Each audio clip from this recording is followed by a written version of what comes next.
Crazy. Yeah. Why is my sound so? What the fuck? Why am I going in and out? In and out, in and out. Hi. Welcome to Wake and Bake. I'm Lolo. I'm your host. Yeah. How you doing? La. Good morning. Good morning, Jay. My sister. I love you so much. I have to tell you, you're one of my favorite people on the internet. And one of the favorite people in my life, actually. I have to tell you that. I don't get a chance to tell you that enough.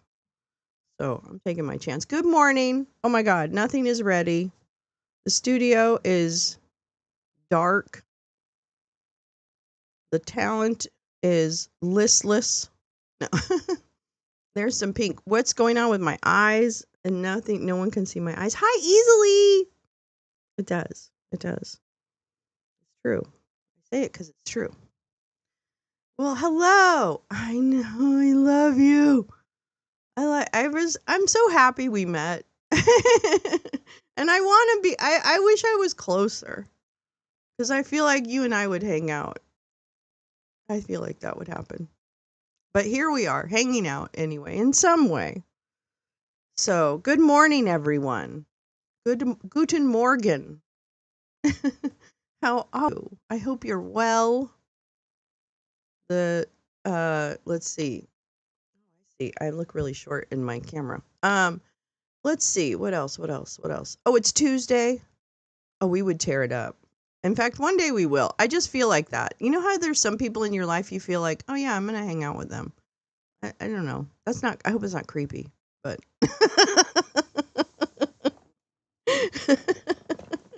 Anyway, good morning. Happy Tuesday. Oh my God. Welcome to Wake and Bake with Lolo. I'm Lolo, also known as Democracy Dinosaur. No commentary necessary. Today Congress is at home. No, not creepy. Exactly. Yeah, I don't mean it creepy, obviously.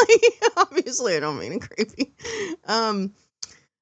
So today we're going to read a bunch of stuff. I don't know if there's much to watch, but I do have some clips, which is going to be really interesting. And in fact, there's actually, well, no, I don't think I want to do that Friday because I've got a lot of stuff for Friday. Hey, Easily, how are you? Good morning. I hope they pick another Jesuit pope, keep it liberal. Well, let me tell you, my crush, well, one of my crushes, Brent Allpress, was on the space last night, and he knows a lot about the Catholic Church. He knows a lot about the politics. He knows a lot about Opus Dei. He knows a lot about all that stuff. And Jay Rance, actually, here in the theater with you, also knows a lot about the Catholic structure and things that are happening. So between the two of them last night, we had an amazing conversation about what is going on in the Vatican-ish, with some conjecture, obviously. We're not insiders. Although Brent does have some connections to the Vatican. But what Brent was saying is that Pope Francis worked pretty hard over the last few years to make sure that he had, oh, that sounds a lot better, to make sure that he had a lot of, progressive cardinals and it really, he really kind of, apparently Pope Francis really planned for this moment and planned for the moment in the world. It's so weird. Yeah, I know. We already had a Spanish speaker. Pope Francis was I know. I think he meant someone who is, more visual, like yeah, like someone who's brown and not white. And Pope Francis presented as white, even though he was from South America. So I think what Brent was trying to say is someone who both looks and sounds like so many of the Catholics across the world, someone that truly represents those communities. That's kind of, but yeah, also Asian or African. I know there's a lot of contenders. Yeah, a lot of contenders. But you're right. He wasn't there has been a Spanish speaking pope. So yeah, that's not necessarily accurate, but I get what he was trying to say. And I think that if that institution is the healthiest among all of the institutions, I mean, my God, how far we've sunk.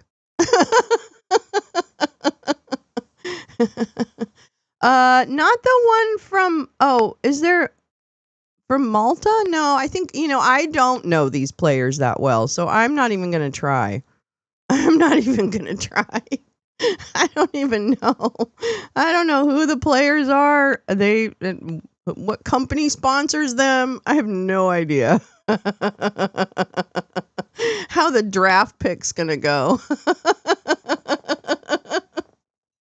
So yeah, you're asking the wrong atheist what the fuck they're up to. It's funny. I guess I'll get to know the draft pick. Yeah, they're gonna hold a draft. It's gonna be sponsored by Pepsi. It's gonna be great. Oh, that's right. The gentleman from the Philippines. Yes. That's right. I recall now. I recall what we were talking about. But yeah. Okay. And where does he work though? I don't know. Teresa! Hi, baby! That's my Teresa.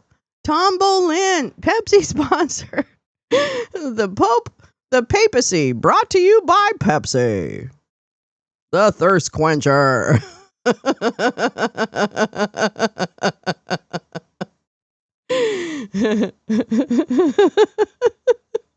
Hey, this is Lolo. Welcome to the 150,000th annual papacy round. People draft pick. I'm Lolo, your host, and I'll be with you for the duration of the event. Thanks to our sponsor, Pepsi, for helping us choose a new pope. And now to sing the American anthem, Carrie Underwood.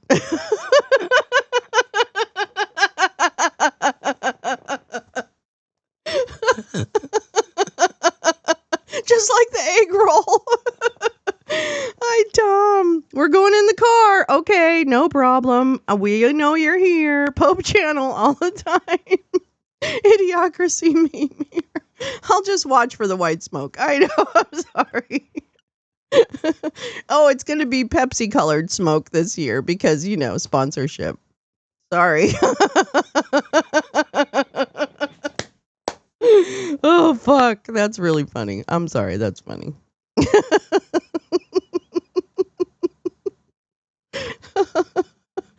don't know why I'm so excited about that.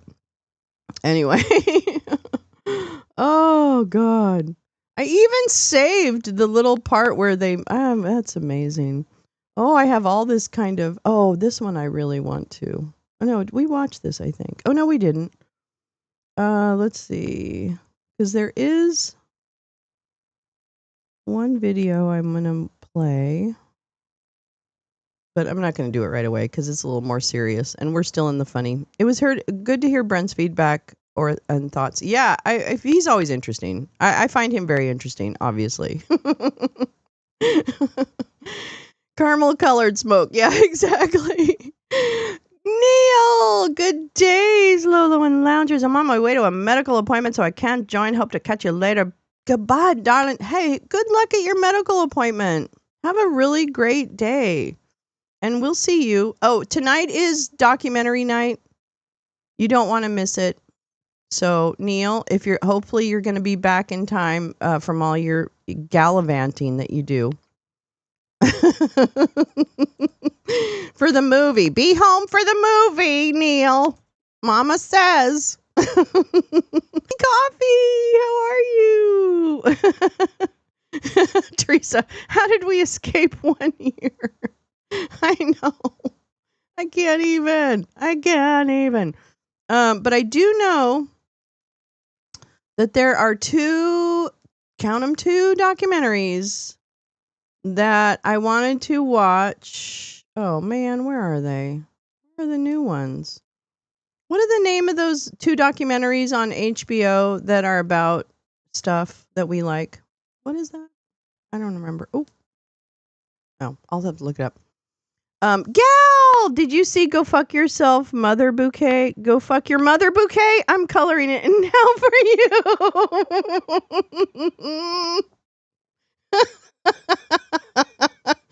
God, I love my friends. I love my friends so much. That's a coloring book for adults. So, I mean, just so you guys know, I hate to do this, but there is a Russian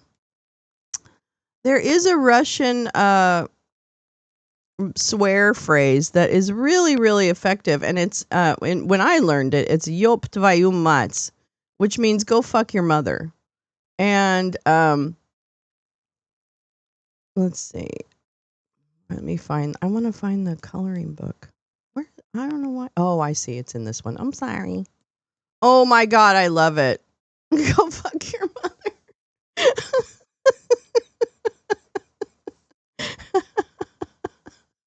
Wait, I gotta show that. Hold on, I gotta show it. Hold on. Let me download it. Okay. Show in folder. Not the folder. That's not the folder. Okay, here we go. I'm going to show you the drawing. Now, this is a line drawing. It's a work in progress. Okay. I fell asleep in the middle of the space. Did One Eye show up? No, he didn't. No, he didn't. Oh, you know why, Jane? Because he couldn't find me. Because I was on my, yes, Hags, you got to. Can we help you figure that out at all? I really want you to come to that. You would enjoy movie night so much, Haggard. You would totally enjoy it. So we should figure that out so that you can get a, whatchamacallit. Yeah, I don't think, that's probably why he didn't show up. Yeah, I mean, I had a lot of fun with him last time. I yelled at him. I don't need to do that every week. I'm going to tell you honestly. I'm a mean girl, but a mean person to him and other chuds, but I'm not that. I'm not that bored. Let me put it that way. There's plenty of things to talk about other than yell at him for being an incel. So there's that. Let me show you this drawing in progress, because what we're going to be doing is, the go fuck your mother is going to be like really a big part. It's really my routine. Okay, so it's a beautiful vase of tulips with a tag, and the tag's going to say go fuck your mother. I know. It's great. That's what we do. That's what we do here. We like to keep it current, keep it fresh. Stop sign comment. Did you see Flynn movie? And if so, your opinion. Did I see the Flynn movie? Oh, it says it. Oh, okay. Did I see the Flynn movie? Oh, Tom, I sat on Flynn's lap and watched the movie. Oh, here we go. Oh, wait, download. I love this. It's perfect. That's perfect. It's absolutely perfect. Here we go. This is it. Wait. Yeah, there it is. Okay, go fuck your mother.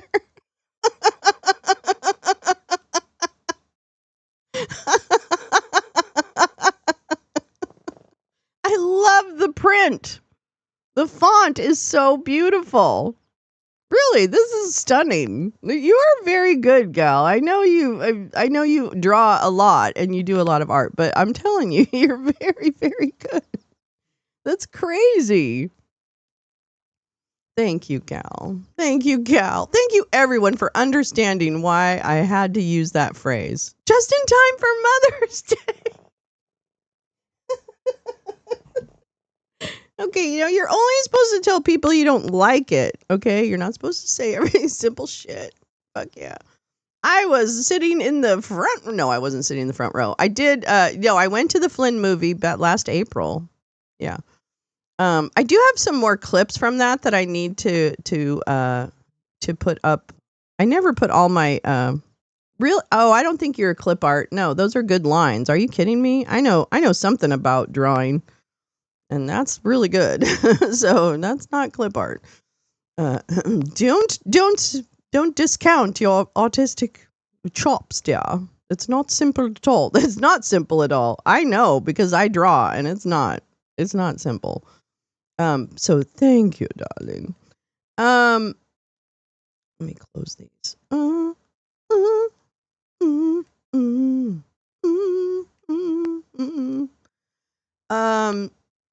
Let's see. Okay. Let's see. There's nothing happening in Congress today because they're supposed to be home. And let me tell you, can I complain for a minute? No, you didn't send me your Easter drawing.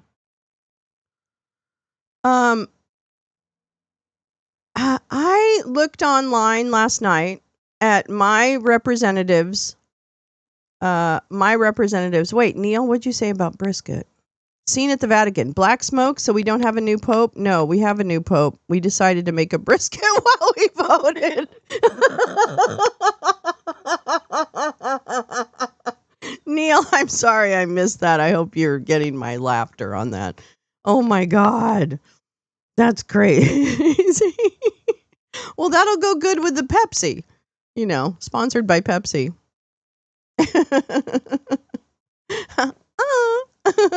Smile. They're going to have a photo booth. It's going to be great. They're going to make a real festival atmosphere out of it. In fact, I think, if I'm not mistaken, Doja Cat might be performing at the papal selection. It's the second Coachella scene. I don't know how they did it, but it was great planning on their part. It's really boosted Coachella to include the papacy check. Sorry, Pope. I'm sorry. I really like you. I think he would appreciate my humor. I have a feeling he's down with it. I like the prayer hands. Oh. Is that it right there?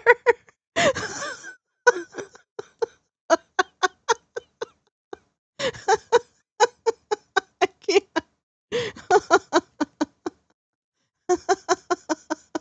Oh my God. Wait, where is it? Wait. Oh, it's not showing. Oh, I see. I don't have it chosen on anything. Oh my God. Oh, wait. Fuck those fucking guys.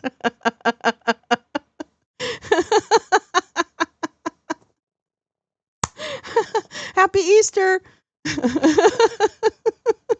Oh, wait, that's not the Easter picture, is it? Sorry. Is that not the Easter picture? I thought that was the Easter picture. I don't know. Sorry. Your Easter. Oh, those are your Easter feelings. Okay. Popecella. Oh, Jane. Oh, my God. Jane, that's brilliant. Popecella. Okay, Neil. Take care, darling. Have a safe day. Oh, my God. Get good drugs. Get good drugs for everybody, Neil. That's definitely the Easter picture. No, Chris Hardball passed away. What the fuck? Oh my God, really? Seriously? Holy shit. They come in threes. That's what my mother said. Really? Chris Hayes? No, what's his name? That's the other guy. Chris. Oh shit. Chris Hardball. I don't know. Okay, I'm just going to do Hardball. Hardball with Chris Matthews. That's it. Chris Matthews. Wait, what happened? Did he really die? Chris Matthews. He got so weird in his last times on camera or on the news. It was weird. Did he die? He died. No. Wait. No, he didn't. He didn't die. He didn't die. He revived Hardball on Substack.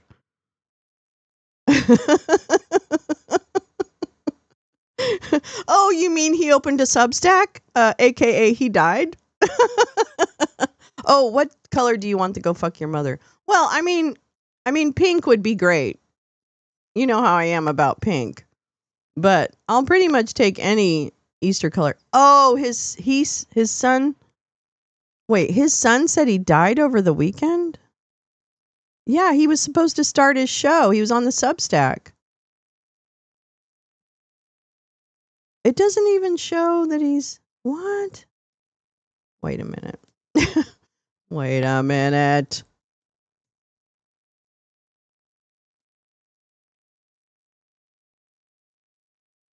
"21 hours ago. Our first show today. Thank you, Ann Applebaum, for joining."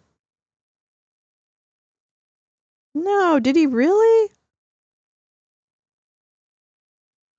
What?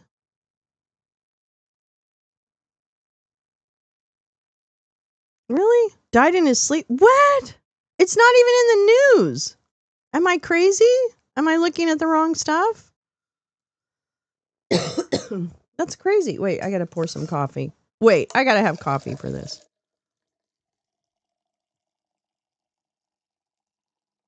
I gotta have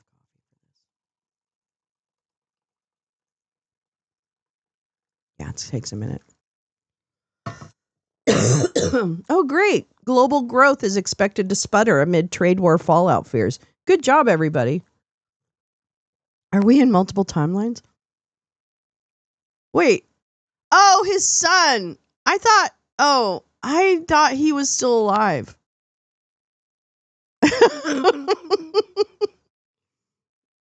What?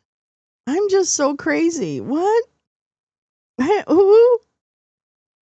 Oh, it's his son's Substack? I know. I'm so confused. Oh, shit. I'm so confused. It doesn't take much to confuse me. What? Wait. Okay, wait. Let me do something else there. Hold on. Oh, shit. Okay, wait. No, that's not his son. That's him. That's him.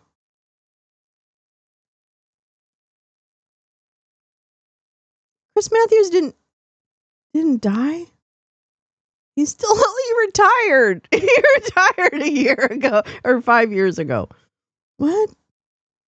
I'm so crazy. I'm crazy. Because look at you guys. I'm going to show you this. Let me show you.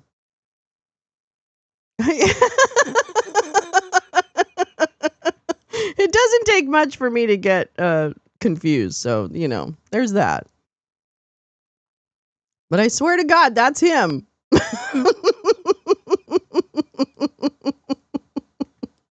Costa show, as you can see, with Chris Matthews, TV legend. Chris Matthews. Dead. There's the laugh right there. I'm calling this a very special Friday edition of the Jim Acosta Show because it's not every day when you get to talk to a legend.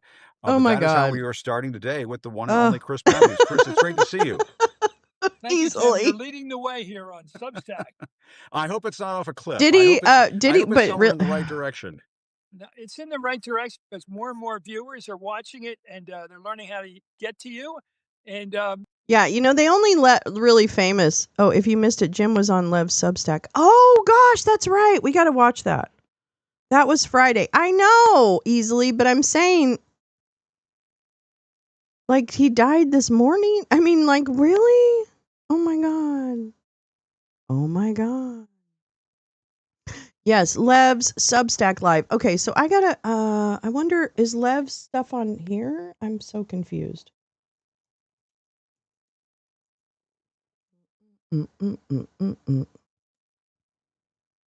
Hold on, just stay with me. Yeah.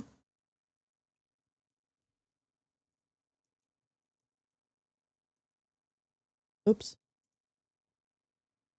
Oh god, I have to go to Substack and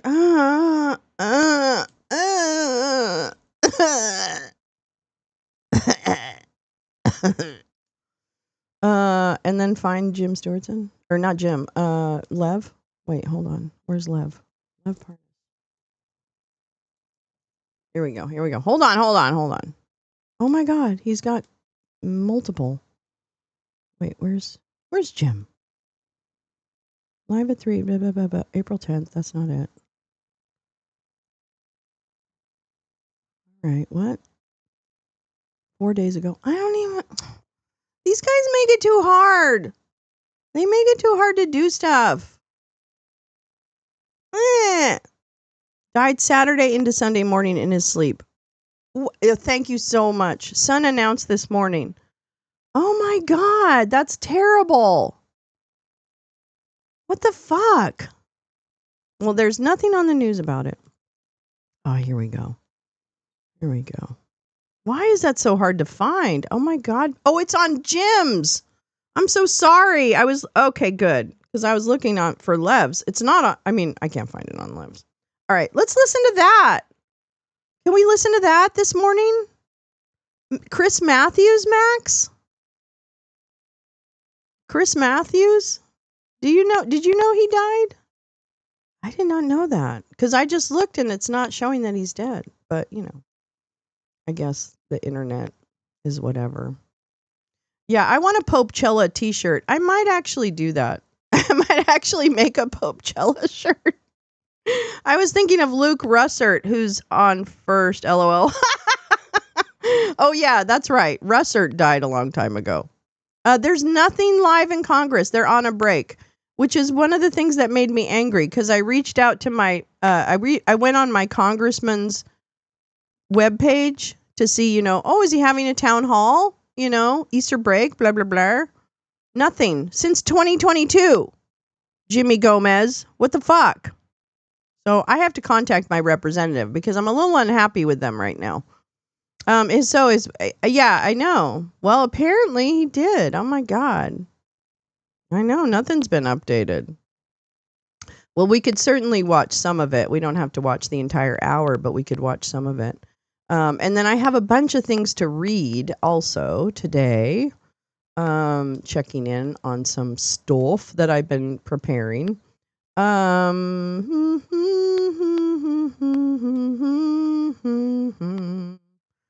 see if we've got anything. Let me go to my bookmarks, 'cause I have a lot of things for you. Yes, I do. Let's see. What's this? No. Oh, that's not it. Okay.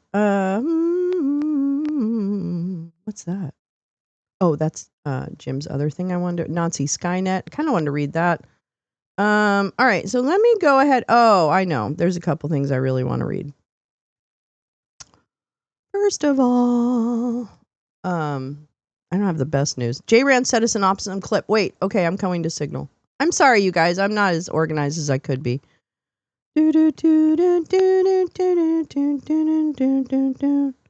Womp.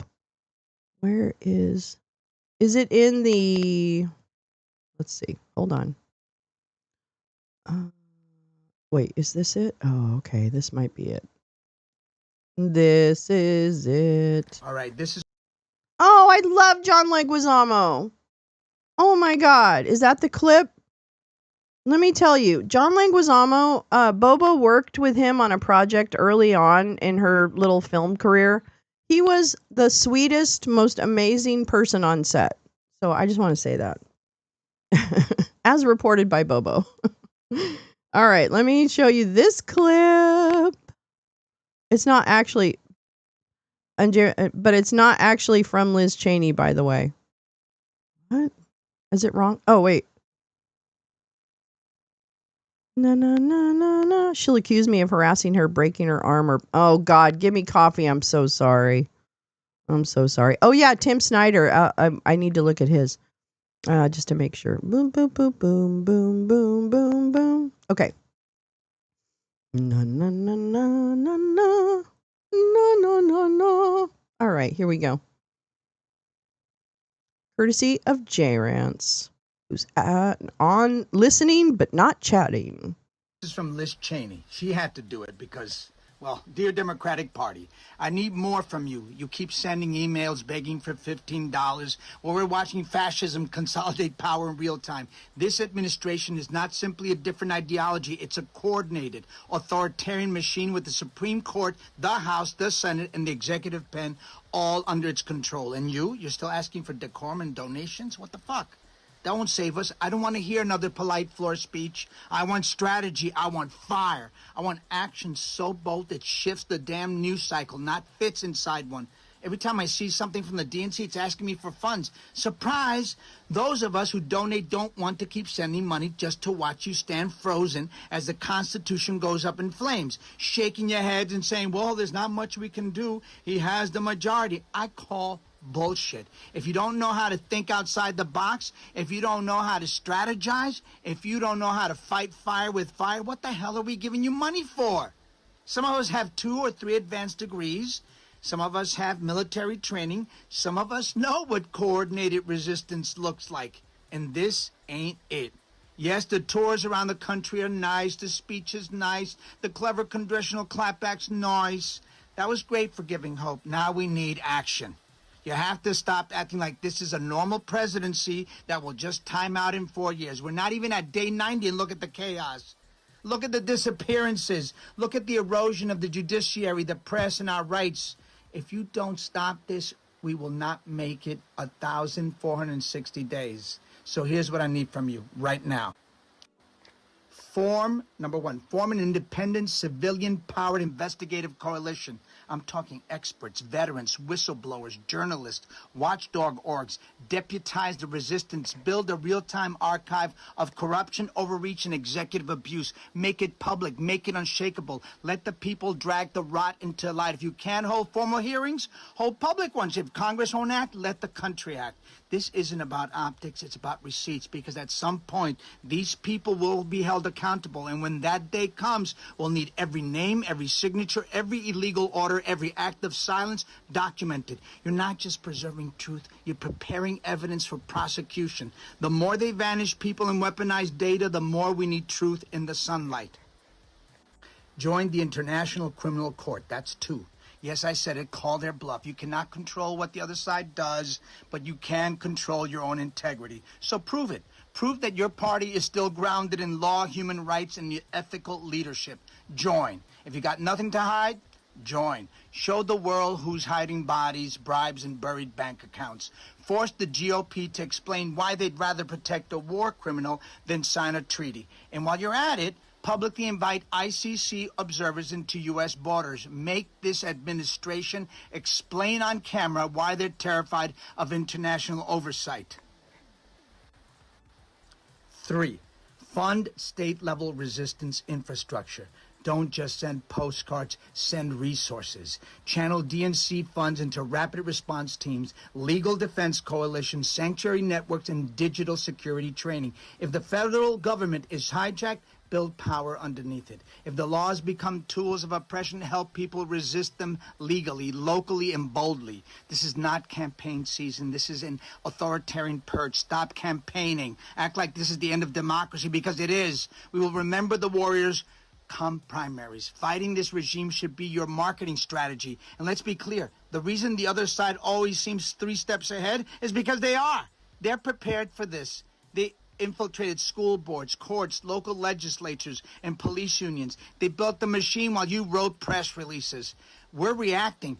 They've been executing a plan for years. It's time to shift from panic to blueprint. You should already be working with strategists and military minds on Project 2029, a coordinated long-term plan to build this country when the smoke clears. You should be publicly laying out the laws and amendments you'll pass to ensure this never happens again, the systems you'll tear down and the safeguards you'll enshrine, the plan to hold perpetrators of human atrocities accountable, the urgent commitment to immediately bring home those sold into slavery in El Salvador. You say you're the party of the people? Then show the people the plan.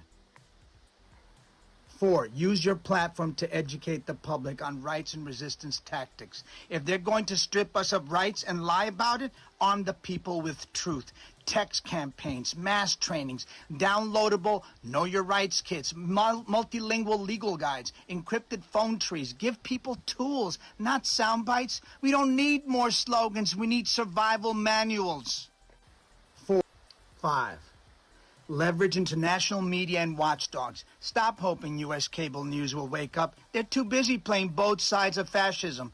Feed the real stories to BBC, Al Jazeera, The Guardian, Der Spiegel. Hell, leak them to anonymous drop boxes if you have to. Make what's happening in America a global scandal. And stop relying on platforms that are actively suppressing truth. Start leveraging Substack. Use Blue Sky. That's where the resistance is migrating. That's where censorship hasn't caught up.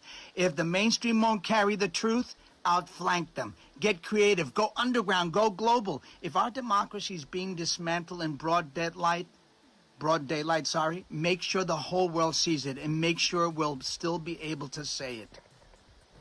6. Create a digital safe haven for whistleblowers and defectors. Not everyone inside this regime is loyal. Some are scared. Some want out. Build the channels. Encrypted, anonymous, protected. Make it easy for the cracks in the system to become gaping holes. And while you're at it, stop ostracizing MAGA defectors. Everyone makes mistakes, even glaring critical ones. We are not the bullies. We are not the ones filled with hate. And it's not your job to shame people who finally saw the fire and chose to step out of it. They will have to deal with that internal struggle, the guilt of putting a very dangerous and callous regime in power. But they're already outnumbered. Don't push them back into the crowd. We don't need purity. We need numbers. We need people willing to burn their red hats and testify against the machine they helped build. Fuck yeah. 7. Study the collapse and the comeback. You should be learning from South Korea and how they managed their brief rule under dictatorship. They didn't waste time chasing the one man with absolute immunity. They went after the structure, the aides, the enforcers, the loyalists, the architects. They knocked out the foundation one pillar at a time until a strong Arrest man the had no one left to planners. stand on. Arrest And the his power planners. crumbled beneath him. You should be independently investigating every author of Project 2025, every aide who defies court orders, every communications director repeating lies, every policy writer enabling cruelty, every water boy who keeps this engine running. You can't stop a regime by asking the king to sit down. You dismantle the throne he's standing on, one coward at a time. Stop being scared. Yeah, I'm going to put that in the chat and in Discord. That is, oh my God, J-Rance, that is fucking amazing. Well, first of all, I'm going to, oh, come on. Oh, that's Sarah. I'm not. Oh, that is totally amazing. Oh my God, thank you. Let me put the link in the chat and then I'll put it in Discord too. John Leguizamo. Oh my God, what an amazing. Oops. Leguizamo. Oops. Sorry for all caps. Okay. Okay, yeah. Okay, so update. Chris Matthews. Chris Matthews is not dead, nor is he the Pope. Who is dead? So, sorry. But I actually enjoyed that conversation, so I wouldn't change a thing about the fact that we spent a little time wondering if Chris Matthews was really dead. And if Chris Matthews was John Russert or Tim Russert. I love that so much. Oh my God, I love that. Thank you. I think we're the fucking most hilarious people on the internet, frankly. So there. Everyone can go fuck off. Yeah, let me put it in Discord right now, actually, while I'm doing it. Don't switch. All right, here we go. Really good. That's really good. Thank you, Jay. That's incredibly good. I just put it in Discord. So that is it. I know you don't have to forgive them and welcome them, Max. That's fine. You know, there's plenty of people to kind of handle the former maggots, you know. There's people that can handle that. There's people who can handle, the other stuff. So I think there's room for everybody. And yes, the former maggots are going to have to humble themselves a little bit, but it is what it is. Yeah, I blame the sun for, hello, Chris Matthews Jr., you motherfucker. Your father is not the Pope. And if you say father in regards to Pope, don't you have to put like Holy Father or something in front of it or something like that? I don't know. Anyways, oh well, Chris Matthews, good news, bub. You're still alive. We didn't kill you.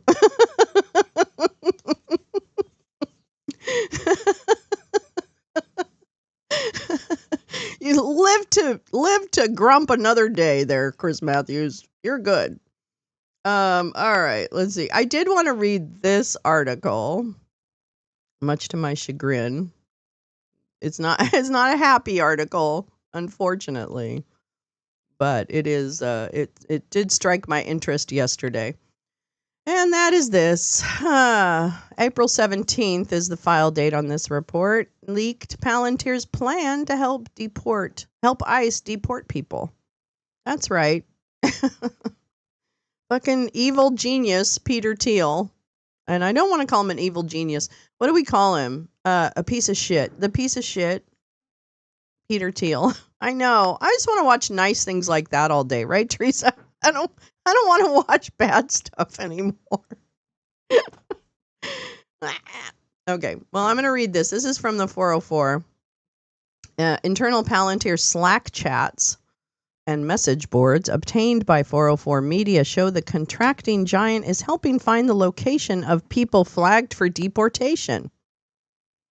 Palantir is now a more mature partner to ICE, and how Palantir is addressing employee concerns with discussion groups on ethics. Oh, wait a minute. So, okay, let me get this straight. The corporation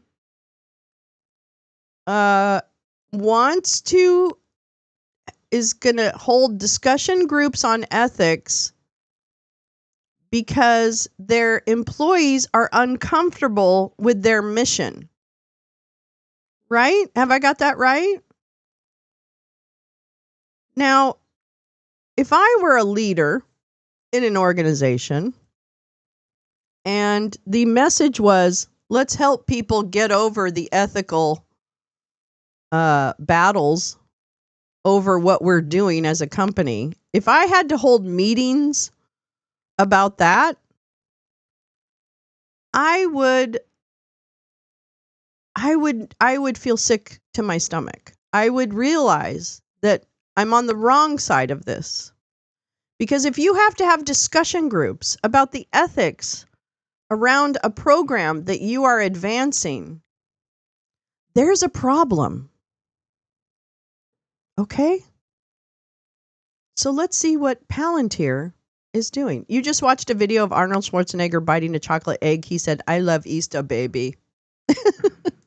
Does he love Easter, baby? All right, here we go. Palantir. Let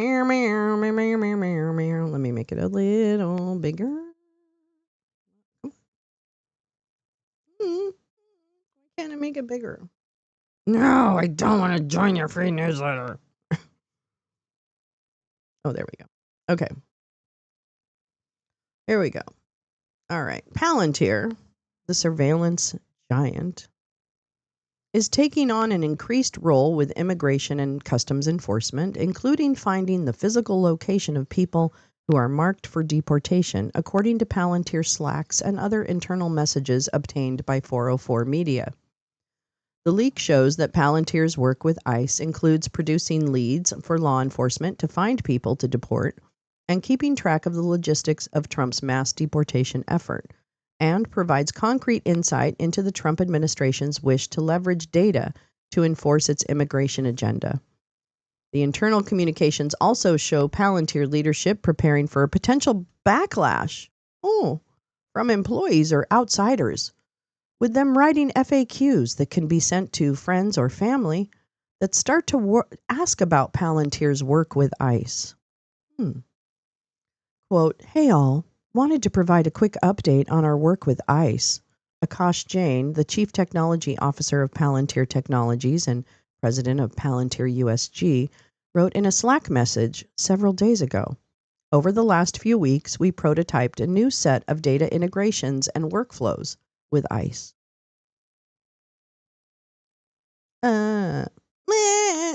Oh, wait, I have to do something. Okay, hold on, I have to do something. I have to do something. I have to do something. Maybe it'll work, maybe it won't.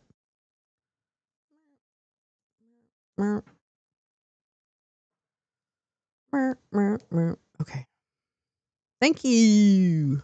Sorry to cheat. But that's the way it is. We got to have this information. We can't be bothered with your stupid rules. Okay. Here we go. The new administration's focus on leveraging data to drive enforcement operations has accelerated those efforts, Jane wrote. A page of internal Palantir wiki obtained by 404 Media says Palantir participated in a 3-week sprint where developers, did they get lean in Six Sigma?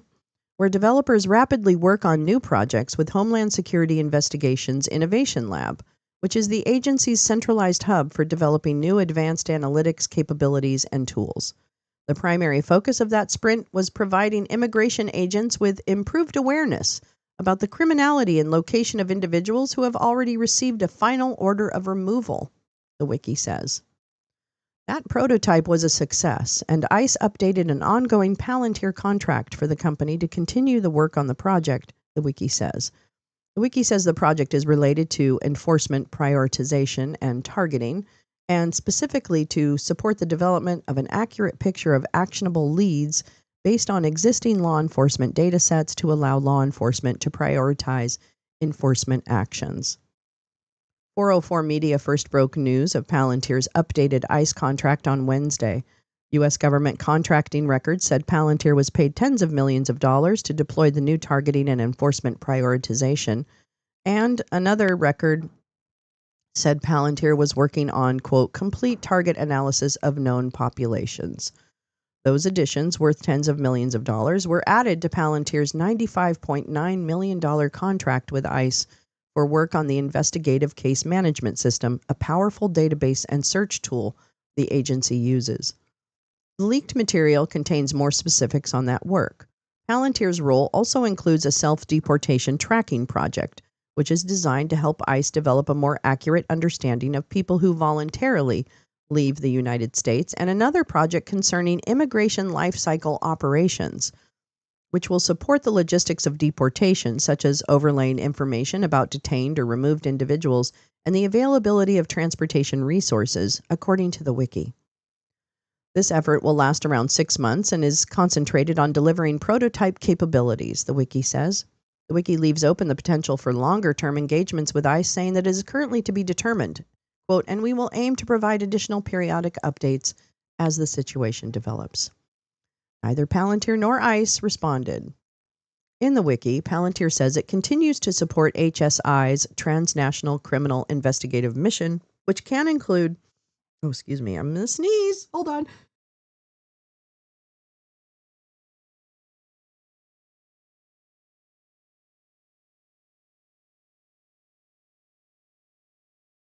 Oh my God, that was a sneeze. Okay. Which can include countering human and drug trafficking. The initial coding sprint came about after HSI sunsetted a tool based on Palantir's Gotham project with nearly 3,700 users in late 2022, developed its own in-house system called Raven, then came back to Palantir in late 2024 after that project failed. Thank you. The wiki says, by March 2025, because of the Trump administration's focus on immigration and a new sense of urgency, according to Palantir, the HSI leadership team sought our assistance to accelerate mission progress across the agency. Palantir writes it remains committed to privacy and civil liberty protections and says it believes this work with ICE is intended to promote government efficiency, transparency, and accountability. Okay. Oh boy, we believe there's a place in hell for people that work on government efficiency, transparency, and accountability. Just telling you. Lee, good morning. Busy morning. Hope everyone is well. We're good, Lee. We thought for a minute Chris Matthews might be dead, but we realized that he's just one father. He's not dead. Good morning, darling. Let's see. We believe these conditions are the necessary predicate to provide the tools to help ICE drive accurate enforcement actions and enable fair treatment and legal protections, including due process for citizens and non-citizens, the wiki says. Well, it's the dreams we tell ourselves at night, isn't it? Yep. I tell myself at night that I'm a pretty princess and that someday my prince will come, but guess what?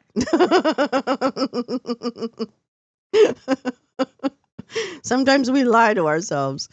Palantir is cognizant of the risks to privacy and civil liberties involved in these mission sets and how they may be influenced by shifts in priorities. Another section reads, many risks will not be within our means to address. Some are structural and must be fully baked into the equation by virtue of a willingness to engage at all in these efforts. It's important to note that there will be failures in the removal operations process, it adds. Really? Is that what we're calling them now? Not kidnappings. We're calling them failures. What the hell? Oh, the Midas Brothers won the Webby for Podcast of the Year. That's so cool. Congratulations, Midas.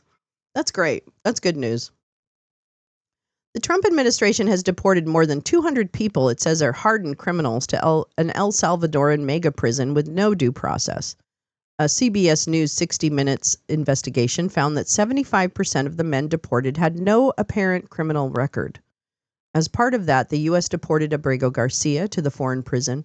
A government lawyer has said Garcia's deportation was an administrative error, and despite the Supreme Court ruling that the government must facilitate Garcia's return, President Trump and El Salvadoran President Bukele have deflected when asked if they will do so. On Wednesday, the Department of Justice released documents to support its targeting of Garcia. President Trump has also called for deporting U.S. citizens to El Salvador.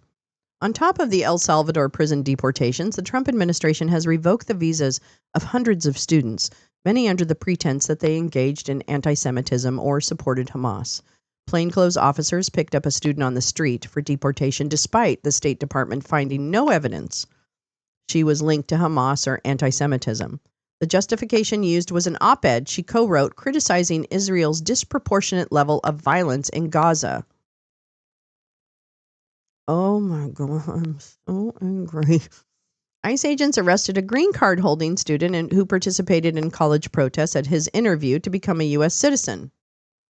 A judge recently ruled that Columbia University activist Mahmoud Khalil, who was among the first students arrested by ICE, can be deported.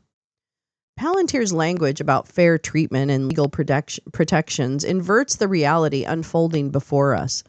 Government agents abducting a Columbia student and a permanent resident at his citizenship interview and deporting a Maryland father to a prison overseen by a dictator, despite courts deciding he could stay and compelling the government not to remove him.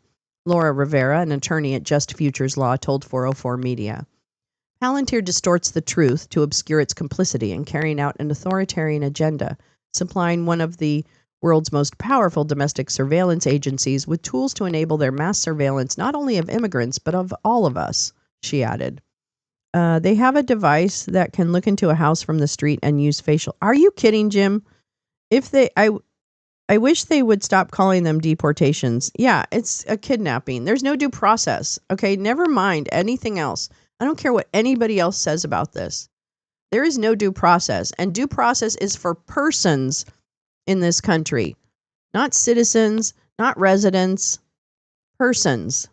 So that means everybody who walks into this country gets due process, period.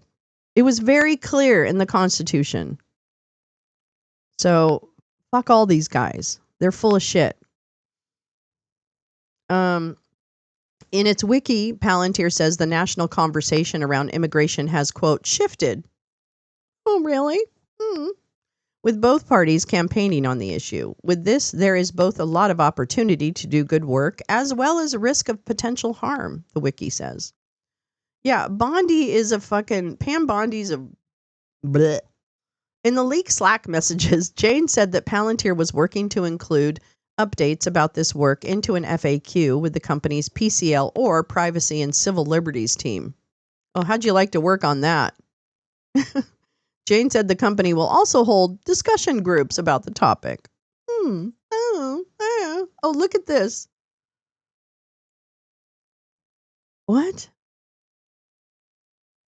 I recognize this is a topic of interest for a lot of hobbits, and we're working to integrate these updates into the PCL FAQ, Jane added, with hobbits a likely reference to J.R.R. Tolkien's The Lord of the Rings, which Palantir gets its name from.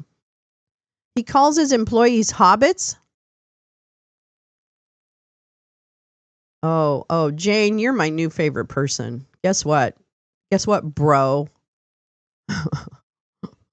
We recognize as this becomes more public, you will probably be asked about what's fact versus fiction from friends, family, candidates, and customers, Jane wrote, adding that the company is working on another FAQ that could be shared externally in those situations. Supreme Court hears case on LG. Oh, yeah, see, I knew that was happening. Okay, we'll go to that after. Thank you, gal. I definitely want to hear that. Let's see. We recognize... Oh, John Grant, Palantir's ethics education program lead, posted links to some internal pages that might help people think through some of the questions this work might raise for you. They were ethics FAQ. Can it be right to support a customer who you think is wrong? Oh, that's the ethical question? Really? That's the ethical question, Jane? The ethics of immigration? Oh boy. Jane added that small group discussions will likely be organized locally in each office or business area. Where are the Palantir offices? Let's find out. We will. Palantir is currently running adverts at U.S. colleges which say a moment of reckoning has arrived for the West. Wait, what? Wait, what? This is what their advertising says? A moment of reckoning has arrived for the West. What the fuck does that mean? Our culture has fallen into shallow consumerism while abandoning national purpose. Too few in Silicon Valley have asked what ought to be built and why. We did. Who wrote that? Oh, I will. I'm going to give you the archive version. So you pass the paywall. So hold on just a minute. Let me just drop this. I think here's it.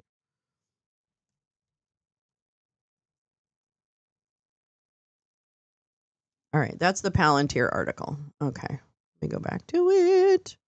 Where is it? There. Our culture has fallen into shallow consumerism. Acting ICE Director Todd Lyons said at the recent Border Security Expo that his intention for the agency is squads of trucks detaining immigrants in a similar way to how Amazon trucks are used around the country delivering packages. The Arizona Mirror reported. The wiki says Palantir has developed into a more mature partner for ICE. Wow. All right. Let me get us over to the Supreme Court because I did want to hear this particular case. So hold on, and I'll do that. I will do that.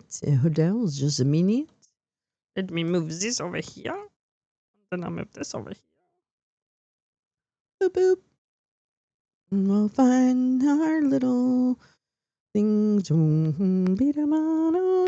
Oh, actually at 9/2. Oh, it's not for a while, but they are having a State Department whatever briefing, so I definitely want to hit that too.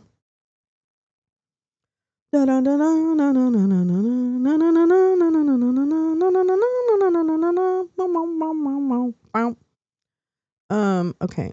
Little dead cat bounce on the market, I see. Let's see here. Where is it? You know, I only watch certain things on YouTube. You would think that my For You page or whatever it is like stuff I watch, but no, it's never stuff that I watch. All right, hold on. Sorry.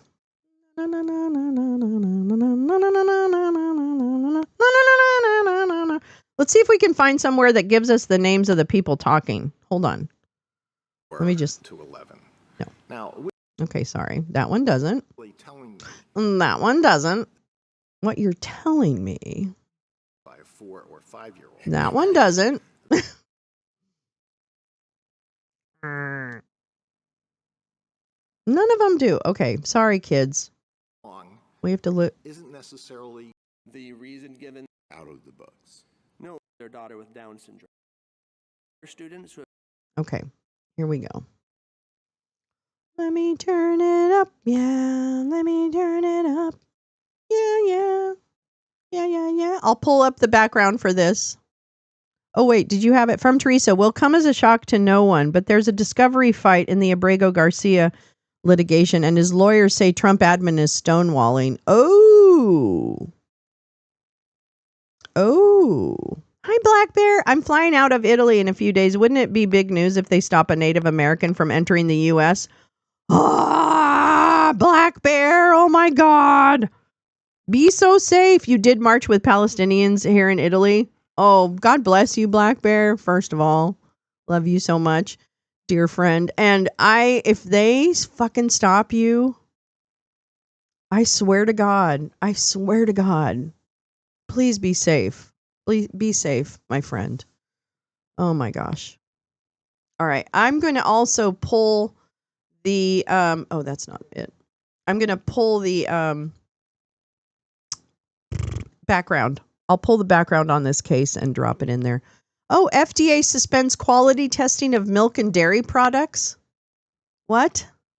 Oh, wait, we've got a lot of stuff here. I'm so sorry. There's stuff coming in. Hold on. Let me go over here.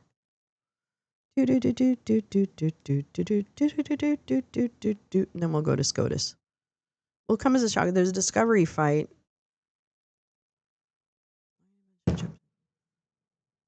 I don't know what that was. Sounded like a little bit of an explosion. No problem. Let's see. Under Hegseth. Oh, this is.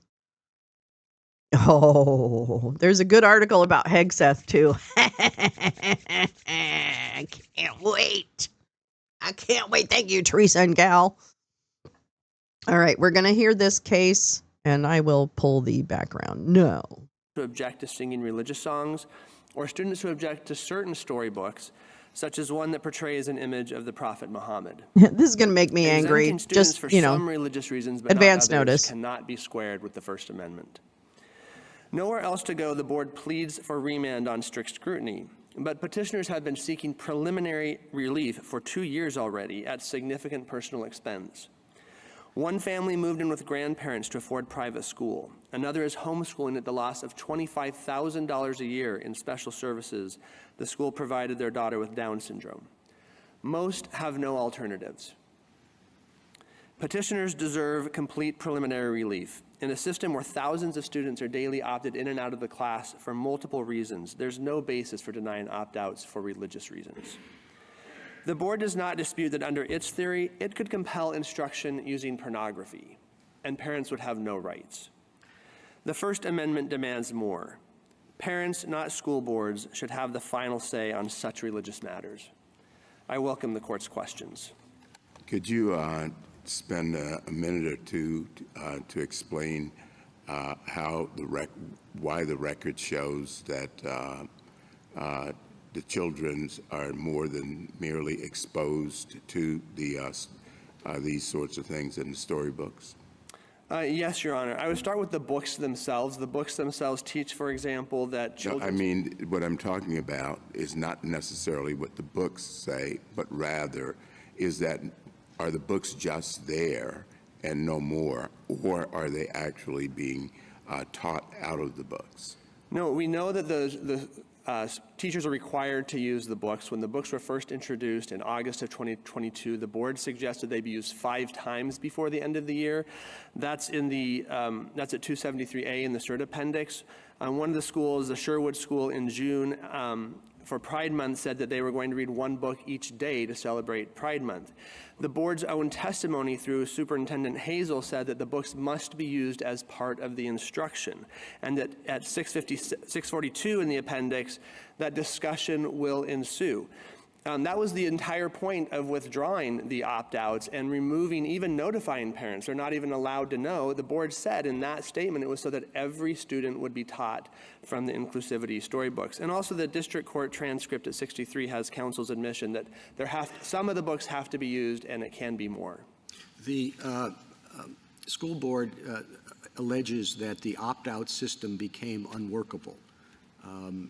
Is that a factor we should take into account in deciding whether it could be required? Certainly, there could be situations where it could be unworkable. The board never raised that until after this litigation commenced. When they announced the withdrawal, they said it was because every student needed to read the inclusivity books. When they produced documents in response to an open records request, there was no mention of it not being workable. When parents met with the superintendents, this is in the Hisham Garti declaration at JA 44. The reason given there was inclusivity. There was no mention of administrability until the litigation's been filed. And even then, all the board was able to come up with was that that's how I'm calling it. In one instance, in one school, there were dozens of students who opted out, where if the average school size in Montgomery County is 700 students across at least a dozen classrooms, you're talking maybe 1 student per classroom. That hardly compares with the 1 in 8 students who are opted out for individual education programs. 15% of students in Montgomery County who are taking English for speakers of a second language. The board's own opt-outs that are required from the same instruction required by state law to be opted out when the same books are read in health class. Counsel, that wasn't the basis of the circuits, the district court or the circuit court's denial of preliminary injunction. They never reached the issue of whether or not there was disruption or what the motive was for taking away the opt-out. What they decided was that there wasn't coercion here, that it was mere exposure. I understood from the record that all that was required is that the books be put on the bookshelf. If that's all that's required, is that coercion? Well, that's not what's required here. We know it's undisputed. Please answer my question. If all that's required is exposure, our clients are not contesting that would be, are not saying that would be a burden. All right, then let's go to the second step. Let's say there's compulsion to read the book out loud. Is merely being exposed to the reading of the book out loud coercion? Well, even the board admits that the exposure could be a burden. And for example, they say at 2507 of their brief that if they were exposed to pictures of Muhammad, that would be a burden that they would allow an opt-out for. And certainly whether there's a burden will always Let's go back. Is it generally that the mere exposure, haven't we made very clear that the mere exposure to things that you object to is not coercion?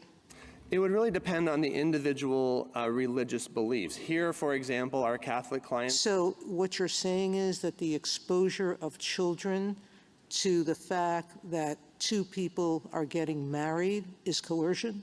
That 2 people of the same sex are getting married is coercion?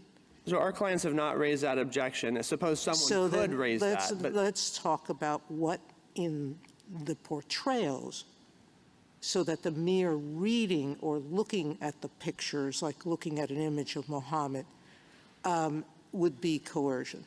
Because I'm looking at the books, I've looked through all of them. They have 2 men, little Bobby's wedding, where they're getting married. One is black and one is white in this rendition of the book. I had one with mice. The 2 male mice looked identical to me. Is looking at 2 men getting married, is that the religious objection? Again, it would depend on the individual beliefs of the clients. For example, many parents would object to their child being exposed to something like pornography or extreme violence. It would vary. We're not going there. So, Mr. Baxter, I'm sorry. I'm sorry, let me just finish this. Sure. So just answer my question. Is looking at the pictures, is there any affidavit from any parent that merely looking at people getting married, holding hands, none of them are even kissing in any of these books. The most they're doing is holding hands. That mere exposure to that is coercion. Our parents would object to that. They follow. All right, now, so let's move to what I think your objection is. I think your objection is to the student guidance, correct? Go girl. Our objections would be even to reading books that violate our clients' religious beliefs. They've been, their faith teaches, for example, they shouldn't be exposed to information about sex during their years of innocence. Don't they also have something about, like, don't eat cloven hooves or something? Violate their moral principles, and instruction that tells them that, for example, they can pick their pronouns based on the way they feel. What does the Bible have to do with that? Based on their gender, but how they feel from moment to moment. No, that's not true. That's not how it works. From the book that Justice Sotomayor was referring to, Uncle Bobby's Wedding. I've read that book as well as a lot of these other books. Do you think it's fair to say that all that is done in Uncle Bobby's Wedding is to expose children to the fact that there are men who marry other men? No, Your Honor, and this court in Obergefell promised that parents would be able to continue to teach what this court called decent and honorable beliefs. That's not true. Is immoral, Fuck you. according to their beliefs. This guy's going to hell. It's a far stretch from that for schools to compel students to attend. Parents are paying taxes. They have to pay at threat of criminal fines or penalties. I don't even know. I don't know, Badger. I don't know anything. To have teachers telling them things that are directly contrary to their Yeah, the book has a clear message. I don't know. And a lot of people Who think gives it's a a good fuck? message, and maybe it is a good message. It but is it's a good that message. A lot of people who hold on to traditional religious beliefs don't agree with. I don't think anybody can read that and say, well, this is just telling children that there are occasions when men marry other men. Uncle Bobby gets married to his boyfriend Jamie, and everybody's happy, and everything is, it portrays this. Everyone accepts this, except for the little girl, Chloe, who has reservations about it.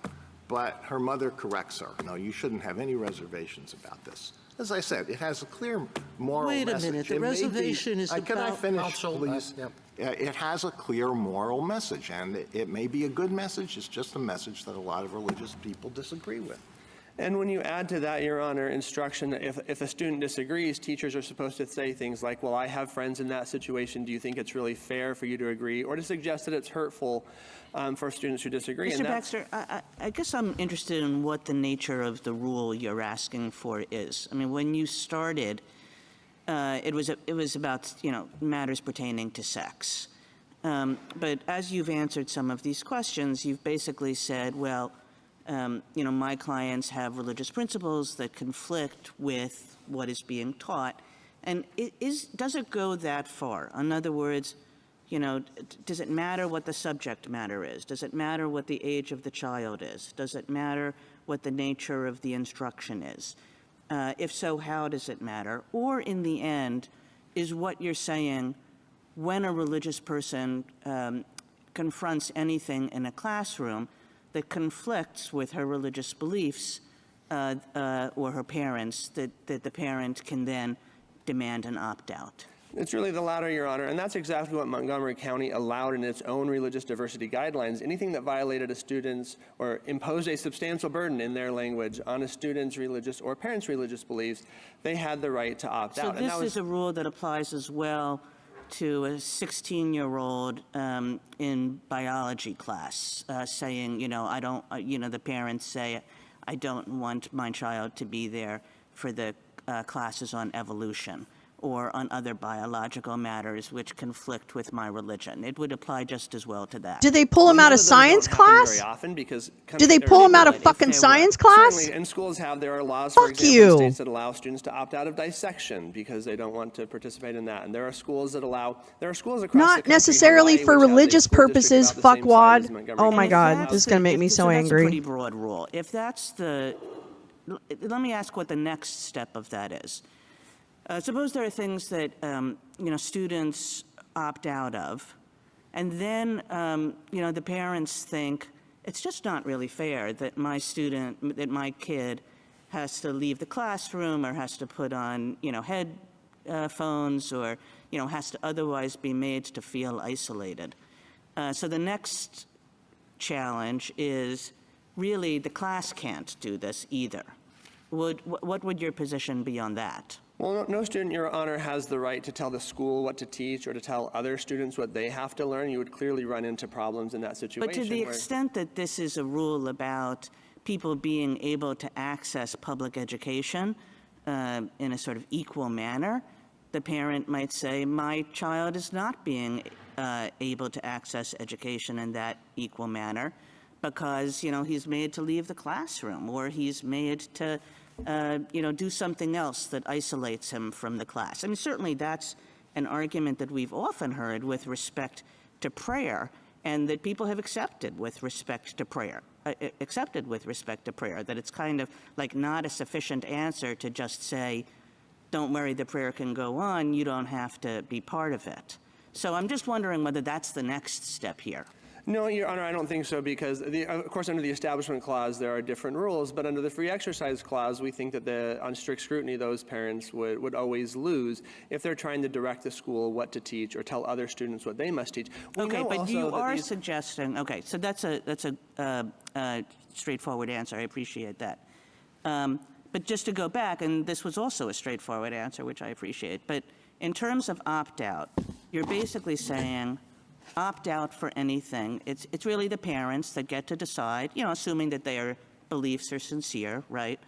It's really the parent that gets to decide. Doesn't matter the kid's age, doesn't matter sex, not sex. Doesn't really matter this whole idea, I suppose, of pressure or coercion, if just looking at a book. They're complaining that they have to spend money in order to take their kid out of school. In conflict with religious principles, that would be enough. Well, and just to be clear, under Yoder, the court left open what would happen if there were kids who objected. But we know that these things, schools around the country already have these very broad opt-out policies across the curriculum. In Hawaii for anything controversial, in Arizona for anything that parents deem harmful. And we just don't find these kinds of cases or these kinds of burdens where parents are bringing extreme examples. Parents with kids really don't have a lot of time to be suing the school board, and they're looking for a reasonable compromise. I have a whole list Shut of the cases fuck up, where sir. parents have objected to biographical, I'm quoting, biographical material about women who have been recognized for achievements outside of their home, because some people believe women should not work. So too, parents have objected to teachers reading books featuring divorce, interfaith marriage, or in modest dress. Forget about the evolution, because that's come too. You've just said, are these all coercive? Well, again, it's whatever coercive means, they could create a burden. This court has defined burden very simply, that if someone is trying to exercise a sincere religious belief and the government is prohibiting or inhibiting their ability to exercise, that creates a burden. If someone's prohibiting just looking at something that they object to, that's burdening their religion? Again, we don't see these cases arise in reality. For reality's sake, you see interfaith couples all the time walking around. You see interracial couples walking around.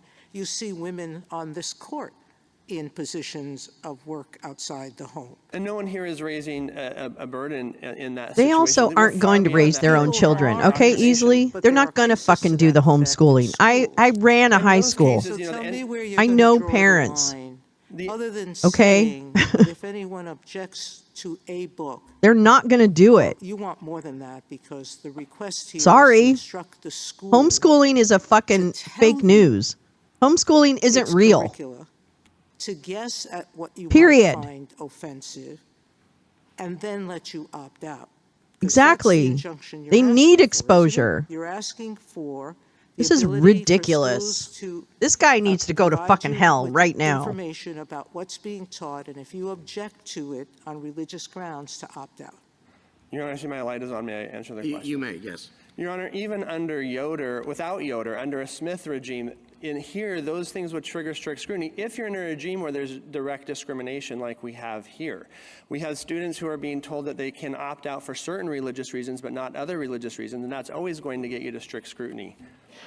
Thank you, counsel. And as that's far as simply great. looking You're at the something, exception. looking at the image Period. of Muhammad is You're a the serious matter exception. for someone who follows that faith, right? That's Others correct, Your Honor, just and don't do Barnett already anything, helps or they do provide some half-ass guidance shit, on this, or of they do forcing people to do Hillsdale. things that directly violate They their or they their don't faith do violates anything. the That's free what most exercise of them clause. do. I don't know how often it comes up in the schools. I've met but these our kids. Religion clause jurisprudence does have the element of sincerity. That's correct. There has to be a religious belief. It can't be just something that you disagree with for political or philosophical reasons. It must be sincere. There's also a substantiality requirement that depends on the They want to objective stoke pressure hate. that the government's They putting want to on you. keep that All of hate those alive. things, That's what they're provide a doing, and it's significant screen. disgusting. And And they as we shouldn't know be allowed to from do it history, from because they common are sense the and looking at what's happening minority. in schools that have They these broad are the opt-out policies, like minority. Montgomery County itself had, Period. prior to this lawsuit, Oops, anything that violated sorry. your beliefs, you could opt out. And we didn't see these kinds of, and when they have come up, courts have dealt with them in reasonable ways. Thank you, counsel. Justice. Where does that's right.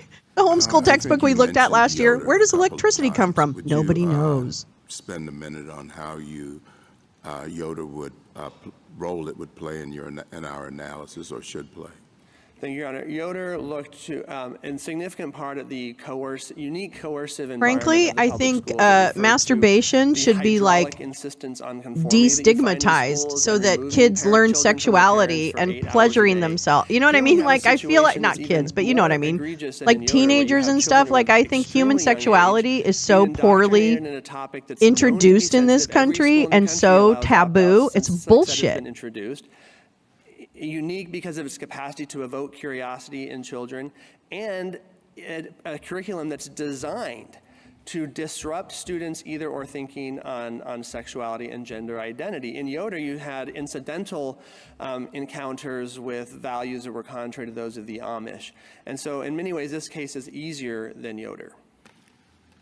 Whose interests are we concerned with here? Is it the Yeah, interests Thomas of is the into this children, one. or is it the interests of the parents? Thank you, Your Honor. We have named children, but for the preliminary injunction, which again was filed 2 years ago, we have raised the rights of the parents. Justice Alito? You've made a very broad argument here at times, and it might be good, it might not be good, but let's focus on what's actually at issue in this particular case. What are the ages of the children who were involved here? These books were approved for pre-K, which in Montgomery County can start as early as 3 if they're going to turn 4 that fall. And it goes up to what? The books that we've all talked about go through grade 6. All right, so you're talking about children maybe in the age of 5 to 11 or 4 to 11. Now, would Those you are very agree different that at a ages. certain at a certain age, students are capable of understanding this point, which probably is not a point that can be understood by a 4 or 5-year-old, and that is that my teacher, who was generally telling me that certain things are right and that certain things are wrong, isn't necessarily going to be correct on everything. It is possible for me to disagree with him or her on certain subjects. Would you agree that there comes a point when a student is able to make that distinction?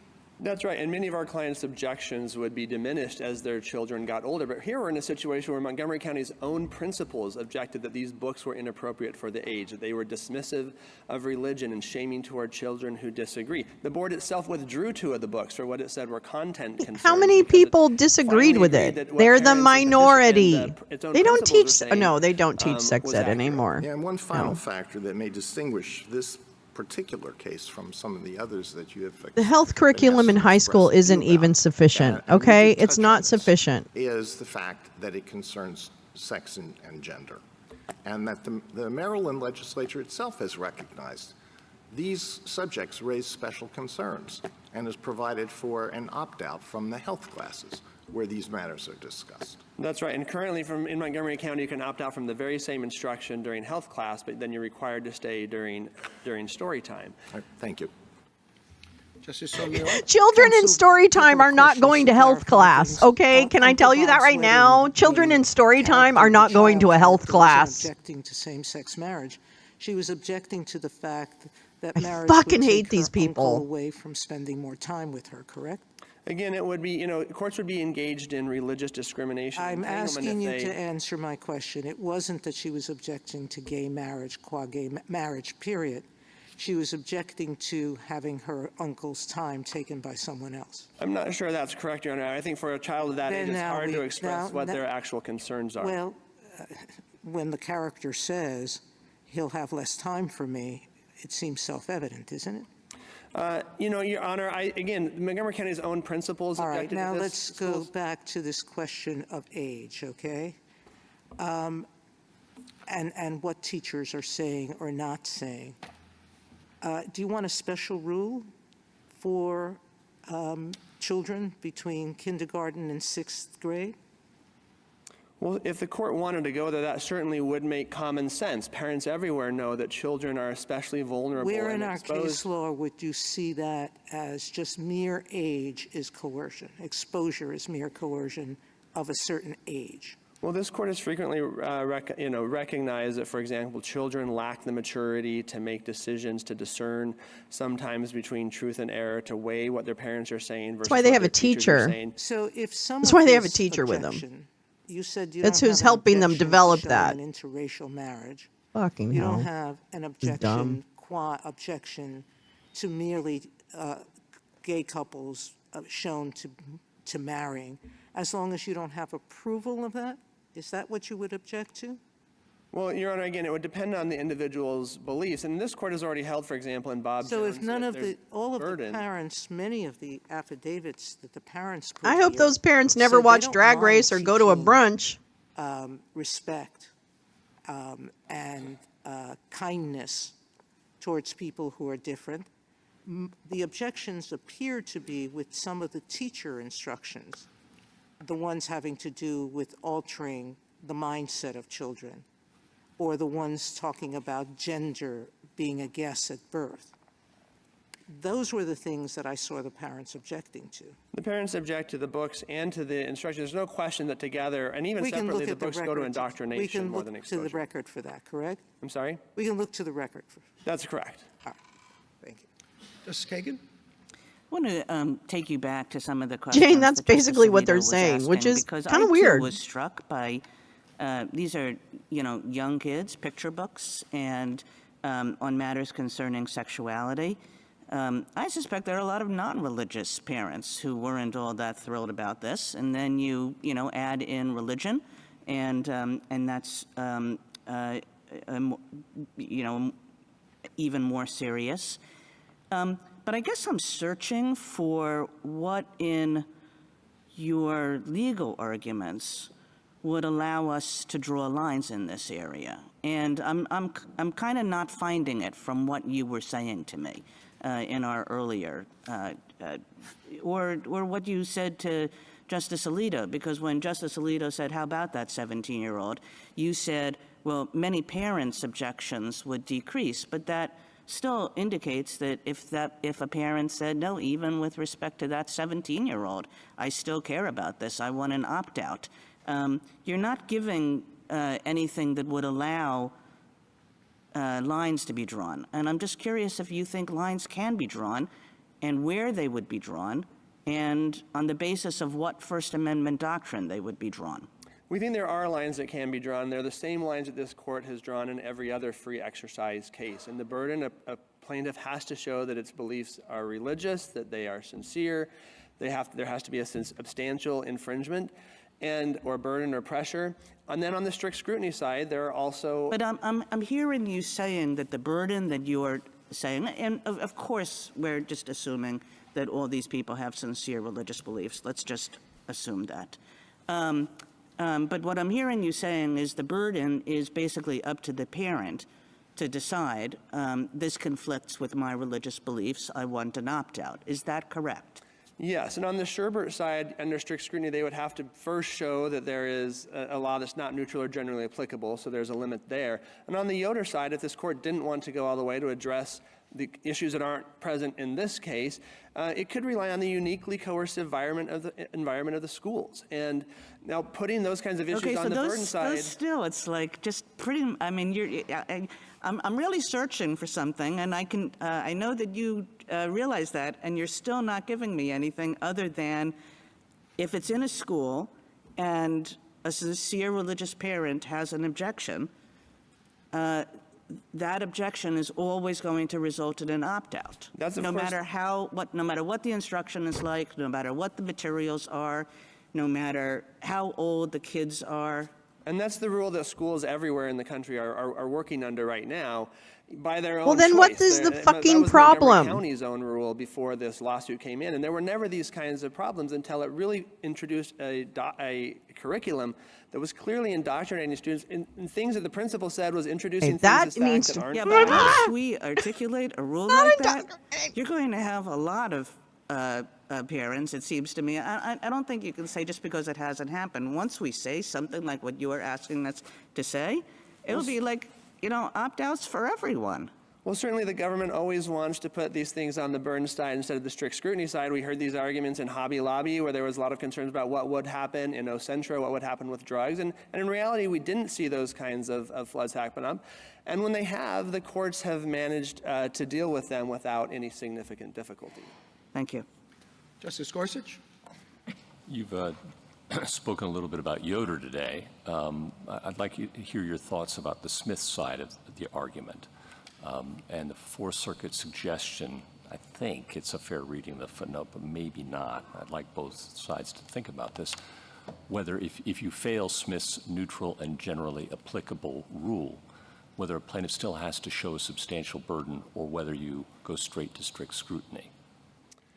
I think you would just have to go, I think at that point, if you've shown lack of neutrality and general applicability, you would still have to have an injury, maybe something. For constitutional Article 3 purposes. Exactly. But do you have to show a substantial burden, or is that law that is not neutral, that discriminates against religion, does that go straight to strict? I think the standing injury would be sufficient. And here's an example why. If you look at the board's, for example, revised diversity guidelines, they try to draw a line between curricular activities and extracurricular activities. Yet they also say, and this is at 674 of the appendix, that you can opt out of in-choir or band if you object to the religious songs. Is that curricular or extracurricular? They also say on the extracurricular side, you can opt out from things like Valentine's Day if you don't like the religious overtones of that holiday. But when Sherwood Elementary School announced that it was going to read one book of the inclusivity books every day in June for the month of June to celebrate Pride Month, you couldn't opt out. So there's this discrimination where you get some religious reasons get opted out, some don't. There's these labels about curricular, extracurricular, English and language arts versus health. But in the end, it's the same thing, and some students are getting opt-outs, and some aren't. That discrimination alone is a burden that gets us to strict scrutiny. Justice Kavanaugh? A few questions. What's your understanding of how the surrounding counties are dealing with this? Frederick County, Howard County, Prince George's County, Anne Arundel County, and the like. Yeah, Carroll County, for example, has taken the position that it will teach inclusivity without indoctrinating students. And so it's not introducing this ideology, extreme ideology about gender, whether your body says anything about your gender, whether doctors guessed at your sex, whether your pronouns change day to day based on the weather or not, whether you should petition for, unisex bathrooms. It's teaching inclusivity without that indoctrination. And our really good link that Gal deserve, just dropped. U.S. to be intelligence respected contradicts and Trump's loved, and nobody justification disagrees with that, but you don't for do that mass by forcing kidnappings. others. In fact, religion is another one of the categories in the equity regulation that is required to be respected. The principals, when they first responded to this curriculum, their concern was for the religious students, that they were going to be dismissed and shamed for their beliefs. And I think you just said this, but you're not For their seeking bigotry? to prohibit. That's bigotry. I'm sorry. I don't give a shit. You're just seeking I don't give a shit. not to be forced to participate. You have to prove to me your Sky Daddy exists. I don't have to prove shit. Prove to me he exists, been used in some of and then we're going. But no. the right bullshit. term is burden. Fuck off. Is that correct? That's correct, Your Honor. And if you think about their example of saying, like, the Fourth Circuit said that, you know, the students were never asked to change their religious beliefs. Is it enough if you just ask them, will you change your religious beliefs? Or does there have to be something more? That is really not a workable standard. And you know, schools should not be treated differently than any other government entity as far as what their obligation is. And it somewhat flips the Bill of Rights on its head if we're worried more about extreme examples that don't happen to protect the government from the parents as opposed to protecting the parents' fundamental rights to direct the religious upbringing of their children. And then in terms of sincerity, in other words, if you're lying about your religious belief, that can be inquired into, but not the legitimacy, the reasonableness, the acceptability, the consistency, none of that. A court has no business questioning any of that about someone's religious beliefs, as I understand our case law. That's right, Your Honor. In this case, again, the fact that the board has admitted that they would give opt-outs to Muslims who object to their children viewing an image of the Prophet Muhammad, but not our Muslim clients who object to their students reading these books, shows that that kind of analysis would entangle courts in religious questions and invite religious discrimination. And then I guess I am a bit mystified as a lifelong resident of the county, how it came to this. Can you just tell us what happened when in March of 23, you know, what happened in terms of the objections and how the school board responded, to give us a little bit? Well, I share your concern. Two of my kids graduated from MoCo and were opted out when they asked on their own accord to opt out of some instruction on sex education. And what happened is, we're not even entirely sure, because for the entire first year, the board promised in multiple places on Fox News and other media that parents would be notified and then they would be opted out. The last notice happened on March 22nd, 2023. The very next day, overnight, with no explanation, the board came out and said, we're changing the rule because we want all students to be instructed on inclusivity. That's at 547 in the appendix. That emphasis on all students. Yeah, it has to be. Yeah, all inclusive. Okay, from there on, including everyone. We've already told you can opt out. If you're excluding the bigots, then they're not getting any help. And it wasn't until later in the year when they actually revised their guidelines, which still allow certain religious opt-outs and just not others. So this was clearly targeted at religious parents objecting. But then complaints were raised, no, right? It wasn't. Right. Hundreds of parents complained. Hundreds? These were mostly Name from them. The news articles, mostly families from Muslim faith and Ethiopian Orthodox who were objecting when they spoke to the board. The board accused them of using their religious beliefs as another reason to hate, accused a young Muslim girl of parroting her parents' dogma, and then accused the parents of aligning with racist xenophobes and white supremacists. And so, again, there's no question in this case that wow, I sure need a lot more context to all that nonsense. And that it's discriminating. I would love some more context because of their religious beliefs. Because I think that's fake news. Justice Barrett? So, counsel, we've talked a lot about burden, and I'd like to get a definition. So Justice Sotomayor's questions, I think, track what the Fourth Circuit said, which is that compulsion is required. That's not your position, that compulsion is too far, right? So can you precisely define for me what it means to have a burden?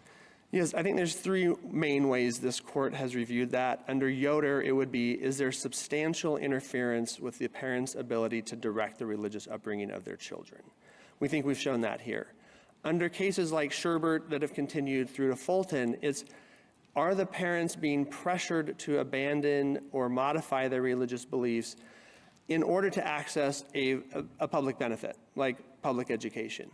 And then I think we also have what I think Justice Gorsuch may have been suggesting, just if there's straight up discrimination where some religious students are opted out and others aren't, then that itself would also be a burden. And I think we satisfy any one of those tests. Okay, I have questions for you about those tests, but I'm going to bracket them to just follow up on the burden question.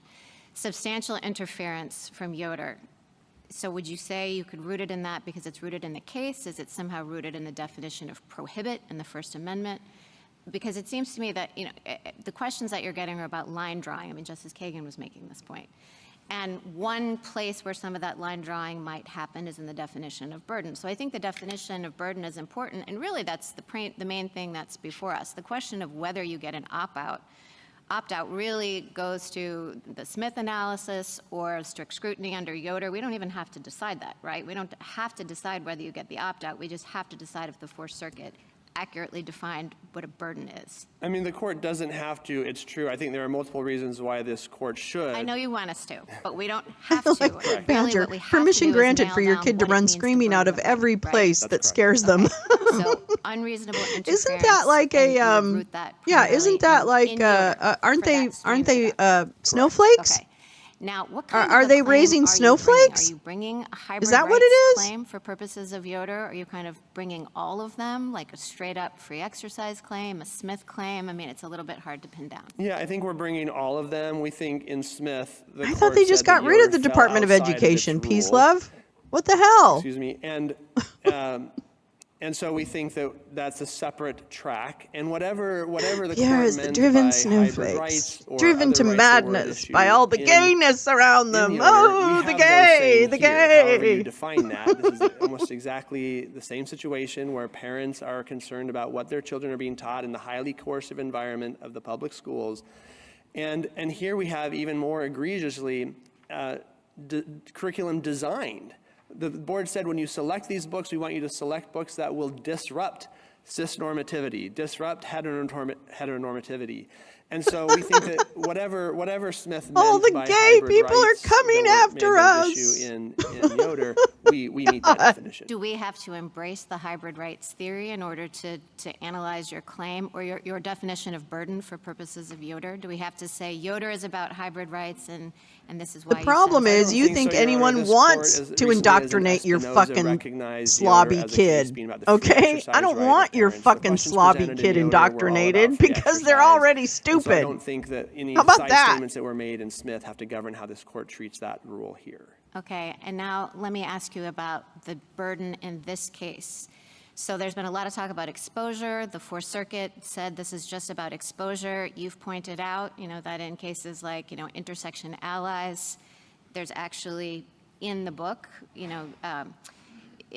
it presents a worldview, right? And it says, let's disrupt the norms, that book. Let's disrupt the norms, and many of the books, it's not just pictures. No, it's actually no, you cannot be indoctrinated into being gay or genders, no, that's not how it works. And pronouns, etc.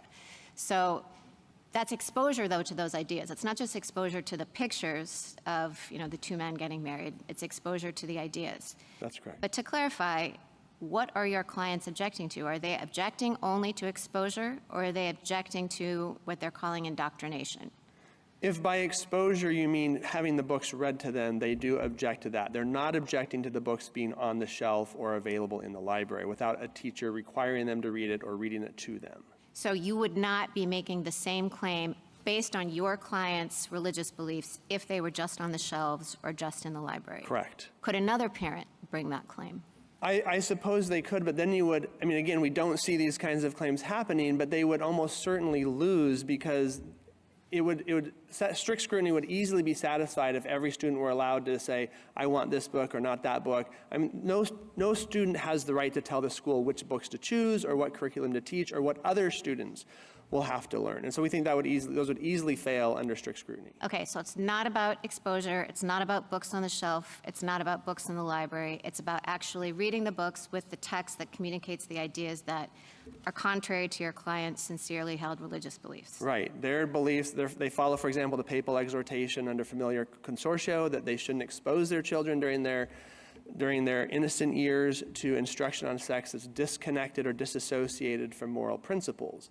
And so that's what the Mahmoud family, they also have an objection to any kind of discussion for young children outside of their family circle, as do many families, as the courts noted. Okay, and so I want to talk about the public benefit analysis. So the government frames this in terms of public education as a public benefit, and your friends on the other side do too. And I'm just trying to figure out if that's the right way to think about this, because in Maryland, you're compelled to send your children to public schools. And it's a misdemeanor if you don't, and you're fined if you don't. And it's true that the statute gives you an exemption to that compulsion if you choose homeschooling or private school. And, what is it, like thorough and comparable instruction. But this isn't like a public benefit like we apply for, rubber tires for our playground, or, we apply for a license to engage in some kind of activity. There's actually a compulsion here. So is public benefit the right way to think about this? Well, I think if the court does think about it in that context, it's a much more valuable benefit than just getting access to rubber tires or some of the other things this court has found burdened religion. And so, but also I think the coercive element is adequate for this court to reach a conclusion in favor of my client. Well, which way do you think it fits better? I mean, you're compelled to send your child to public school and pay a fine unless you take advantage of an exemption. So it's just hard for me to see how it's a public benefit in the same way that some of our cases have talked about public benefits. So which model? I mean, I understand you don't want to disclaim public benefit, but which way do you think it fits? Well, I think certainly the Barnett example is a very good example of where you're actually compelling children to do things that are against their beliefs, and I think that would be that's a very fitting model for this case. Okay, thank you. Justice Jackson? So I guess your colloquy with Justice Barrett makes me wonder whether this case is really the right vehicle to evaluate any of these issues. I mean, how can we say that you meet any definition of the burdens? Justice Barrett went over several different versions of them, when we don't even know how these books are actually being used in the classroom. I mean, this was what I understood the Fourth Circuit's primary holding to be, that the record is threadbare. It contains no information about how any teacher or school employee has actually used any of the books or what any child has been taught in conjunction with their use. And it seems that aspects of your argument are turning on whether the books are just on the shelves or whether students are being taught. And so why wouldn't we wait until we have a record regarding those things before we make any legal pronouncements about what's happening in this case? Well, two responses, Your Honor. First, this is a preliminary injunction, but if you think about the case, for example, Brown versus, hot, sexy, and safe, is that, and I don't even want to describe what happened in that case, but should that kind of graphic sex simulation with a student and a teacher have to happen before you bring a claim? But I need you to focus on my question. This is a preliminary injunction. I appreciate that. When you seek a preliminary injunction, you actually have to have a factual record that is the basis for the court to make a determination in your favor that some conduct that you're complaining about needs to be enjoined. And what's confusing to me and hard, really hard in this situation is that we have a lot of sincerely held beliefs and concerns and children and principles, and I see all of those things, and so really want to be careful about making the pronouncement that relates to this.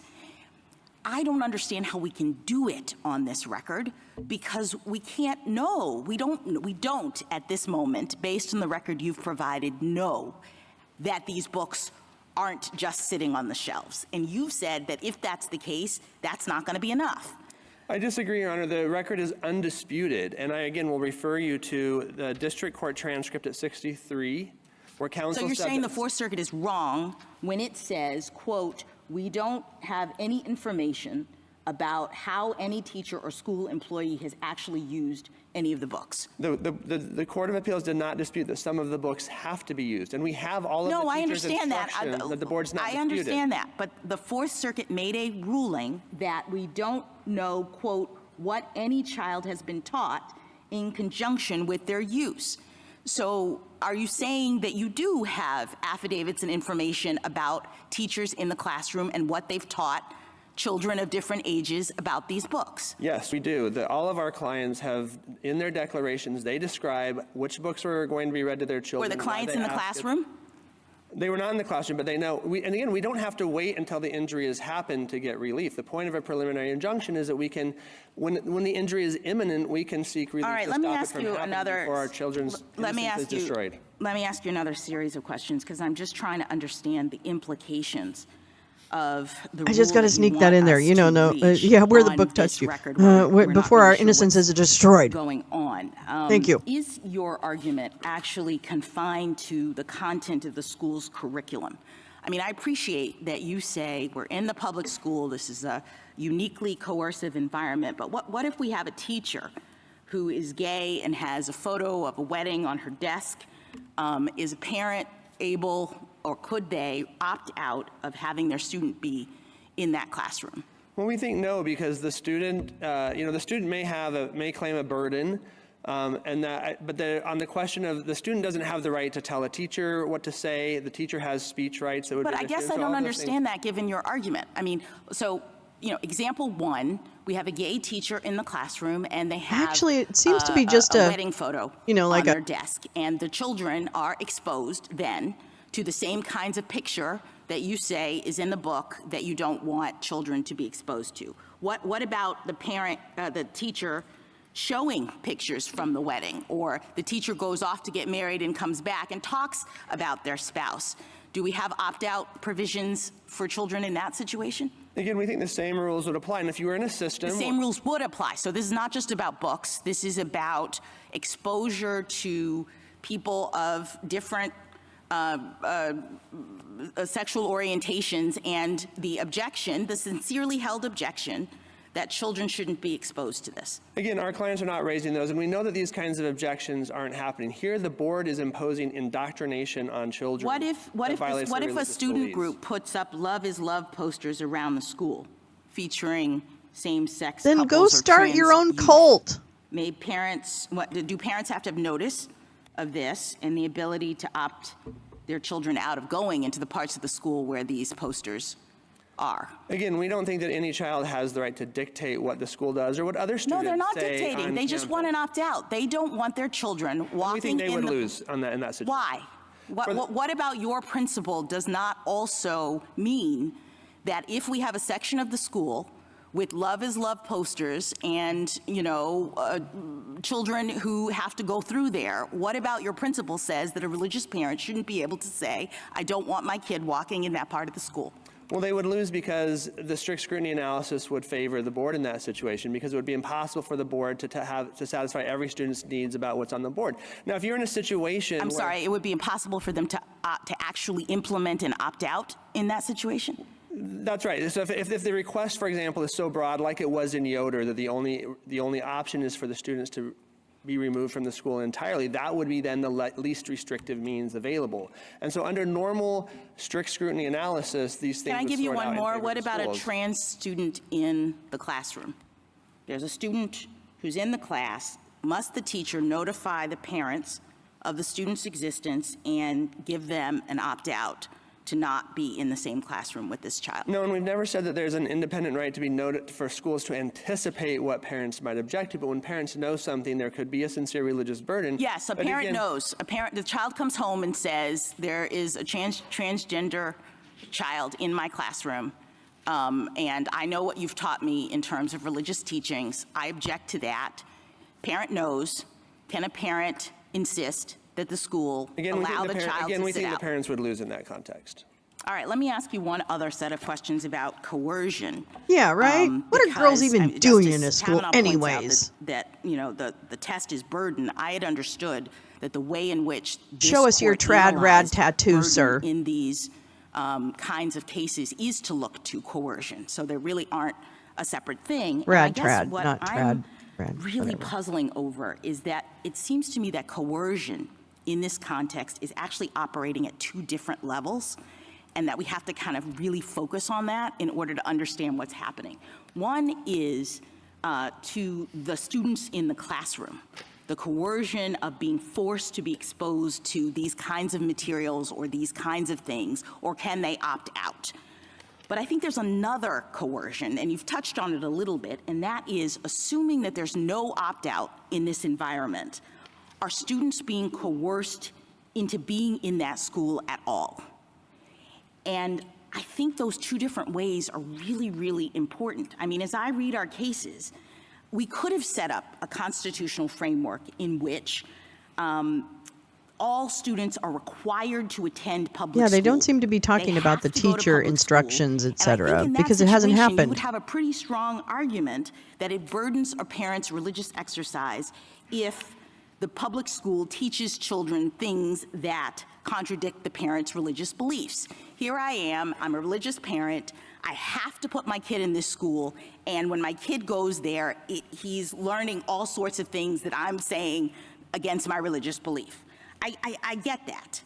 But what do we do about the world that we're actually in, which is where Pierce says that the parent can choose to put their kid elsewhere, that you don't have to send your kid to public school. In that situation, I guess I'm struggling to see how it burdens a parent's religious exercise if the school teaches something that the parent disagrees with. You have a choice. You don't have to send your kid to that school. You can put them in another situation. You can homeschool them. How is it a burden on the parent? Wait till they have find the mommy and option daddy's to porn send their kid magazines. elsewhere? The world Yikes. we live in this case is that most parents don't have that option. They have two working parents. They Yes, can't as a afford to matter of send a private practicality, school, absolutely. And that's the reality for our parents. I understand, but in so many other constitutional doctrines, we don't focus on whether people actually can afford to protect their rights. Well, here in they're so many forced other to, they're forced to doctrines. pay for the public No, I schooling. understand, but usually we set aside and we say, but you still have the right to get an attorney in a civil case, even if you can't afford it. Right? So we don't focus on whether or not they can actually do it. They have an option. And what I guess I'm worried about is a world in which when there is an option to send your kids somewhere else, it seems to me that these parents would be dictating what this school I'm so does sorry. in the way that you say our It's cases bad say they Lolo can't do, Tuesday. right? In Carson versus Fuller, BLT. this court never required coercion. The parents were already paying tuition to go to the school. In all those cases, Lukumi, the schools didn't really need tires. They weren't being All coerced right, to do all anything. This right. court has always Okay, said I'm not Sherbert, Adele Sherbert, pooping Thomas, on they weren't being homeschooling coerced to do anything. They entirely. just were being pressured to violate their religious Homeschool beliefs cousin in about order to get access the PhD in benefits, much less violent microbiology. Whatever, education. flexers. Thank you, counsel.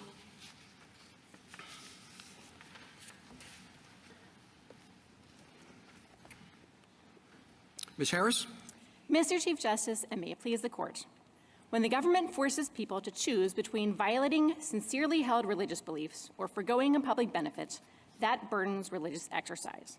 In Fulton, offering foster care contracts only to groups that would certify same-sex couples burden groups that believe marriage is only between a man and a woman.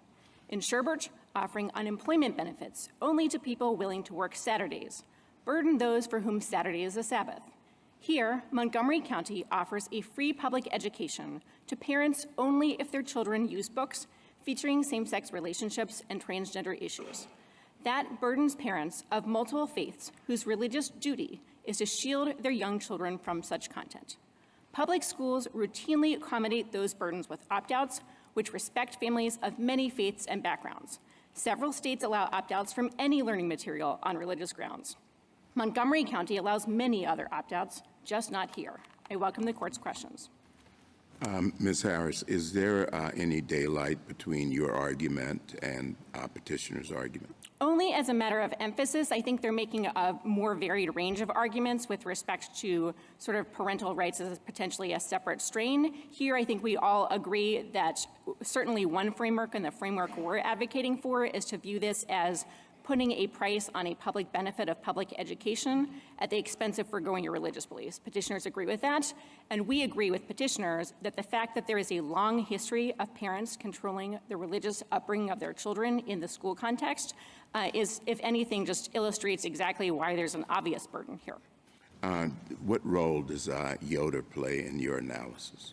Yoder is a textbook example of parents being forced to choose between paying a price, which is having to face severe sanctions, potential sanctions for not sending their children to school, or being able to exercise their faith by preserving their children, their teenagers, from being exposed to worldly influences. And again, that was contrary to the Amish faith, which prescribed that at ages 14 and older, that's the critical time for children to be closer to home and not be exposed to the worldly influences of high school. So I think we're on all fours with Yoder. If the idea that we're just talking about mere exposure here that is not something that would be cognizable just sort of runs flat in the face of that decision. We're on all fours with Yoder? Focuses what? On, as articulated, What does it turn sincere into? religious beliefs. What are we doing? How do you measure whether a belief Wow, is it's sincere Sexy or not? Tuesday with Based Lolo on this court's and the cases, it's whether SCOTUS. someone is expressing their understanding of what their religion entails. It's Sexy SCOTUS Thomas, I think, Day. is this court's sort of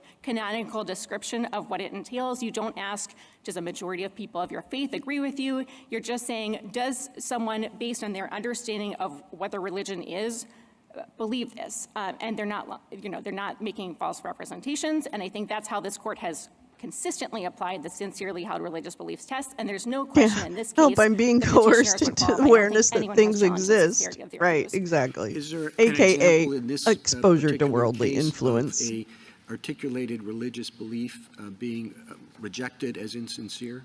In this particular case, no. I don't think there is an example of that. Ms. Harris, you've heard the discussion so far, and it's focused in part on what qualifies as a substantial burden. At one end, you might imagine a book being in the library. At the extreme other end, you might imagine a teacher coercing a student to write Fucking spit it out, bitch. or do a certain thing that's contrary to their religious beliefs. Where in that spectrum do you fall? We might not even fall on the spectrum, because I think the question is not, are you objectively looking at the world and asking how That's does a right. child of a Aren't they particular exposed age to all or kinds outlook of feel about a particular encounter with a teacher or a copulation? particular material? It is, in the first instance, do parents have a sincerely held religious belief that their faith obligates them to shield children from particular material? And I think that's important, because if you take the opposite approach and say, people should get in the business of thinking about, are 4-year-olds more susceptible, are 16-year-olds sort of insulated, you start slicing and dicing among different faiths. You say that faiths that believe that 4-year-olds must be shielded might have a better right, or better free exercise right, than the Amish, who believe, for instance, that it's actually 14 that matters for their faith to shield people. And so I think that concern with religious discrimination is really, really important in terms of the first step of defining what a burden is. If it's all about a sincerely religious parent wanting to shield her child, then to take what I think might be thought on some views as one end of the spectrum, a book in the library, right? And they say, well, my kid is not shielded from this book because, there's library free time, and she could find this book on the library shelves.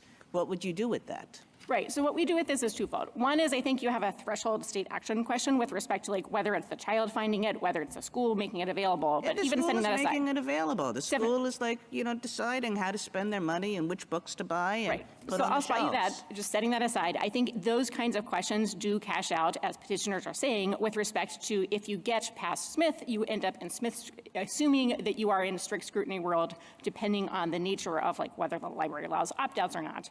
I think it does cash out in strict scrutiny, because we agree with So petitioners. you would get to strict scrutiny. That sort of counts just because you find some kind of conflict, a religious parent saying, no, I don't, my kid would not be shielded from something that is in conflict with my religion. And so the only way for a school to win that is in strict scrutiny land. Well, no, I think the school could win in a couple of ways. One is, if they have a generally applicable policy, they don't allow opt-outs for anything. Obviously, they could be they could be in Smith world. But assuming we're in strict scrutiny world, this is how things work. I think the way that it works is, are you saying that that schools have to operate as sort of policemen to make sure that there's no child at any point in the day who might run into a book or pages of a book that violate their parents' religious obligations? And I think then you're just in the same territory as United States versus Lee, or in Fulton, or in other cases that say, at the point where you have a combination of, you're essentially forcing the school or the institution to shoulder the burdens of reworking the institution and essentially giving that one person a right to restructure it for everyone else. That's not the kind of accommodation that is permissible under strict scrutiny. United States v. Lee is a good example, where for the income tax... I'm sorry, go ahead. Sorry. Income tax, everyone accepted that the Amish carpenter at issue in Lee had a sincerely held religious objection That's to beautiful. Social Security taxes. Really. Not part of their faith. But the court said, no, you can't just say that I you think get the puppy to needs a ensure that whoop, everyone else doesn't pay BRB. their taxes, or that you get to essentially rewrite the income tax as to everyone, because you can't have a sort of system like that. Now, we're in the opposite of that world here, because opt-outs with respect to pieces of instruction, the entire curriculum, with respect to extracurriculars, with respect to everything else, are a sort of very traditional feature of public schools, and indeed the means So by with which... respect to all of those things that you just said, curricular instruction, extracurriculars, blah, blah, blah, that does not raise the Lee issue in your mind. You know, there the opt-out is necessary.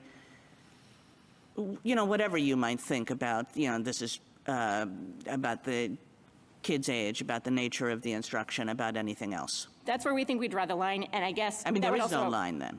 No, I think there absolutely is a line. I mean, I think we've heard hypotheticals with respect to, can you essentially veto someone else's children being in the classroom? Can you veto a teacher being in the classroom? Can you make sure that no one else is being taught a particular book? And those, in our view, again, Fulton is a good example, Barnett What would too. happen if, like, an 8-year-old, you know, there's a part of the school day where people show and tell and talk about things that matter to them and to their families, and an 8-year-old says, I want to talk about, you know, having 2 moms. Would another student be able to say, I'd like to exercise my opt-out now? I don't think so, because in that particular context, what you're talking about is other students talking. Just as if there's a lunchtime conversation among students that raises various issues, schools and teachers and the board are not engaged in state action just by not policing everything that any student in the school says in any part of the day. False alarm. Just what the teacher says. It's what the teacher says, and again, I guess I would take it yet a further level. So there's teacher liability, and then for the board, of course, to be liable, you have Manel issues with respect to whether it's a policy. And just how this works out practically. I don't know. teachers- It's up to you, Gal, because I could go in the Mr. blues and Baxter's greens too. answering That one would of be. my questions. I could go either He way. said, you know, he has no objection to the fact that, you know, the school would say, well, you know, you should leave the room. And then if the next thing Oh my is, I God, don't what about wanna Catcher in leave the room, Rye? wanna I mean, be aren't there a in the bunch of books that room, are you like know, problematic? in the same way as everybody else is. I just don't want them to be talking about that. Is that a claim? We agree with petitioners. And that would be boring? that's just the same version of the veto that we Oh, already talked I about. love That's it. not a permissible, that would I fail love strict it. scrutiny. That's not how opt-out works. I and love I think it. it's very telling. Because the person could say, like, I'm not getting the same education, the same public good as everybody else is because I have to leave the room. And I don't think that happens as a matter of practice. And the reason is, again, you have 5 states ranging from Pennsylvania to Arizona, Utah, Hawaii, Minnesota that have very broad opt-outs, even broader than any sort of constitutional rule being proposed here. And you don't see people saying, I have a sort of right under a state law action to not have this particular opt-out operate that way. The way these have always worked is you either are sort of outside for a brief period of time, or you're offered some sort of alternative. And again, this is not something that's hard for schools. It's something that schools have done for a long time. It is not a sea change. And respondents have the same problem, which is if you accept that it is some sort of level of compulsion that triggers it, they're accepting the same whole series of opt-outs and alternatives too. Thank you, counsel. Justice Thomas, anything further? Justice Alito? Whoa. Justice Sotomayor? Cut her Here, off. sought by defendants asks for 2 things. Parents noticing an opportunity to opt their children out of reading, listening point, to, or easily. discussing the Pride storybooks. The injunction presumably would require what you say is not required, to take the books off the shelf, correct? No, I don't think that's what they're requesting at all, and petitioners seem to have disclaimed that. Petitioners are saying they would like the ability to, they basically want the To status quo. opt out from forcing the child to read the book. So they want the But that's child not to the be, words used here. yes, they want the child to be outside of the classroom if they are exposed to the book. They want the status quo ante that Montgomery County previously offered. All right, so, but you're not objecting either to having the books on the bookshelf in the classroom. They want We money. don't They understand want that to be- government money for their private Now, they school, also Max. asked the court That's to, what they quote, want. enjoin defendants from denying them advance notice. They want and to have their opportunity to white opt kids their go to children school out of any and other learn what they want them to learn with other related white to kids. family life Period. or human sexuality that violates the parents' or their children's religious beliefs. Is that an enforceable injunction? Is that an enforceable injunction? I don't know what related to family life would mean. It could be any picture, any book that talks about people getting married. interracial couples? I think it's defined by the contours of their particular claim and by the way in which Montgomery County and the state of Maryland have defined We topics. require Let us be injunctions to be more specific. precise than that. Let me be I specific. think regardless of how the court feels Scared with respect straight to white the kids. specificity Yeah. of this injunction, it seems pretty definite in the context of the case. And with respect to the question presented, whether there is a burden if parents are not able to have the advance notice of opt-out of the material that their religious obligations prohibit, that's a clear burden. It's Paul Wayruck's vision of segregation. That's what I think. You briefed the case, the government's briefed the case is a public benefit case. That's what I think. Another way to think about the case, as Justice Barrett was discussing with your colleague, was through the lens of Smith and whether the counties acted neutrally pursuant to a They really won, you know? They really made some fucking progress, those guys. The CNP and all that. Some statements that Justice Kavanaugh referenced from They really board did. members to parents and children. And we have opt-outs for all manner of other kinds of considerations for Valentine's Day and Halloween and other things. And has anyone in the mainstream media talked about the Council on for National Policy and other organizations? The way it would work would be you would find discrimination on the basis Has anyone of religion, talked about not just that? There was not a generally applicable policy, so obviously non-generality Because would be this is specifically. But I take the petitioners to be going. We have to further and watch saying Bad Faith there's evidence again. in the record of more That's like what we have to seemingly watch. animus type claim, where We have to there's watch Bad sort of Faith. The only explanation for the board's shift is they did not like the religious objections. They have expressed hostility in various comments to religion. So that is absolutely another pathway the court could go down. And again, we chose the public benefits path because on this particular record, it seems particularly sort of clear that parents have a sincerely held religious obligation that is being denied in this context. That would suffice to get to strict scrutiny and sort of go through the rest. Oh, well, sorry, one other question. Yeah, maintenance of the Some base, lower really, courts you know? have taken the view that even if you have a it's all of that. discrimination against religion, so you failed the Smith test, that you still have to show a burden, a substantial burden in addition to that. And one might read a footnote in the Fourth Circuit's opinion to suggest that. Do you have thoughts about that? This court has held in cases, certainly most recently in the Trinity, Lutheran Trinity, that discrimination on the basis of religion, if you are treating people of faith worse or a particular religion worse or discriminating in the Lukumi sense, that triggers strict scrutiny. What is worse? Isn't that a feeling? Your position That doesn't seem like a legal concept. You're not seeking to alter the instruction in the classroom or what's the content of the classroom. You're only seeking not for these children to be forced to remain in the classroom, correct? Exactly. And then if there is a substantial burden, you get to the next step of the analysis.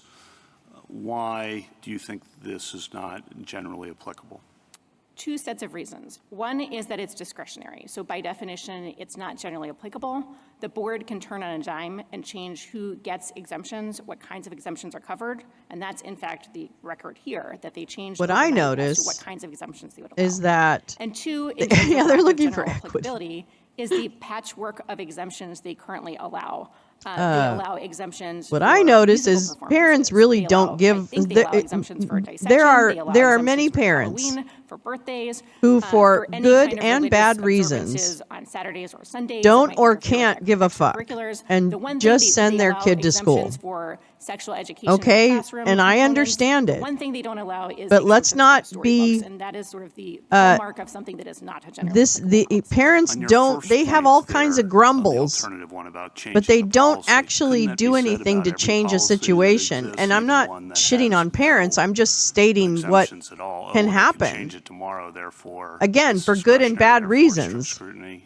How would you answer that? Especially by the I'd say time they the get to court high has looked school. at sort of legislation and other sort of binding things that are binding. So I differently and think, said, if you have a law that says there's no exceptions, it's a different situation. they doth from protest if too the- much if the because, decision frankly, maker they tomorrow probably just wouldn't do retains shit about flexibility. it. I mean, if you think about That's it. Fulton, the way in which the court thought about case-by-case discretion in that case, if you have a decision maker who I mean, I'm sure that someone reached out to them and said, "Hey, can we slap your names on a lawsuit?" Right? Tomorrow, it seems hard to see why that. That's how they do these fucking lawsuits. Is they just find the client appears. We don't need to And then address that Heritage here, I or whoever suppose, else because foots of the bill. Exemptions that exist for other things makes it non-generally applicable in your view. Yeah. And then on Why strict is this scrutiny, not why like does the county more fail strict like scrutiny?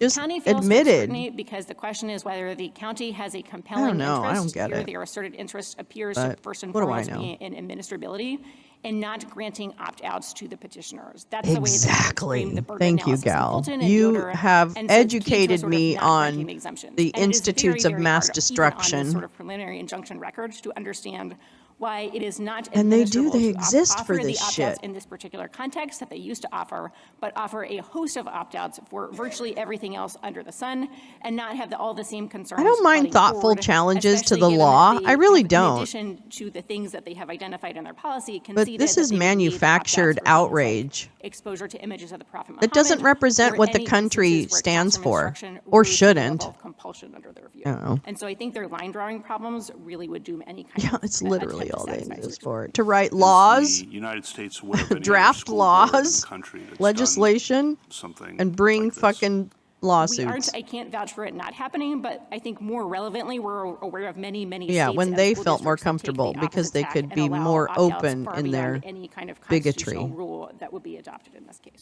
Thank you. And they controlled Ms. other Barrett? people. Really, it's control, right? Ms. Harris, so there's a lot of concern about line drawing and what this would mean, and maybe some of that would be handled under strict scrutiny or under Smith. I mean, it's not saying that anybody wins or loses if we're just talking about initial steps. But to the point of line drawing, is there a way, let's imagine that the court decided that there was a burden here, that a free exercise right was triggered, that the government thinks we should be careful about to not implicate other things. I'm thinking about, what if a teacher was transgender and the student was very respectful to the teacher but didn't want to use the pronouns, and the parents didn't want I don't know the what child to use about the pronouns, alleged like, Muslim say, respondents. call the teacher I have to. I haven't read the background yet, was transgender, but I'll when the read teacher that was and see transgender. what Same for a student in the classroom. their objections You know, were. those might present different issues. But that's what that would those be more think tanks difficult. exist So for. is there something that the government has in mind? And that would it be behooves some limiting principle? Heritage to include so just a to take the diverse limiting group of principle first, and then your plaintiffs, pronoun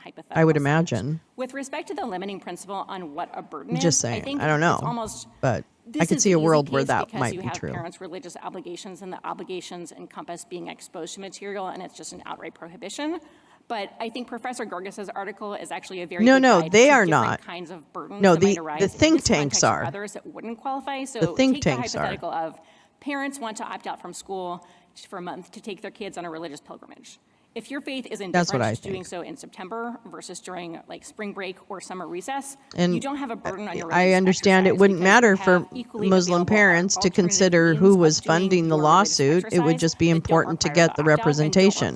don't really put you to the choice. So of I can't So when you're thinking about fault things that them. aren't sort of the prohibition on exposure things, Per I Vox, think there at are least real attends- teeth in this doctrine, and there's a lot of hypotheticals that Ooh, you can really? think of in a school Florida? context that would implicate that. With respect to your pronouns Wow. hypothetical, I actually think that's a case Very that raises interesting. even Give me more coffee. I'm gonna concerns look in that the up. sense that you also have, and this is what the Court of Appeals cases bear out, potential compelled speech concerns with respect to you are requiring everyone else in the classroom, first of all, free exercise issues, but also compelled speech issues, to refer to a particular person by pronouns. That's how the cases are kind of getting litigated out in the lower courts right now. Thank you.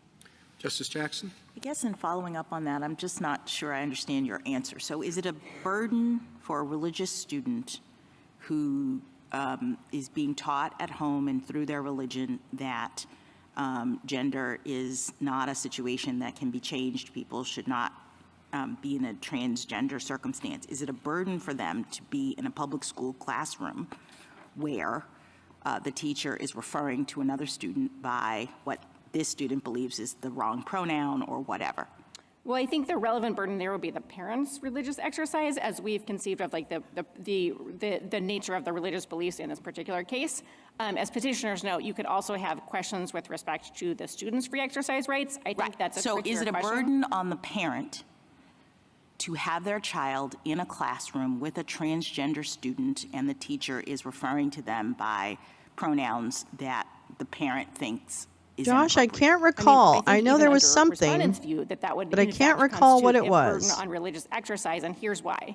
it is a burden on religious exercise and the parents' view because you are, But, hey, because Josh. not only do they have a religious obligation to ensure that their children are not sort of exposed to the idea that you must sort of recognize people's pronouns in that particular way, but I think even under respondents' view, there's a level of compulsion or affirmation of a particular view of how someone's pronouns should work out. And it doesn't matter that the parent could send their kid to a different school because they don't like this environment. I mean, they're not, you agree that they're not being compelled to actually go to that school where this sort of thing is happening that they disagree with. I think 2 points on that. One is that actually shows the burden because you're being forced to forgo the benefit of a public education. And well, we'll get to that. I'm just trying to understand. Yeah, I think so you're saying even if the parent has a choice Yes, to put their it's the kid famous in another "don't read environment to that me" doesn't do the kind flag, of thing that they object to, the it's still a gadfly burden if they flag. opt to put their child in this environment. Absolutely, unless you want The to religious overturn Burnett, gadfly because flag. Burnett, too, I think, had Yeah. the same choice. Jen Let me ask Grippy, you I love you, about, sister. just following up on that choice. So is it really confined to the public school context? So in that same scenario about foregoing a benefit, what if the government puts up ads on public transportation that informs the public that the clerk's office, the government's clerk's office performs and certifies gay marriages? And this is on a bus, this is on the subway, and children can see these ads that are talking about state-sponsored gay marriages. And what I guess I'm trying to understand from your argument is whether it I substantially don't think so. burdens the I'm not religious sure, exercise Jim, of the parents actual news on whose that, but I'll religions check. teach that marriage is between a man and a woman, to ride on those, to have those ads displayed on public transportation. Yeah, I would just add caveats with respect to like how the government speech inquiry would sort of cash out in that context and what kinds of challenges you can bring to transit. But I would just say as a more general matter, our position is not limited to the idea that if there are other contexts, I mean, if there are other contexts like take Bowen where you're being forced to use social security numbers by the government and that violates. No, I want this context. I want okay, the but I'm just saying like the answer answer is going to be so yes in terms of like. The answer is going to be yes. In terms of it so applies the to other government. contexts. So I guess I don't understand how that squares with our cases about not making the government change its position or do things just because of your religion. I mean, we have a public bus, and the person can choose not to ride the bus if they don't want their children exposed to the ads that are on the bus. This is 8 minutes ago. But you seem to be saying that because the bus is a public good, the religious parent has the right to tell the bus people and the state A jump of that they have to 27 take those ads cases. down because they don't want their children to be exposed. I should be more precise From April in terms of answering the 18th. hypothetical versus Oh, an the general increase of extension 27. cases outside the school context. From April We obviously 18th. think that the range of you can't be forced to forgo a public benefit extends beyond the school context because the respondents are asking for the reverse, to confine it to everywhere except for the school context. With respect to your hypothetical, I think you're getting into the question of how far does like the Ling decision extend with respect to government property? Can you force? No, I'm just trying to find a public benefit. You have schools, you say, is a public benefit that parents are being forced in a way they're to give up if they want to have an environment that their children is not exposed to these sorts of ideas. I'm just trying to find an analogous public benefit outside of the school context and ask you whether your position is that it substantially burdens the rights of religious parents if there are advertisements on a public bus that say things that they don't want their children exposed to. So again, I think at the first stage of the burden inquiry, it depends on whether you're in the Ling category of cases where you're saying I'm essentially burdened by something that's on government property, or you're in this sort of stage here where we're not talking about that context, but just to abstract outside of that, there are obviously going to be contexts besides the school context in which we would agree that there is a burden. Again, I think Bowen is really the best example where parents would be, if you take the Bowen hypothetical that was reserved, parents are forced to use social security numbers to get benefits, right, to apply for various things. That burdens their religious exercise. So yes, it applies in those contexts, but I think that is that's sort of a feature of this court's jurisprudence because this court has not said that public benefits can't be burdened. But isn't a feature of our jurisprudence that we haven't said before that mere exposure to these sorts of things create burdens. I mean, I understand that most of our What if a jurisprudence in whole this area bunch is of about angry forcing people men to affirm, line up the Pledge outside of a school or a Allegiance, library, forcing people to shout go obscenities to the public about school. It'd be specific one thing if the anatomy state, in my and hypothetical, behavior said of everybody has people to ride this who bus. engage in Just what they like the consider state to be used to say taboo everybody has to go acts. to public school, the Amish have to go to public I school past mean, 16. But if you have an option to really? do something else, I guess I'm just worried about suggesting that exposure to things you disagree with Proud Boys. in a Talking situation about in which you. you have an option not to expose yourself Chuds. to that because you Bragging, can do something Jim, else. about how we're doing better than counts from the Romania. standpoint That's of what's happening. substantial Oh, burden. bye, So 2 Tom. points. See you One is, all. I think, 'cause there's See two you for the concepts here. documentary. One is with respect to the concept of like quote unquote mere exposure versus beliefs. I think that line is not a line that can be held without discriminating on the basis of religion. I think if you had a situation where, let's say, Ms. Sherbert believed that she couldn't view images of the Prophet Muhammad, the only options for her Saturday employment for whatever reason involved seeing that, or involved employment that would have violated her obligation not to view other things that are religiously objectionable to different faiths, I think it would be the same setup. It wouldn't matter that it's unemployment benefits versus a school context. Now, second issue with respect to can you avoid it through other means? I think this court in Fulton confronted a very similar situation. The court did not say, Catholic Social Services, you have a mission that's religiously motivated of making sure you provide for the needy of Philadelphia. Instead of doing so through foster care placements, you have lots of other ways to serve those children, so go off and do so, even though the only means of serving foster care children through Philadelphia required violating their sincerely held religious beliefs in terms of affirming same-sex marriage. Thank you. Thank you, counsel. Mr. Schoenfeld? Mr. Chief Justice, and may it please the court. Every day in public elementary school classrooms across the country, children are taught ideas that conflict with their family's religious beliefs. Children encounter real and fictional women who forego motherhood and work outside the home. Children read books valorizing our nation's veterans who fought in violent wars. And children in Montgomery County read books introducing them to LGBT characters. Each of these things is deeply offensive to some people of faith, but learning about them is not a legally cognizable burden on free exercise. Adopting petitioners' view of the case would conscript courts into playing the role of school board, a task for which this court has recognized they are ill-suited. And a constitutional requirement to provide opt-outs from anything someone finds religiously offensive would mean public schools must find alternative classrooms, supervision for young students, and substitute lessons each time a potentially offensive topic arises. That is not what the Constitution requires, particularly given the special characteristics of the school environment. This court has made clear that exposure to offensive ideas does not burden free exercise. And it has held that the government is not required to do its daily work in ways that make it easier for parents to raise their children in the faith. Given the diversity of religious beliefs in America, petitioner's rule would require courts to adjudicate an infinite variety of curriculum challenges brought by parents with different religious beliefs. That is not hypothetical, as 40 years of litigation on these issues makes clear. The books at issue here, 5 among hundreds in the curriculum, are meant to foster mutual respect in a pluralistic school community. MCPS makes explicitly clear that students do not need to accept, agree with, or affirm anything they read or anything about their classmates' beliefs or lives. The lesson is that students should treat their peers with respect. I welcome the court's questions. Couldn't you solve those differences simply by restoring the opt-out? Your Honor, I think in this case, the record makes clear that the school district did try to honor the opt-out, and at some point it became infeasible. Certainly there are circumstances where the right decision a school board might make in view of the particular needs of a community is to offer the opt-out. It's a different question from whether it's constitutionally required. How would you distinguish your case, this case, from Yoder? I think Yoder involved a religious obligation that adherents remove themselves physically from society. So what was at issue there was the conflict between the Yoders' sincerely held religious beliefs that they needed to remove their children from society in order to provide them with the vocational training that the religion required, and that conflicted with Wisconsin's criminal compulsory education law.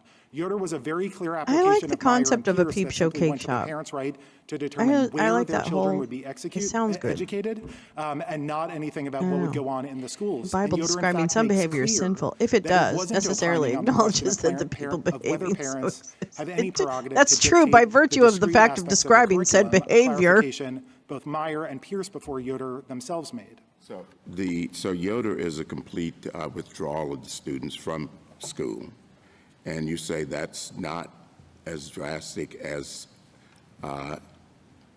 picking and choosing certain messages that the parents don't think their kids should hear. What's a girl to do? And again, I think Yoder was How can I possibly hurl epithets at said people if I don't know what they are like, what they look like, what they do? And Yoder simply recognized the right of the older Amish to withdraw their children from school at age 18.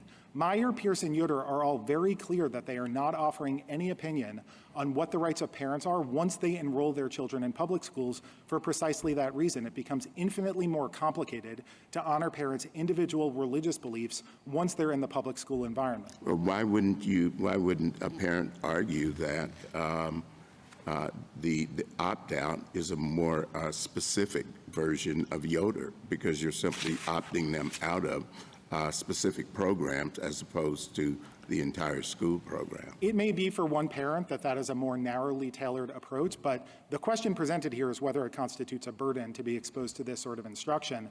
And when parents have a right to invoke the free exercise clause to shield their children from all manner of offensive curriculum, I think it becomes infinitely more complicated. Counsel, you said that nothing in the policy requires students to affirm what's being taught or what's being presented in the books. Is that a realistic concept when you're talking about a 5-year-old? I mean, do you want to say you don't have to follow the teacher's instruction, you don't have to agree with the teacher?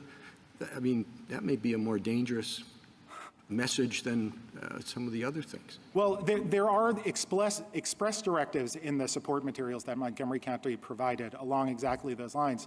But, Your Honor, I would point the court to Barnett, where the kids were young, they were 8 and 10, and the court made a distinction between being required to pledge allegiance and affirm a belief in a graven image in that case, and merely being required to remain passive during the pledge ceremony and being instructed on what the pledge was, what the flag was, and what it meant. Well, that's a particular ceremony, which I think I would sort of put aside when we're talking about the basic instruction here, you know, read this, or this is what it shows.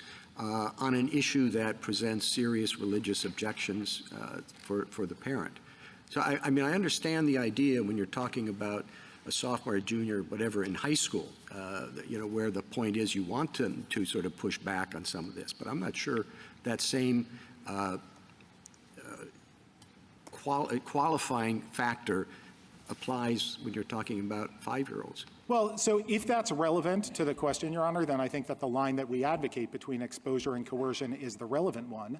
And there may be circumstances where, given the age of the student or given the particular presentation of information in the classroom, a plaintiff may be able to make out a case that their child is being coerced.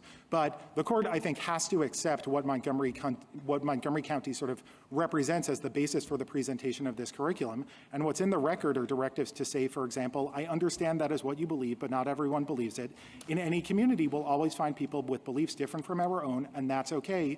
We can still show them respect. That's exactly... Counsel, on that score, the exposure line versus coercion line that you ask us to draw, how does that play out in the case of the Muhammad image for a Muslim student? I didn't see you answer that in your brief. So I think we do answer it in the brief, but to answer the question directly, assuming that the prohibition is on viewing a visual depiction of the Prophet Muhammad, in those circumstances, the school is coercing an individual to act contrary to a religious belief. Even though just being exposed to the image? The exposure there is coercion in your view? I think it's the difference between exposure to ideas and activity that coerces you to engage in conduct that is in violation of your beliefs. So when children learn religions in high school, they don't learn about religions in other words, if there were a book, K to 8. That makes the difference rather than an idea. I think it's conduct that makes the difference, and I think this is an important distinction. So if there were a book that described someone drawing an image of the Prophet Muhammad, I don't think a parent would have the ability to object, even given the religious prohibition at issue, on simply being exposed to the idea that people might depict the image of the Prophet Muhammad. Being required to view the depiction of the in Prophet public Muhammad school curriculum. in contravention of religious objections, It doesn't happen until high being required school. to engage in conduct. Well, the child is sitting passively and the teacher's just reading a storybook. I think If the storybook features the depiction of the Prophet Yes. Muhammad, that is a compulsion to engage in conduct that violates your religious belief. Okay. Now, again, I think what's important here is that this goes simply to the question of whether the right is being burdened. No, I Very understand, hard. I understand that. Okay. But it's very- Counsel, I do understand that. I have a slightly I different don't think this question. really happens. And I'm you sorry. say this is only I'm about just gonna say it. exposure. But we also have in the record some I could be wrong. guidance materials for teachers, and one of which is if a student says that a boy can't be a girl because he was born a boy, teachers to respond, that comment is hurtful and we shouldn't use negative words to talk about people's identities. Is that exposure? I'd like a or little is more that context something on that, else please. For a 3 to 5 year old. That doesn't sound like points on that, Your any Honor. kind The of first is that the record is seriously lesson plan that underdeveloped on I've whether read. and how these support materials are used. These were recommended potential answers for questions that students might pose. There's nothing in the record about whether any teacher. Okay, let's say a teacher does as instructed, though, and uses that. Is that exposure or is that coercion in your world? I think that as Your Honor has recited it, it is exposure to particular ideas and teaching students to be civil in the classroom. There are certainly circumstances where use of that script in a particular context could give rise to a claim of coercion. If, for example, and again, I think the distinction between Because that's exposure not a and coercion is one realistic that's quite script. familiar to the court. The court undertook precisely that Fucker. analysis in Kennedy and in Town of Greece versus I'd like Gallagher. to talk about Kennedy and maybe Masterpiece a little bit too, where, forget about Yoder and substantial burden, the court focused on, in particularly Masterpiece, the statements of those involved in the policy. And here we have some statements from board members suggesting that students were parroting their parents' dogma, suggesting that some parents might be promoting hate, and suggesting that it was Again, unfortunate that I they would were like to taking see a the view transcript, endorsed by white please, supremacists because and- that sounds like a weird school board to I me. didn't see you directly address those comments in your brief, and I just want to give you an opportunity. This is to do Alito, so right? here. I think this is Alito. Ask you, That little cunt and does his that wife, suggest the a cuck. hostility He's the toward cuck. religion, akin to what we found in Masterpiece, and why wouldn't that be enough to trigger strict scrutiny on its own? In the first place, the question of whether there's a burden, I think, is a relevant starting point. Exactly. And so I don't think No we get birds to- at no Well, time we found in Smith shall my and- child and, be you know, in exposed to Smith, if birds you're because they're not neutral, if real. You're expressing discrimination towards religion. And That's Masterpiece, Roberts? If you're expressing this kind of hostility toward religion, you go to strict scrutiny. And we don't need to get into all the rest of these coercion versus exposure and doctrine about what constitutes a substantial burden. Respectfully, I think those cases, there was a clear burden in each of those cases. So as the question comes before the court and how you define the burden, I think that still needs to be answered before you get into any of the anterior parts of. So you take the view that even if you have a non-neutral policy, and even if it was motivated by hostility toward religion, and even though the parents claim a burden, you still have to somehow meet an additional. Whoa, when did hostility towards religion enter the chat? Correct. I think that there is a prerequisite. Okay, for any free exercise. I got your answer. I appreciate that. Do you want to comment about those remarks and what they represent? Certainly. I think the position of the board with respect to this policy is clear. The board adopted neutral policies where it allowed opt-outs for all reasons, including religious reasons, in a sincere effort to accommodate the viewpoints of all of the members of the community. It tried that. It failed. It was not able to accommodate the number of opt-outs at issue. It then adopted an entirely neutral policy where no opt-outs were permitted. I think some of those comments have been taken out of context. I think many of them post-date the actual withdrawal of the opt-out right by the school board. And So I understand that some of them were in response to a parent meeting after the withdrawal. So do you want to defend them at all or have any explanation for them that it isn't based on hostility toward sincerely held religious beliefs? Your Honor, my answer is that I think the statements speak for themselves. They are taken largely out of context, I think, in petitioner's brief. Do you have the context you wish to give them? They are intemperate statements. I don't deny that. I think the question I mean, of whether can they we hear the motivated entire school board to context, adopt a though? policy Come that on. discriminates against people What on the the basis fuck? of religion is not borne out by the record. And finally, I just point out that I apologize. Oh, no, that you No, please that's your go answer. Okay, I just wanted to ask, so there's been some question about the record and whether these were just books on the shelf or whether they were actually used in the classroom. How could it be that the opt-out policy became unmanageable if they weren't part of the instruction? Because if they were just on the shelf and the parents sought an injunction saying we don't want to be taught, then presumably that's no big deal. You'd say, okay, fine. You're not going to be taught. There's nothing to opt out of because they're just on the shelf. Certainly, there were certainly classrooms where the books were read out loud, or they were pulled off the shelf by a student, and the student read it with a peer or many peers.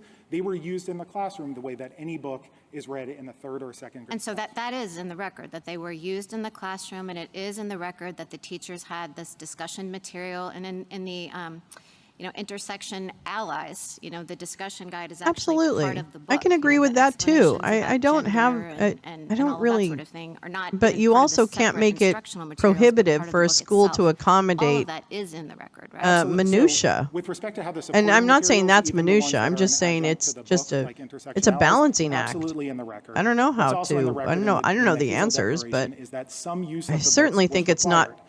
Do I know how protecting it was kids or actually used in all of the something from classrooms in something. 130 elementary schools? No. But the expectation is that they're going to be used just as any other curriculum material is used. So it seems to me then that really the lack of a record matters most if compulsion is the standard, right? Absolutely. Because if compulsion is the standard, then I can see why we would need more in the record about, if it really is required that the teacher would have to ask a student to renounce beliefs or to abandon beliefs in some way, then we would want to see record evidence. But if it's not compulsion, if it's interference, in the way that your friend on the other side has articulated it, then it seems to me we have that in the record because we have the books being read in the classroom. It's not mere exposure. So I think exposure to ideas in the classroom, whether they come in the form of a teacher reading a book to a student or a student reading a book to a fellow student, that is certainly on our side of the line between exposure and coercion. There's a set of facts where the presentation of the material in the classroom might give rise to coercion. Well, it's not just exposure to the idea, right? If it's exposure, if it's presentation of the idea as Jim, fact, that's different, right? impeach them all. I don't. It's not just some people think. That's exposure. Some people think X, some people think Y. It's saying this is the right view of the world. This is how we think about things. This is how you should think about things. This is like 2 + 2 is 4. I disagree with that characterization of the record. So I think that Well, let's say that is in the record. Okay, let's say it's not just some people think X, other people think Y. We live in a pluralistic society, period. Let's say it is some people think X, and X is wrong and hurtful and negative. Is that, I mean, that's more than exposure, I think, on your theory. That is more than exposure, and those facts may well be relevant to a coercion claim. I don't think that is what the record But if it's not coercion, let's say that I think it's something less than coercion, you concede that would show, interference with, hindering of a parent's right to. I don't, because I think the parent's right to shield their children from offensive curricular materials is no greater than the child's right to be free from offensive curricular materials. And if, on our theory of the case, children have no right to be shielded from offensive curricular materials that share a view that conflicts with their religious belief, parents don't have a greater right than to shield their children from. Counsel, Can I ask you? Justice I Alito? just have. Oh, sorry. Go ahead. I just had one question to follow up.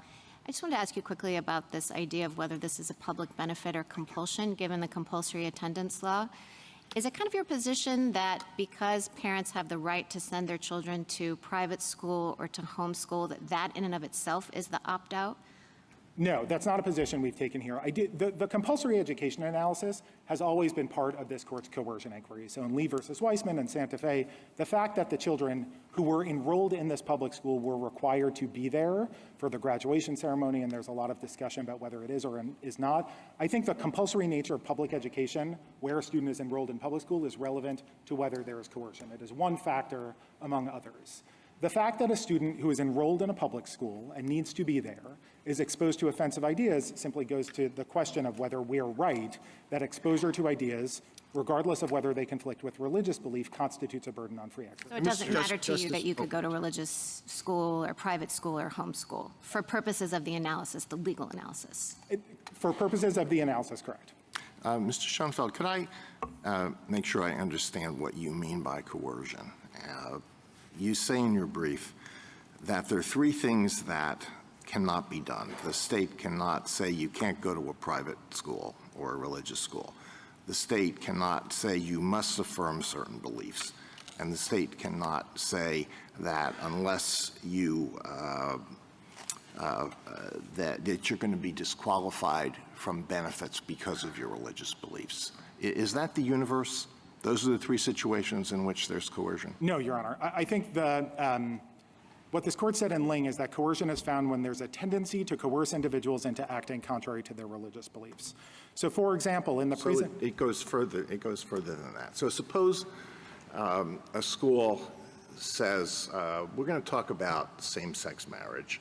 And same-sex marriage is legal in Maryland, and it's a good thing. It's moral. It makes people happy. Same-sex couples form good families. They raise children. Now, there are those who disagree with that. Catholics, for example, they disagree with that. They think that it's not moral, but they're wrong. I'm with Max. And someone else I talked to last week said the same thing. That they are anti-theist. Is not a good person. Now, and you know what? That's what I think I am. Oh, that's Alito? I think that's absolutely that's right. Okay. I think where I found the line between exposure and coercion in your presentation, Justice Alito, was this is the state of the law in Maryland and elsewhere in the United States. People can fall in love, get married, even same-sex couples. Some people believe in it. Catholics don't believe in it. And then it stopped. And then it was directly derogatory of a particular set of religious beliefs. It was avowedly so. And that, I think, under any fair reading, would give rise to a coercion or a discrimination claim. So you can, the school can... Yeah, Max, I remember having mock elections. We do that all the time. It's also part of civics, you know. That are highly objectionable to and debate and stuff like that. Yes. It's actually really positive. That does not burden their free exercise. There's no constitutional requirement of completeness in these contexts. A school could easily teach that evolution is one theory and it is the correct theory, and I don't think there's any constitutional problem with that. Certainly if a student taking a test said, you've taught me about evolution, here are the principles of evolution. I'm reciting them to you, but I don't agree with that, and my faith teaches me differently. No teacher would penalize the student for saying that, and if the teacher did, that would certainly give rise to coercion. Now, let me, the opposite end of your spectrum of possibilities. I wasn't in school during that one, but later on. Over and over. What does that mean? I would think that exposure, and we can take the example of same-sex marriage. Again, exposure is telling the students that there are a lot of people who marry a person of the opposite sex. There are also people who marry a person of the same sex, period. Leave it at that. That's exposure. If you go beyond that, is it still exposure? It depends on the context. I mean, I think Uncle Bobby's Wedding is teaching... I mean, if you talk about Palm Springs or, you know, I don't know, Drag Race... And the fact that in that case, it's Uncle Bobby and Jamie, rather than in Uncle Peter's Chinese-American wedding, it's Uncle Peter and his wife. Well, don't you think, I mean, Justice Sotomayor and I were discussing this before, and we could have we could have a book club and have a debate about how Uncle Bobby's marriage should be understood, but I think it clearly goes beyond that. It doesn't just say, look, Uncle Bobby and Jamie are getting married. It expresses the idea subtly, but it expresses the idea this is a good Apparently. thing. Mummy said, Chloe, I don't understand. Why is Uncle Bobby getting married? Bobby and Jamie love each other, said Mummy. When grown-up people love each other that much, sometimes they get married. I mean, that's not subtly sending a message this is a good thing. I think that's a way of a mother consoling her daughter who's annoyed that her favorite uncle is distracted and doesn't have time for her. But even if the message were, some people are gay, some people get married, I don't think there's anything impermissibly normative about that. It is a story that is being used to teach students that just as in the 99 of the 100 books that we read about couples, it's a man and a woman, there also may be a man and a man. I mean, why is the Montgomery County Board of Education in this argument running away from what they clearly want to say? They have a view that they want to express on these subjects. And maybe it's a very good view, but they have a definite view, and that's the whole point of this curriculum, is it not? I'm not running away from anything the board has used to defend this. I think what's in the record is that the board wants to teach civility and respect for difference in the classroom. There is obviously an incidental message in some of these books that these life choices and these lifestyles are worthy of respect. I don't know how you can teach students to respect each other without teaching that. If the book were about, Uncle Bobby's wedding, they get married, and the rest of it is, that was awful, then there would be a serious equal protection violation in the presentation of that curriculum. So the incidental message that these things ought to be normalized and treated with respect, I think, is simply part of the work that the school is doing in cultivating respect in a pluralistic school. Well, the plaintiffs here are not asking the school to change its curriculum. They're just saying, look, we want out. Why isn't that feasible? What is the big deal? Have you ever scheduled a school, sir? So, it's to the minute. I think on the facts of this case, we have the natural experiment of the schools permitting these opt-outs and then finding that it was not administrable. It wasn't true in every school. Why is it not administrable? They're able to. I didn't have classroom space. I couldn't have separated a group of kids out. There's no physical space. For all parents where they are told exactly what's going to be taught. There's no staff. I don't have enough staff. I've staffed for particular class loads. That's how you define the unit of instruction. You could define the unit of instruction to include the reading of these storybooks. And that's not compelled as a matter of Maryland state law. It's not compelled as a matter of state law, but why should it? That's what I'm saying. I don't have someone I can pull out of a classroom. Who am I going to pull? The special education teacher? So, is that who again, I'm going to pull? pull? The experience of what? The schools with respect to these it doesn't make sense. Showed that it was infeasible. And let me give you an example. There is such tight staffing. It's just not. And well-resourced school is able to say on Tuesday at 9 o'clock, we're going to read Uncle Bobby's Wedding. We're going to make arrangements for alternative space. We're going to give suitable supervision for our 6-year-olds, and we're going to give them an alternative assignment that accomplishes the same ELA goals. Let's say that happens, right? That they were able to pull off. The next week, someone says, that was my favorite book ever. I'm going to pull it off the shelf, and I'm going to ask Alan to sit down and read it with me. What happens then? The teacher can't simply summon a librarian to come to the school, say, those were the kids who opted out of that lesson. Well, I don't think you're really answering my question. Why can't this all be put? We're going to read Uncle Bobby's Wedding and these other books, but we're going to read it during a period of time that includes the health class, and children are already able to opt out of that, so they can opt out of reading these books. I think there's no constitutional obligation also, to treat these books have you seen the health curriculum, sir? Because that's also very tight. To teach about different matters. I'm not understanding why it's not Oh my feasible. God. The county had an opt-out, you said. Every other school board in the country has opt-outs for all sorts of things. The county has opt-outs for all sorts of things. The other Maryland it's so nice counties have to opt-outs see for all you. sorts of things. And yet for this one thing, they changed in mid-year and say no more opt-outs. I'm just not understanding There isn't one. So There again, isn't I think what's one. in the Maybe there record is should that be, with but there respect to isn't these books one. as they were deployed It's the in high classroom, school. There was high absenteeism in some schools. For example, dozens of students being opted out in, I think Mr. Baxter said just a the little average frustrated, size Oren. of an elementary school Nothing in Maryland County is unusual. 700 How are you students. doing? So each grade is 125. If you have dozens of students walking out, making arrangements for those students to have adequate space and supervision and alternative instruction. And I think alternative is instruction. infeasible. Thank They you. do it for all sorts of other opt-outs. They don't do it for all No, sorts they of other opt-outs. don't. There's a limited universe of things No, that students they can opt out from. don't. The Family Life and Healthy Sexuality curriculum Thank stands you. alone. It is mandated by the state. It is something where you are able to predict precisely when the curriculum is going to be deployed. There's a It's the most similar all of that. substantive data That's what we have real. here, and there's an opt-out allowed there. I guess I'm not understanding why Montgomery County School Board stands alone. I think in the country, you can tell me if there's another school board that's done something like this. I don't. I apologize. Both the kind of books that are being used and prohibiting opt-outs. I know. Okay. I guess I I'm know. just not understing the whole Okay, steel yourself. goal, I think, Focus. of some of our religion precedents is to look for the win-win, to look for the situation where you can respect the religious beliefs and accommodate the religious beliefs while the state or city or whatever it may be can pursue Great. its Give goals. me an And opt-out here, they're not teacher. asking you Fund to that change what's position. taught in the classroom. No, They're really, not asking you to Kavanaugh, change that at all. A lot of the fund that rhetoric position. Give me a suggests that they teacher might have- that can do all the opt-out that they were trying to do instruction. that, but that's not what they're trying to do. They're Please, only seeking to be I able to beg walk of you. out And you're so they probably don't going to need have an to, so the IEP parents, specialist as don't have well. their children exposed to these Okay, things so, that are contrary yeah, to their thanks. own I'm going to need beliefs. 2. I understand, Your Honor, and there may well be. Oh, and if it's high circumstances school, where they're a going to school have to can, be or school well-versed district in can multiple engineer the win-win. subjects. Montgomery County So I'm schools gonna tried to actually accomplish need an the cream of the educational goal of crop. introducing these books for a particular purpose.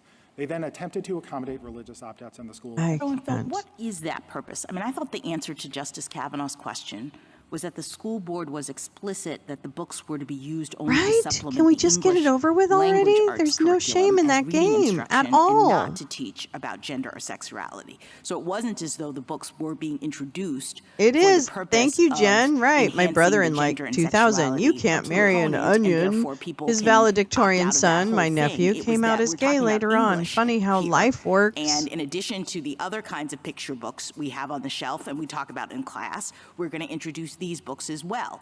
I think that seems pretty infeasible in English when you're talking about reading instruction, that every time this particular kind of book comes out, we have to start letting people leave the classroom. I agree with you. And I think it goes beyond the readings of the book because, as Justice Sotomayor quoted the language sought in the injunction, I do think that in the context of a classroom where one student is having a discussion with another, or a student comes in from the playground and asks the teacher to define a particular concept, or someone said, my brother's transgender, what does that mean? I think those are all within the scope of the right that the petitioners are urging here and would require the sort of You're not accommodation. going to not have those conversations. Okay, we're going to move on for a minute. We're going to move on for just a minute because there's a State Department briefing, and I really want to see Tammy Faye Rumsfeld trip on her dick. So let's watch Tammy Faye Rumsfeld make an ass out of herself yet again.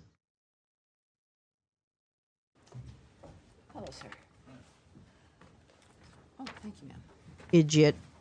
Hate this woman so much. I'm sorry, but this is what we have to do right now. Welcome aboard, everyone. Thank you for being here. I know a few people are doing some hits, so we might have some people coming in. Appreciate, again, you being here. All right, an announcement, I think rather important one for certainly all of you here and everyone watching at home and certainly everyone here at the State Department. Welcome aboard. Today, under President Trump's leadership and at the direction of Secretary Rubio, we are reversing decades of bloat and bureaucracy at the State Department. The Secretary announced a reorganization plan to build an America First State Department to meet the challenges of a new era. He has issued the following statement on the plan, which you can get at State Department DEPT, or how is it, .gov? State.gov is where you can get this statement and links to other information on what we're about to discuss. We are facing tremendous challenges across the globe to deliver on President Trump's America First foreign policy. We must make the State Department great again. In its current form, the department is bloated, bureaucratic, and unable to perform its essential diplomatic mission in this new era of great power competition. Over the past 15 years, the department's footprint has had unprecedented growth and costs have soared. But far from seeing a return to investment, taxpayers have seen less effective and less efficient diplomacy. The sprawling bureaucracy created a system more beholden to radical political ideology than advancing America's core national interests. That is why today Secretary Rubio is announcing a comprehensive reorganization plan that will bring the department into the 21st century. This approach will empower the department from the ground up, from the bureaus to the embassies. Region-specific functions will be consolidated to increase functionality. Redundant offices will be removed, and non-statutory programs that are misaligned with America's core national interests will cease to exist. Under President Trump's leadership, we have a commander-in-chief committed to putting America and Americans first. As his Secretary of State, Secretary Rubio, announces that he is in fact confident a reformed State Department will meet the moment and help make our country great once again. So the bottom line here is that these sweeping changes will empower our talented diplomats to put America and Americans first. It is also, I will remind, for those of you who are in the bullpen and those watching at home, as I've mentioned before, there's a number of journalists and organizations that are a member of our bullpen. They're people who cover the State Department and work here in the building. And we had a discussion earlier today with some more background on this, that also for State Department personnel, everyone in the building will be receiving, of course, this statement. And there's an opinion piece that is available from the Secretary at the new State Department Substack link. And that is dept.substack.com. Is that it? Go there, and it will ask if you want to subscribe. You don't have to. You can just click on the title, and you'll get additional commentary from the Secretary in this regard. Also, for everyone in this building, everything must go by now. There is additional information. There is a fact sheet. There are frequently asked questions. There's an additional statement from the Deputy Secretary Landau, so you will be able to see that as well. And as a reminder again, because I know there's been a lot of fake news out there, this is a reorganization plan. It is not something where people are being fired today. They're not, no one's going to be walking out of the building. It's not that kind of a dynamic. It is a roadmap. It's a plan. It is something that there's been a congressional notice that has been sent. And so the steps and the procedures that happen through the government are also taking place at this point as well. And at this stage, I will open it up for questions on this issue. Yes? Sure. Sean? Thanks. If you don't mind, just obviously lots of questions, just to make sure we get to it. The Russians said are saying that Special Envoy Witkoff is coming back. All right, so we're doing, that's a different issue. Let's stick with this. It's interesting if none of you have any questions about this. Yeah, so I mean questions about this, and then of course I know, Lord knows, there's many other things that are happening as well. All right, yes, go ahead. Just on the hiring freeze and the way that this affects the folding in of USAID to the State Department, how, given the fact that these people are not considered State Department employees, what opportunities, if any, are going to be given to them to be able to reapply or not for their position? Sure. First of all, the USAID fold in, that in a way is kind of the genesis of this, right? We knew that was going to happen. USAID was going to become a part of the State Department. And in this framework, what you'll see, and it makes, I think, how did we know that was going to happen? I thought we looked for Frost, Wade, and a boot. I thought we were looking for those things first and then closing. Aid and where the money would go.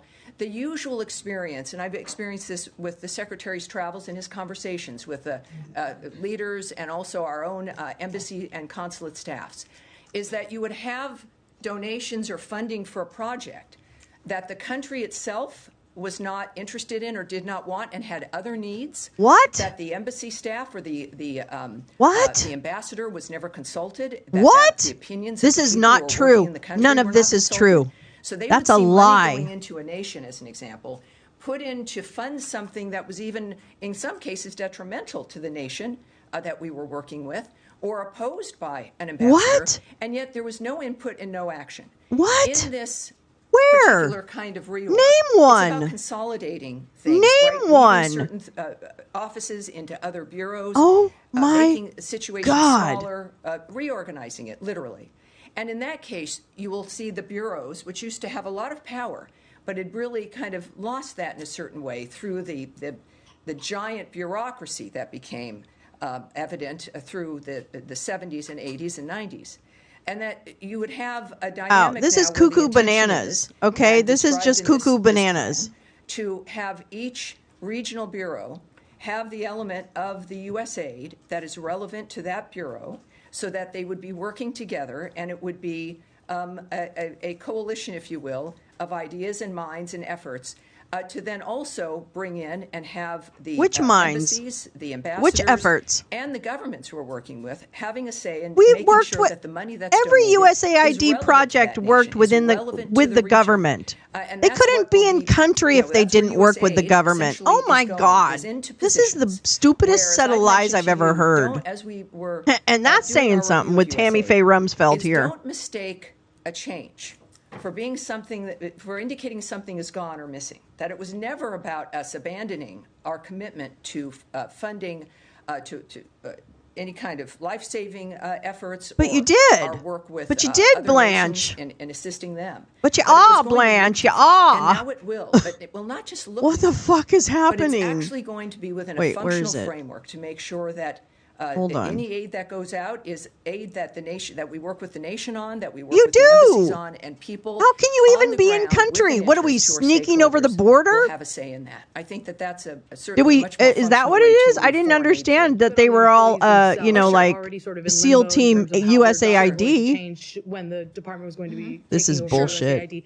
Are those employees going to have the opportunities to apply for other positions? How many people? Well, some will. So again, this is that's a bunch of lies. Could change, but I can't even find the lies thing to slap over her stupid face. We're set up for a specific situation that end up being she's talking fast because she knows she's spouting a bunch of bullshit. Who then Foreign Service officers, the career workers, etc., being able to apply for something else. So even the weed is mad. It's a dynamic where you've got a certain number of open seats that exist, and then people who, of course, will then be out of the seat where they were. Yeah, Brent was right. He wants a weakened America. Or even folded in. That's what is part of that. That was an interesting. I find that very interesting. And it's a dynamic, whereas we've said in the past certain dynamics where people, and this is new for me as somebody who's never worked for government, very much in a way like the military, where you can be working for the State Department. I was selling condos in Pomona. Overseas, and then that job ends, and then you come home and you get slotted into a new job. That's service. For the American people, maybe for large corporations, that makes sense. But that's how it works here. When, of course, that's possible. People gave a lot of their lives to USAID missions. Really watch that as it plays out. Oh, yes, sir. Thank you very much, Tammy. You said things will look different. And this is wild, man. But I think a lot of people around the world will be wondering what it is, especially perhaps in the Middle East, Africa, what it will actually mean for them on the ground. How will these changes take effect? Will we see offices over there that are being closed, consulates and so on? Can you talk a little bit about what people around the world can actually expect? Well, I can't speak to, it's a very separate issue, right? This is an organizational roadmap for this department here. It's a concept of a plan. The arguments about what will occur in other countries, you're talking it's a little about embassies spitball. And consulates. Yeah, we've eliminated the visas department. It's not a factor that this reorg. Unless the $5 million Trump card, though. As I've mentioned, don't forget about that, oomph. More involvement, right? More direct, person-to-person framework as opposed to bureaucracy to bureaucracy. No more calling up USAID and it's total recall. AI can bring you, and Neuralink will bring you to your Caribbean vacation. Don't worry, you don't have to leave. That this is really, in a way that I think I've heard many. In fact, you can keep working at the factory, the deputy secretary, with the lithium, the State Department to its traditional and then base. while you're working, your Neuralink will send you on vacation. Isn't that crazy? Wow, I can't wait. Especially in the 21st century. That moved so rapidly, faster than any other time in history. And this is what the State Department used to be able to do. It has grown, as the Secretary's statements indicated, quite bloated, unable to move, stuck in really just a bloated inability. Spit it out, bitch. Bureaucratically to make decisions or to get things done. And if decisions are made, the levels that have to be gone through extend the amount of time to where you can get a decision made. So I would say for embassies and consulates, you mean oversight? Itself, as they're already seeing when it comes to the way that President Trump operates, the way that Secretary Rubio operates, it's about faster results with, I think, results? You just fucking tore it down, you stupid. Humaira. Thank you, Tammy. So in the reorg, we see see that the Undersecretary for Civilian Security, Democracy, Human Rights, as known as J inside the State Department, seems to have been eliminated, and some of the bureaus under that is being brought under different undersecretaries.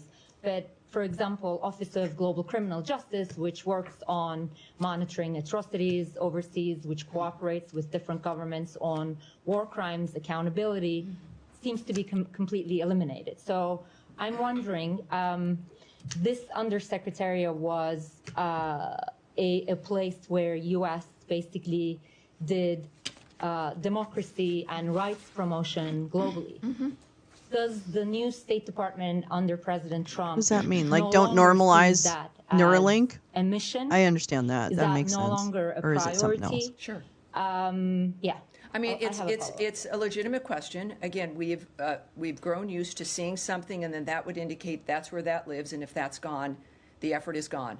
You know, many times during the USAID argument, I've made that argument. Just because the USAID building was going to be something else doesn't mean, or that the certain aid was cut that was not aligned with our vision or President Trump's vision, doesn't mean that our commitment to foreign aid ended.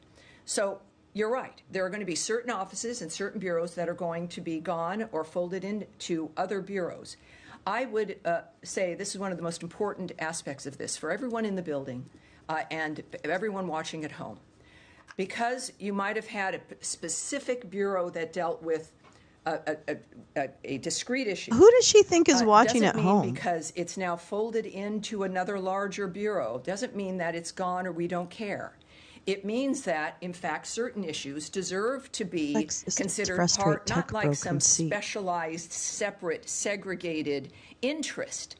Why So is it shouldn't better that to interest belittle be them? in every bureau? Or not Right? mention them at all? If you've got I'm bureaus just that, curious. and for people watching at home, as I mentioned, I think in my very first briefing, that the She State is very Department upset. isn't just a bunch of people at a desk looking at the internet and people figuring out what it is they want to say to a world leader. There's bureaus filled with people who care about the country, the State Department, and are experts, They can't keep themselves from researchers, dying. Individuals who are committed to a certain region, who understand it, who have also, though, the relationships with people in the countries in that region. And then they inform us. They do the research. They inform me for this briefing. I go onto the screen, and it's every bureau in this building that has like this what we call conversation, though. lines, which is the information about what's happening on an issue.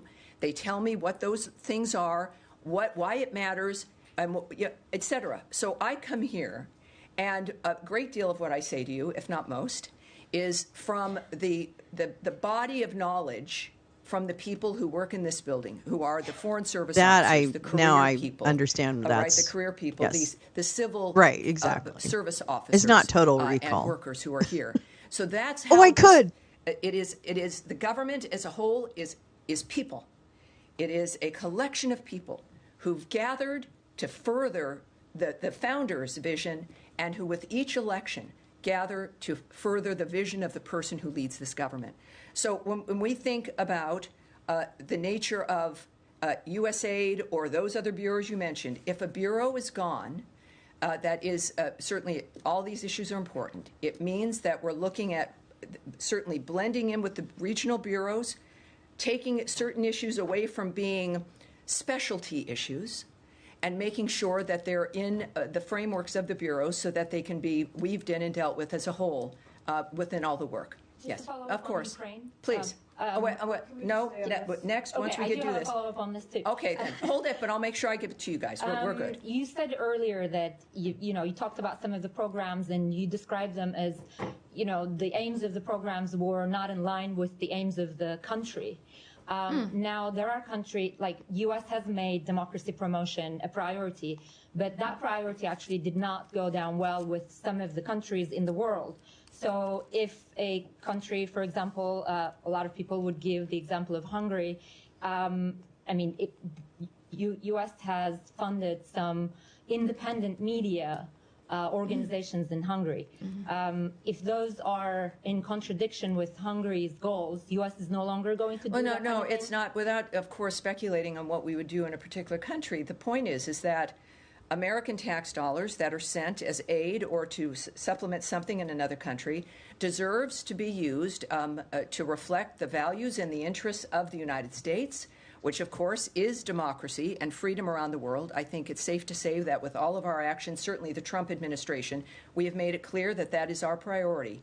But also making sure that the ambassadors who are also appointed, who are representing this nation, in countries and others who work at the consulates, in concert with the nation that we are working with diplomatically, that we have a coalition, if you will, on knowing how that money is being spent and making sure that the stakeholders actually have a say. I think that's fair. Some people would argue that sending money into a country, spending on something Have you ever seen a USAID grant request? Like as USAID would do, is unfair. And that the people in the country that we're working with should have a say. But bottom line is, this now moves into something that is more accountable, more specific, easier to describe, easier to ask True, questions that's about, not true. and easier There is effectively such for every everyone penny involved, of here at every State Department USAID and grant at is the so embassies and carefully consulates accounted involved, for. You more don't accessible you and don't more even transparent. know. All right. Every Yes. USAID funded project had to have an evaluation plan and an outcomes statement and whatever those things are. I can't even remember. Theory of change. They had to have all this shit. Sorry. Well, it may be moved. I mean, if you don't see it on the chart, it may be moved. But and then the Secretary has retweeted an article which says very specifically that this is an aggressive shake-up. It will close agency offices, including those launched to further human rights, advance democracy overseas, counter extremism, and prevent war crimes. So it's just a simple question, really: is the investigation and prevention of war crimes overseas still an important piece of work and a priority for the State Department? Democracy is always important, obviously, and again, and I understand the tendency. I understand the tendency. War crimes, again, for me, being here now, we're approaching about 100 days. My deciding to do this is based on this nation's history, and it clearly is committed to the nature of the values of the American people and of this country. And just because, and this is why I think it's difficult to do, you've seen a bureau dedicated just to that, just because it has been folded into a different bureau or is an element underneath a different kind of office, and that particular bureau that was maybe specialized, which could be implemented in a better, more nimble, faster way, especially when we're talking about war crimes and things immediately that are moving on the ground. This is the kind of adjustment and reorganization that makes it better. And this will always be the argument. This will be seen. But it is, of course, those values that you know are American values remain. And while the approach or the bureaus or an office might be called something differently or even eliminated as an office, but is moved through the bureau as a whole, you'll see that the American approach to the world not only remains the same, but will be more obvious, more clear, more dynamic, and more active. Do you know where will that role move to? Because it's very hard to see in the chart, for example, on war crimes or global criminal justice, where that will now exist. Well, but again, this is a roadmap. It is a plan. This is something that in this process, and there is a process in this government, where there may be certain So it's an things that incomplete change. plan? And there'll be a point where we're talking about implementation. So those details, this gives you, I think, a very good idea, transparently for everyone who's watching this, that this is a change. The issue is certainly, sometimes we all know that change is difficult. But in this particular case, it had to happen. She's going straight to hell. I'm telling you right now. I don't believe in hell, but if there is one, this bitch is number one. Two questions. I know this came up on different settings. Just want to make sure. It's the same issue. Yes, to get you on the record that this will not impact whatsoever when it comes to the department's reports on different issues like human rights, which appears to be delayed. Well, I'm not going to speculate on whatsoever impact on how a report is issued, when it's issued, the content of the report, the nature of how our discussing human rights is done. I will not, all of that would require speculation here. beyond, I think, the reorganization report. And my second question, I know that I can say a spokesperson's role will be promoted. Congratulations on that. But I want to understand with the GEC, closure of GEC recently. GEC, yes. Engagement Center. Yes, now that's a very good question, yeah. And also, eliminating some of the fundings, like, grants to Moldova to fight against the Russian disinformation. Is the issue of Russian disinformation or Chinese disinformation, is this something that you are concerned about, or are you out of business of combating it? Well, it's obvious that everyone's concerned about interference in elections. None of us want that, but of course the specifics of how a reorganizational roadmap is not going to, I'm not going to be able to answer the question about how that would be affected, of course. And your other question was? Chinese and Russian disinformation. No, there was a different one. And your office will be promoted? Well, it's moved, yeah, and this is, I think, again, a bit in the weeds for people at home. I mean, there's an organizational chart. My office is now answerable to the secretary, which, of course, all of you probably already presume that, if that's true. But now, technically, it sits within that umbrella. So nothing has really changed in that regard, except what the hell does that mean? A little bit more specific and obvious when it comes to the nature of my work. Can we come back to later on Ukraine? Well, forgive me. I'm going to move on. I was also going to answer your first question, which GEC. The GEC. Thank you. He remembered. Shut up, in fact, Tammy. that's a good question because things beyond this roadmap will also happen. Okay, here's a archive link of what Gal just dropped. Okay, from this roadmap. So this is Rubio's reorg. Which had been ordered to be removed last fall. What they did is they changed its name and moved people around. And so that, of course, by eliminating that bureau at $50 million a year, perfect example. That worked to censor the American That is public. the Rubio reorg without a paywall. Certainly the vision of the Trump administration or the American sorry, Bezos. Sorry. Yes, that bureau is gone. It is really gone this time, and the American people are better off for it. Can I just ask one quick question? Yes, of course you can. On this process. Yes. There's an internal State Department memo that was put out about this that said that the undersecretaries are going to be submitting a path to reduce domestic staff by 15%. Can you just help us understand how the leadership in charge of this reorg came up with the 15% number, and if there's any wiggle room there, or if well, you said this Tammy's going to get mad. I'm not going to speak on something that you may or may. I'm not going to presume you didn't see something, so forgive me. But I'm not going to speak on the specifics of something like that. But the undersecretaries do have a role here. This is, again, not from on high things being swept away with one of those large yard brooms. This is a very specific dynamic brought to the undersecretaries who have daily operational experience. I see you. Keep your hand down, please. I'm sorry. It's a little distracting. These are undersecretaries who are working daily with the people in this building, who work in this building, who know what's being produced, who know what has to happen. And they are best suited to make a determination when it comes to this roadmap about how to apply the nature of what we want to accomplish. So the undersecretaries are directly involved, and they will, I think they'll have about 30 days to make their own plan in this framework. And then, of course, we'll see how that manifests in the meantime. Oh, you know what that means? Sure. That means they have to submit a work plan to be approved. Just a State Department proposal. Jesus. No, this, I think, is a very good example of the importance. We know the American people love the result of DOGE. I think there were some questions, perhaps, about how it was applied. But what we do know is that the DOGE approach, the goal of that entity and of that committee is something the president appreciated and still does, as do the American people very much. But when I believe the president said DOGE got their few weeks data. ago, Never mind that. This was going to be an approach that the secretaries were going to begin to apply. And also that does make sense, because whether it's the secretaries or the undersecretaries or the people running the offices, it is the daily work of individuals committed to the country, making a difference for the world. And the people on the ground working together know best about how this works, what could change, and but how you it should defunded change. all of them. So this is, wait a I minute, think, a very good lady, example of you defunded them. Continuation of that mission. You defunded it. And the value of that mission. What are you talking about? Cut government down to size. get people used to the idea Stop that getting it so can angry. happen without it being a bad thing, and then watching the benefits that flow. So secretaries now in charge of this. Remember, this is from an executive order.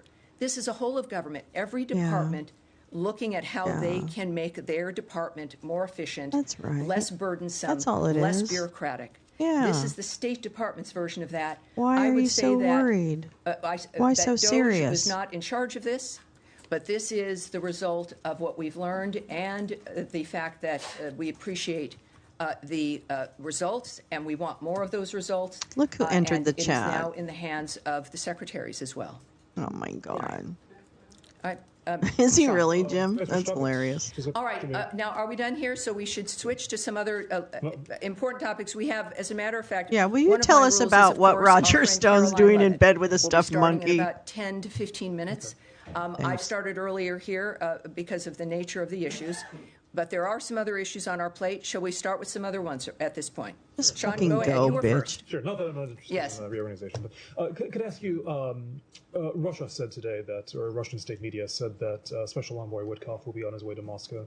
Is that something you can confirm, and if so, could you explain the natures of his discussions this time? What is going on I can't there? confirm that, no. I cannot. Is it incorrect, or is it just I can't speak to that. Okay. Yes, I mean, that is... Well, that means it's true, everybody. That's not something I can speak to. Okay. Could I ask you about the secretary? Tammy Faye Poker Face. Sure. Just, if I'm not mistaken, you're on Fox earlier this morning. Cruella You mentioned de State. the potential of travel. Sure. Could you just explain his Yes, travel schedule? you know, there's normally when we have travel scheduled, you guys get an announcement, and there was no announcement. And I was asked, and I had known that this was possible, and she confirmed it. Thank you, everybody. It would happen. ISP. As we know, Secretary Rubio is Paul J. I a forgot busy to say man. hello to you, my He is darling. one of the most active, if not the most active, Secretary of State I think we've had. Americans And love that, Doge of so course, much affects they're marching every and day for cheering him. in the streets. And so when there's certain plans, they're, conditional. And in this particular instance, while the Did the other meetings in ASL London are still occurring, he will not be attending. artist But really that is not a statement disappear? regarding, Did he just the I meetings. can't do this It's a anymore? statement about logistical issues in his schedule. Can you confirm who will participate from the U.S.? Well, I do know, yes, that General Kellogg is there. And so he will be having those conversations. So we look forward to hearing back from him about whether or not we've had some success. Captain Cuckoo? No. I'm sorry? All right. You know what? That is another issue, and I will get back to you in a moment. But we've had several other people who've been waiting to deal with that. But let me, I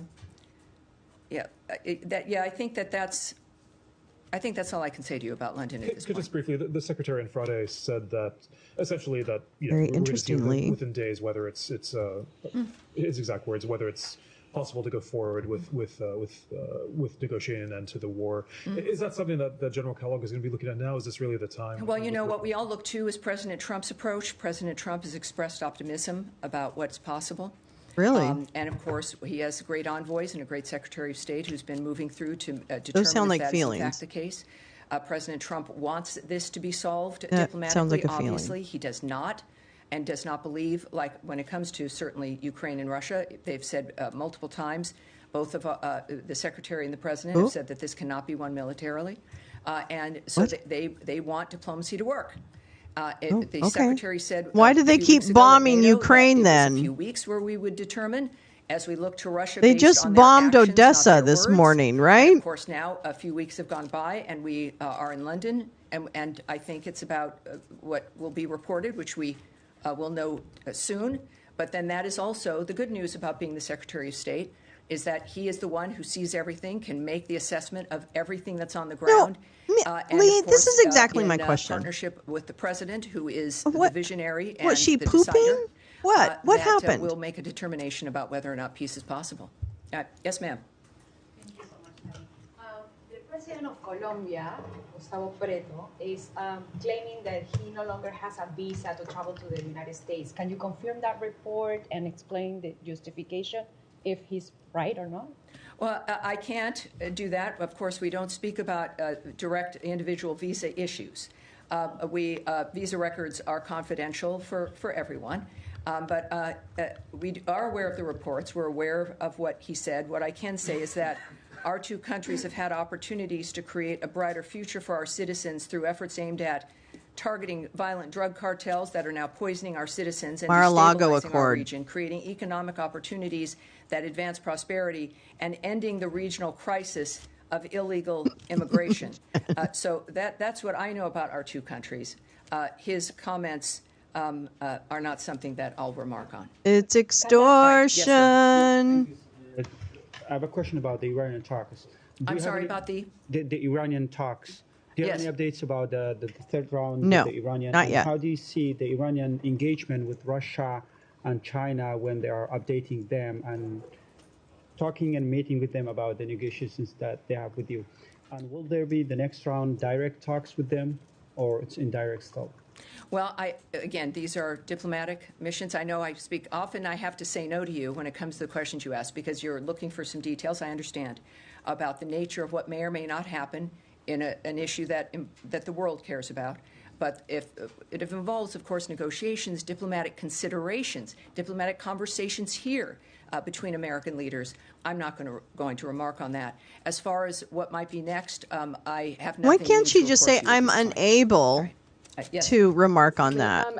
Like, why does she have to be so negative? Assisting the Virginia Homeland Security Task Force in arresting undocumented migrants and some people who are connected to transnational gangs. I wonder if you could say more about the decision to have DSS jump in there and whether you expect this collaboration to be ongoing and if there's any concern that this will detract from the original mission. Well, good question, if that's accurate. And so I need to check. We'll take that back, and I'll get back to you on that. And your question is going to be the last one because we are just a few minutes to 1 o'clock. Wait, what? Thank you, everyone. We will have, I do want to let you know also for Thursday, my principal deputy, Tommy Pigott, will be Tommy briefing Piggy you for the first time.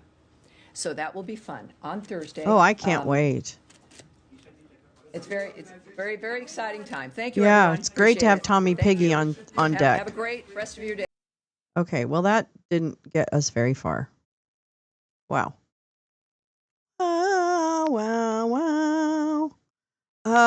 I'm blown away by the streaming of the... I probably won't return to the SCOTUS case, but I will link the SCOTUS case so that you can hear the exciting ending of that.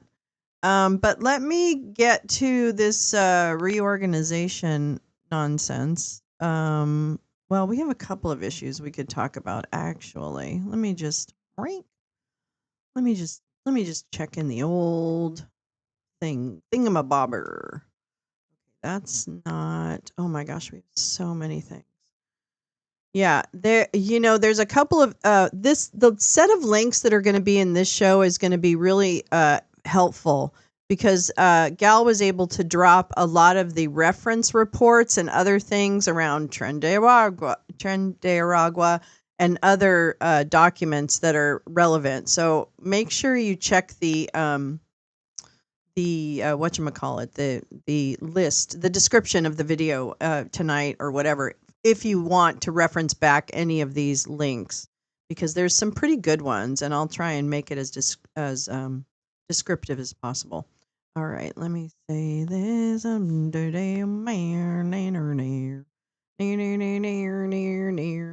now I can come back over here. There you go. You have to be smaller. What? Gal, just say no to adulting. Oh no! Updated coloring in Signal not done yet, but have to go do shit for the day. Love you. Thank you, Gal. I really I love that you allow me to have such spicy humor. I really do. I really do appreciate that. I appreciate the support from my friends. We'll try and keep it to only the most extreme cases of needing to say something like that. That kind of thing. All right. So let me go ahead and just it's not too long a read. All right. So Secretary of State Marco Rubio, little Marco, unveiled a plan Tuesday to significantly reorganize the State Department, saying the redesign would reverse the decades of bloat and bureaucracy within the agency. The proposed shakeup of America's primary foreign policy institution comes as the Trump admin continues to shit on the United States on the world stage to align with the president's America First Nazi agenda while cutting costs and downsizing staff in a bid for efficiency and chaos. Chaos is the end of that sentence. The effort targets some human rights programs and others focused on war crimes and democracy, according to internal documents shared with the Washington Post. Is reorientate really there? Really? Is that really a word? I have not heard that one.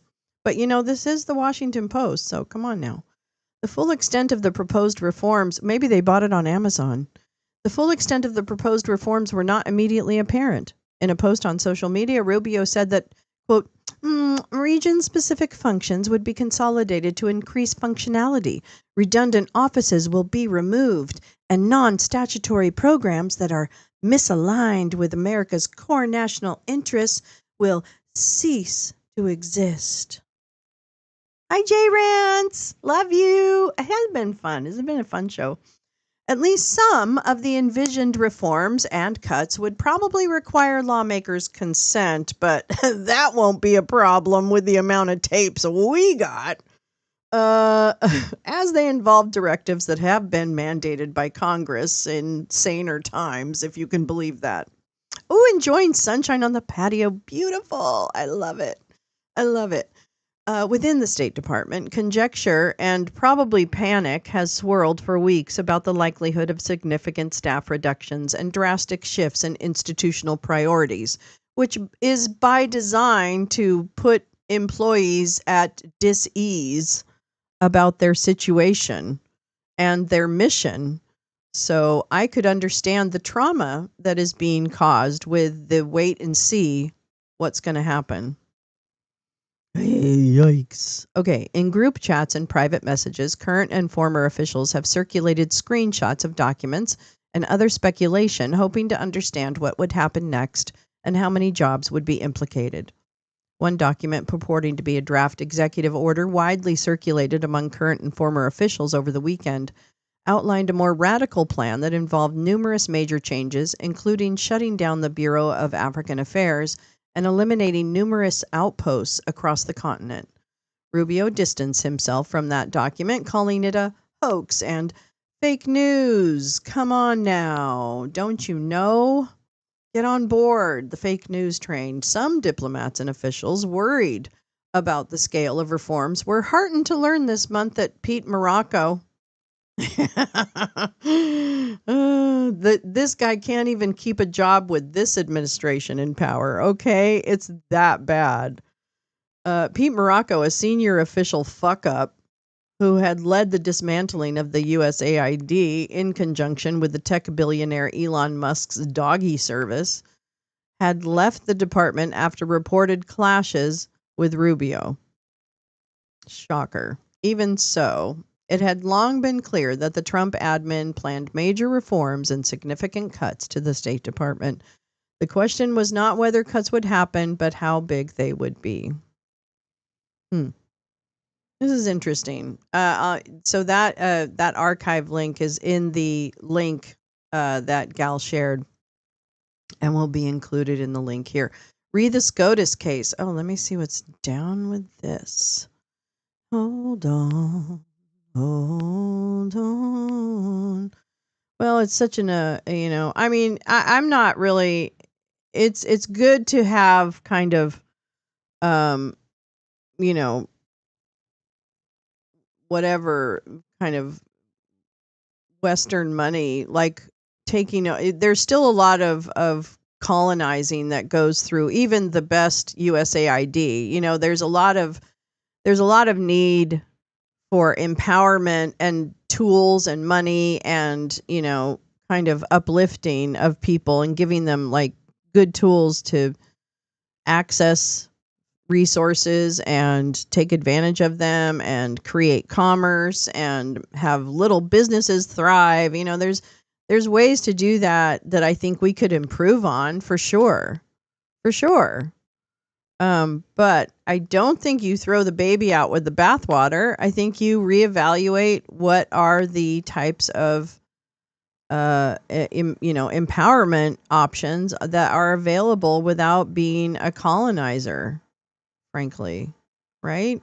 That's all. I mean, and that's what I learned. I mean, I really learned and thought about my time overseas after, and thought about what is, what worked about it, and what about, and probably just a couple chapters of the shock doctrine would do.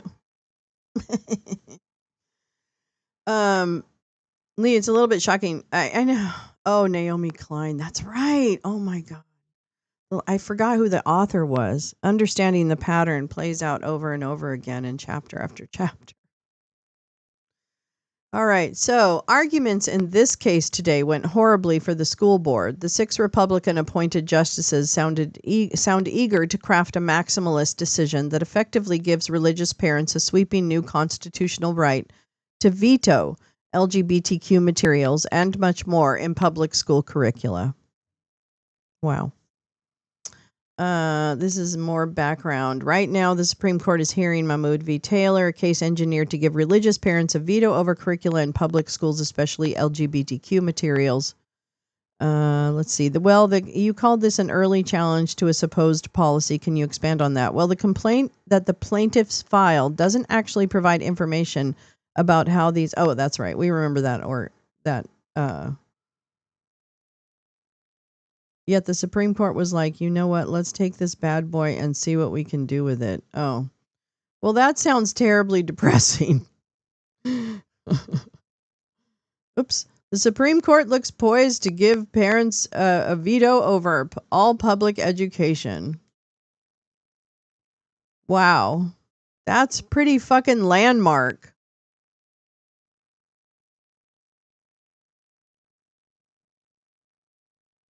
It's interesting. Well, we'll see what happens, I guess.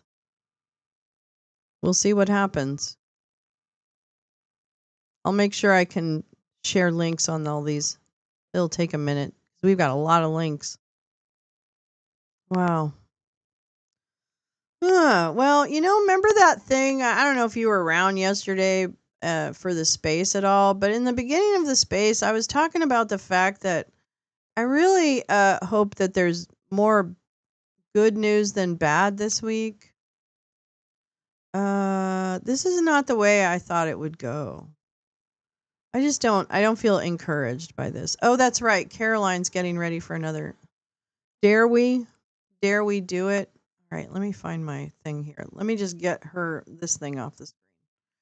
Where is my little screens? There they are. Thank you. Oh, Caroline, why do you lie so much, dear Caroline? Why are you such a whatever you are? What is that? Is that real? Is that real news? Is that real news? No, Sky News. You're weird, Sky News. We don't like you. Fox News. Blech. Blech. Sorry. To Caroline, why are you so ridiculous? Yeah. Yeah.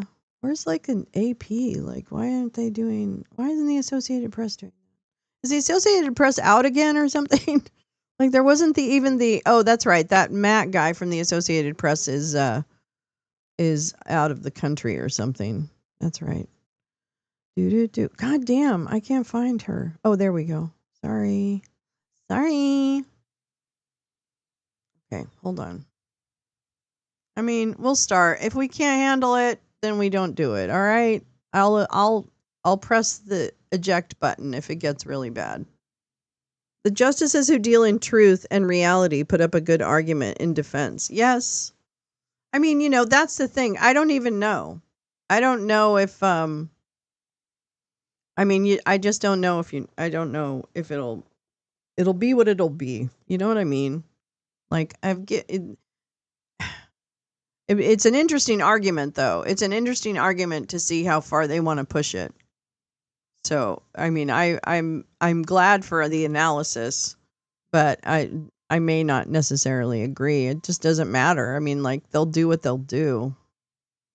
I can't. I care very deeply about what SCOTUS is doing.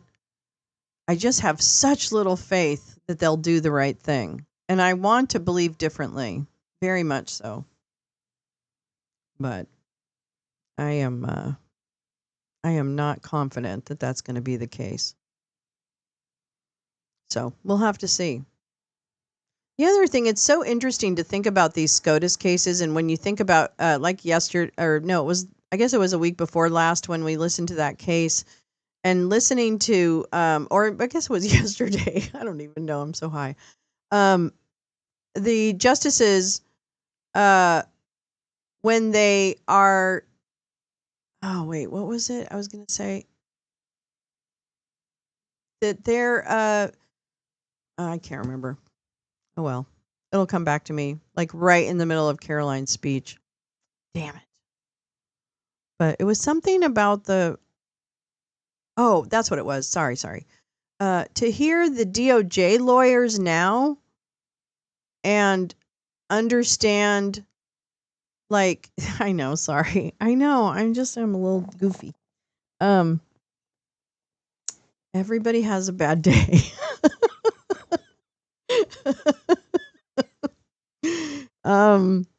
Anyway, yeah. So now you made me forget it again. That wasn't it. Yeah, it wasn't it. God damn it. Oh, the DOJ lawyers now. Fuck. God damn it. Fuck. All right. Anyway, I don't trust anytime they're saying something. Now I can't trust it. And I guess I'm almost as shocked that I just trusted it by default last time. That's the shock part. It's not that now we can't trust them. It's that I ever trusted them, to begin with, which I know isn't, we take it case by case. I understand. So I'm not saying that, but it is, it gives one pause to think about how they're interpreting things. I don't know. Just made me think about it. Oh, good. Here's this bitch. Good to see you all.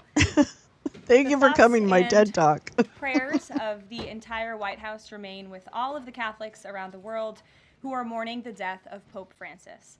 Pope Francis touched millions of lives and dedicated his life to serving the Catholic Church. Millions? As a mark of respect for his memory, President Trump ordered flags be flown at half-staff, and he will be traveling to attend his funeral in Rome.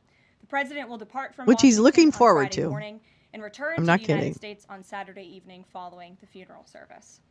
I can also confirm the dates of the president's trip to the Middle East. He will travel to Saudi Arabia, Qatar, and the United Arab Emirates from May 13th until May 16th. And on Thursday of this week, President Trump will welcome Norwegian Prime Minister at the White House for a working visit. The two leaders will discuss trade and regional security.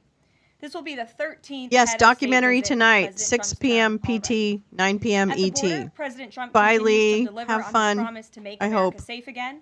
The Wall Street Journal captured the Trump effect in a recent article. Border crossings grind to a halt as Trump's tough policies take hold.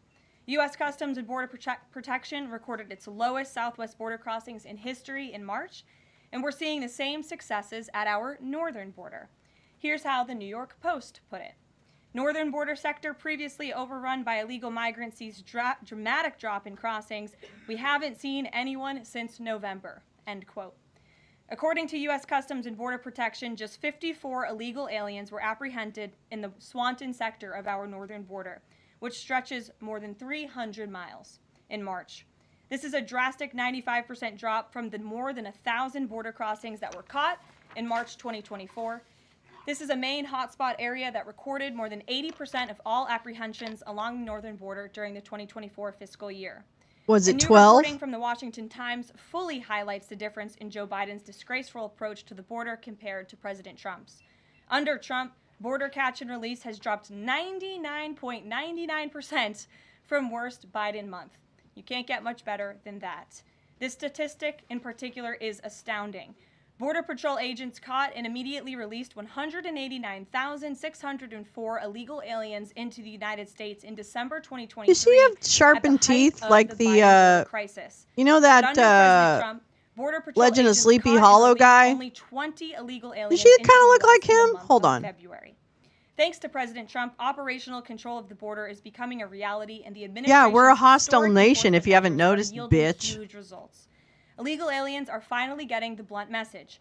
If you cross the border illegally, you will be swiftly deported and never return to the United States of America. If you go to your Efforts to arrest citizenship the criminal appointment, illegal you alien will be invaders abducted. are continuing to ramp up. ICE Chicago arrested a Mexican national convicted of predatory sexual assault of a child in Cook County, Illinois. This week, ICE Denver arrested a Mexican national convicted of sexual assault of a child in Houston County, Oh, that is a Texas. really fuzzy picture. ICE Miami arrested a Nicaraguan convicted of aggravated battery in Hillsborough. Did they County, arrest any of the Florida. Republicans? ICE Houston arrested a Salvadorian national convicted of attempted sexual assault of a child in Escape in Dallas County, Texas. And ICE Chicago arrested a Mexican national convicted of aggravated sexual abuse of a minor in Illinois. Despite the Democrats' insane objections, President Trump will continue to embolden law enforcement officers to arrest dangerous legal alien criminals and keep our communities safe. And also, thanks to President Trump's America First economic approach, investments continue to pour into our country. Swiss pharmaceuticals company announced they will be investing $50 billion in the United States over the next 5 years, creating 12,000 new quality jobs. Regeneron Pharmaceuticals also agreed to pay Fujifilm Technologies more than $3 billion over the next decade to help manufacture its medicines in the United Excuse States. me? It's a top priority for President Trump to 12,000? ensure we are producing critical medicines and pharmaceutical drugs right here in America, and that is exactly what we continue to see happen. Wait, what? In other news, the Trump administration has announced we will put an end to Joe Lies, Biden's illegal lying. student You're loan lying. bailout attempts. No student loan has been referred to collection since March of 2020. That This is comes going to be an bad, end. On May folks. 5th, the Department of Education will resume involuntary collections for borrowers with defaulted federal student loans.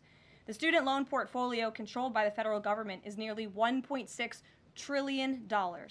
But fewer than 4 Someone out of better 10 fucking borrowers sue to are get in that one repayment. overturned. This is unsustainable, unfair, and a huge liability for American taxpayers. That is going to really hurt Debt cannot be wiped away. a lot It of just ends up people. getting transferred to others. So why should Americans who didn't go to college or went to college and responsibly paid back their loans pay for the student loans of other Americans?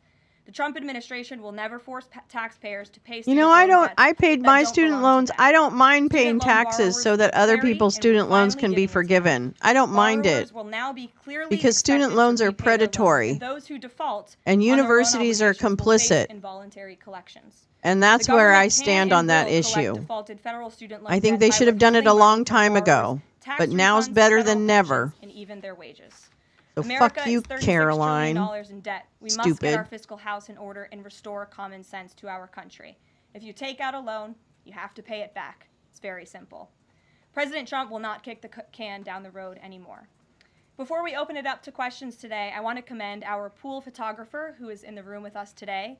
ABC News photojournalist Melissa Young is retiring after 44 incredible years on the job, covering here at the White House.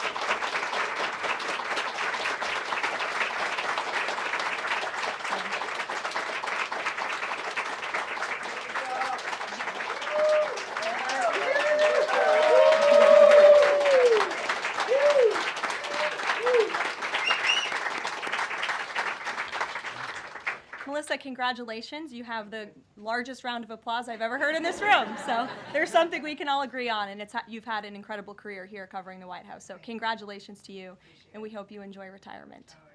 I'm sure you will. And everybody else in the room will be very jealous of you as you're enjoying your rest. All right, let's get to it. We have an individual in our new media seat today. His name is Tim Pool. He's a political commentator and a media entrepreneur with millions of followers, a very big platform. Currently hosts Timcast IRL, a daily news and discussion hold on. I've show, got and The hold my Culture beer. War, a weekly podcast exploring cultural and political issues. His programs feature in-depth conversations on topics such as free speech, censorship, identity politics, and societal change. often engaging with a diverse range of guests. He's in Washington today because we are also hosting a local media row across the street in the Eisenhower building, which is a testament to our commitment to bring new voices into the White House to cover the president and this administration. So Tim, why don't you kick us off today?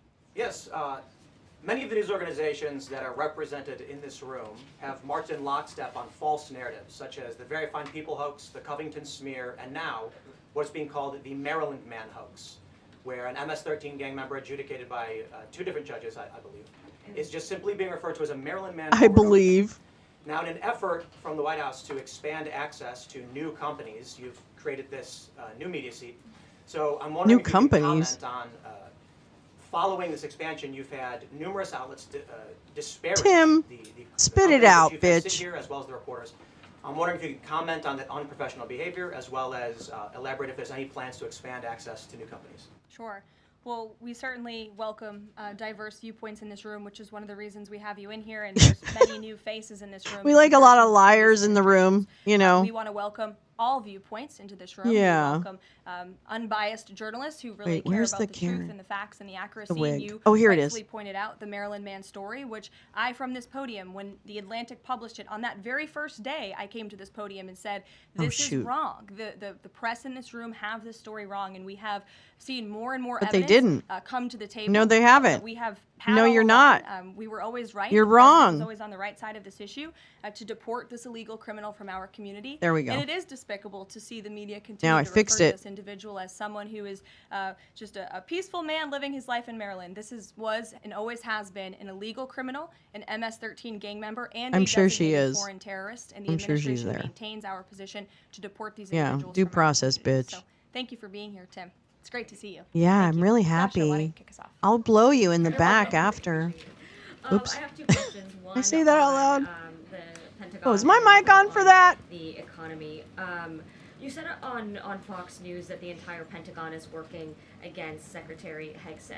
But the people who were fired were Hegseth's own guys. So how do you Is she right square here that behind with this the woman? concerns that that's Is that her little They were forehead? Pentagon employees who leaked against their boss to Oh, whoops. Gotta news get rid of agencies Tim. in this room. And it's been clear since day one from this administration that we are not going to tolerate individuals who leak to the mainstream media, particularly when it comes to sensitive Although- information. And the Secretary of Defense is doing a tremendous job. And he is bringing monumental change to the Pentagon. And there's a lot of people in this city Is that what you who call it? reject monumental change. And I think, frankly, that's why we've seen a smear campaign against the Secretary of Defense since the moment that President Trump announced his nomination before the United States Senate. Let me reiterate, the president stands strongly behind Secretary Hegseth in the change that he's bringing squatted up to the front. Pentagon, and the results that he's achieved thus far speak for themselves. Is there an FBI investigation into the leaks? The secretary said that these people would. He's gonna get his ass kicked. Investigating. You'd have to ask the FBI, you have to ask the Department of Justice on what they plan to do, but certainly we take leaks with the utmost seriously across this administration. You've seen people fired from the Department of Homeland Security. The president has made it clear it's an unacceptable behavior. On the economy, Caroline, Peter Navarro said that it's perfectly possible to do 90 deals in 90 days. We haven't seen one just yet. How soon might we see a deal, and what evidence can you share that progress is being made in these trade negotiations? Sure. Well, I spoke to our entire trade team this morning. There is a lot of progress being made. We now have 18 proposals That on Jamie paper guy? that have been brought to the trade team. Again, these are proposals on paper that countries have proposed to the Trump administration and to our government. You have Secretary Bessent, Secretary Lutnick, Ambassador Greer, NEC Director Hassett, and Peter Navarro, the entire trade team, Oh, meeting that's with it. Okay. 34 countries this week alone. We are moving at Trump speed to ensure these deals are made on behalf of the American worker and the Okay. American people. Answer and the just yesterday, it seemed to question. get a little bit lost in the news, and I think it's a Lost disservice in to the American sauce, public would you that it did. The say? Vice President announced I get terms of lost in the reference sauce. for a trade deal with India. Yeah. That is a big deal. We know when we Yeah. look at the That's a numbers, big the monetary deal. trade barriers and the non-monetary trade barriers for Yeah. India, they We're have been coming ripping back off to the United that. States and American workers Yeah. for a very long time. So the Yeah. fact that the Vice President with Prime Minister Modi on that trip in Yeah. India Oh, announced there's these Corinne. terms of reference, which is essentially the framework to move the ball forward to sign a good trade deal between our I two found nations her. is great I found her. progress, and it's I found her. That's right, Spider Mike. He's Whiskey Leaks.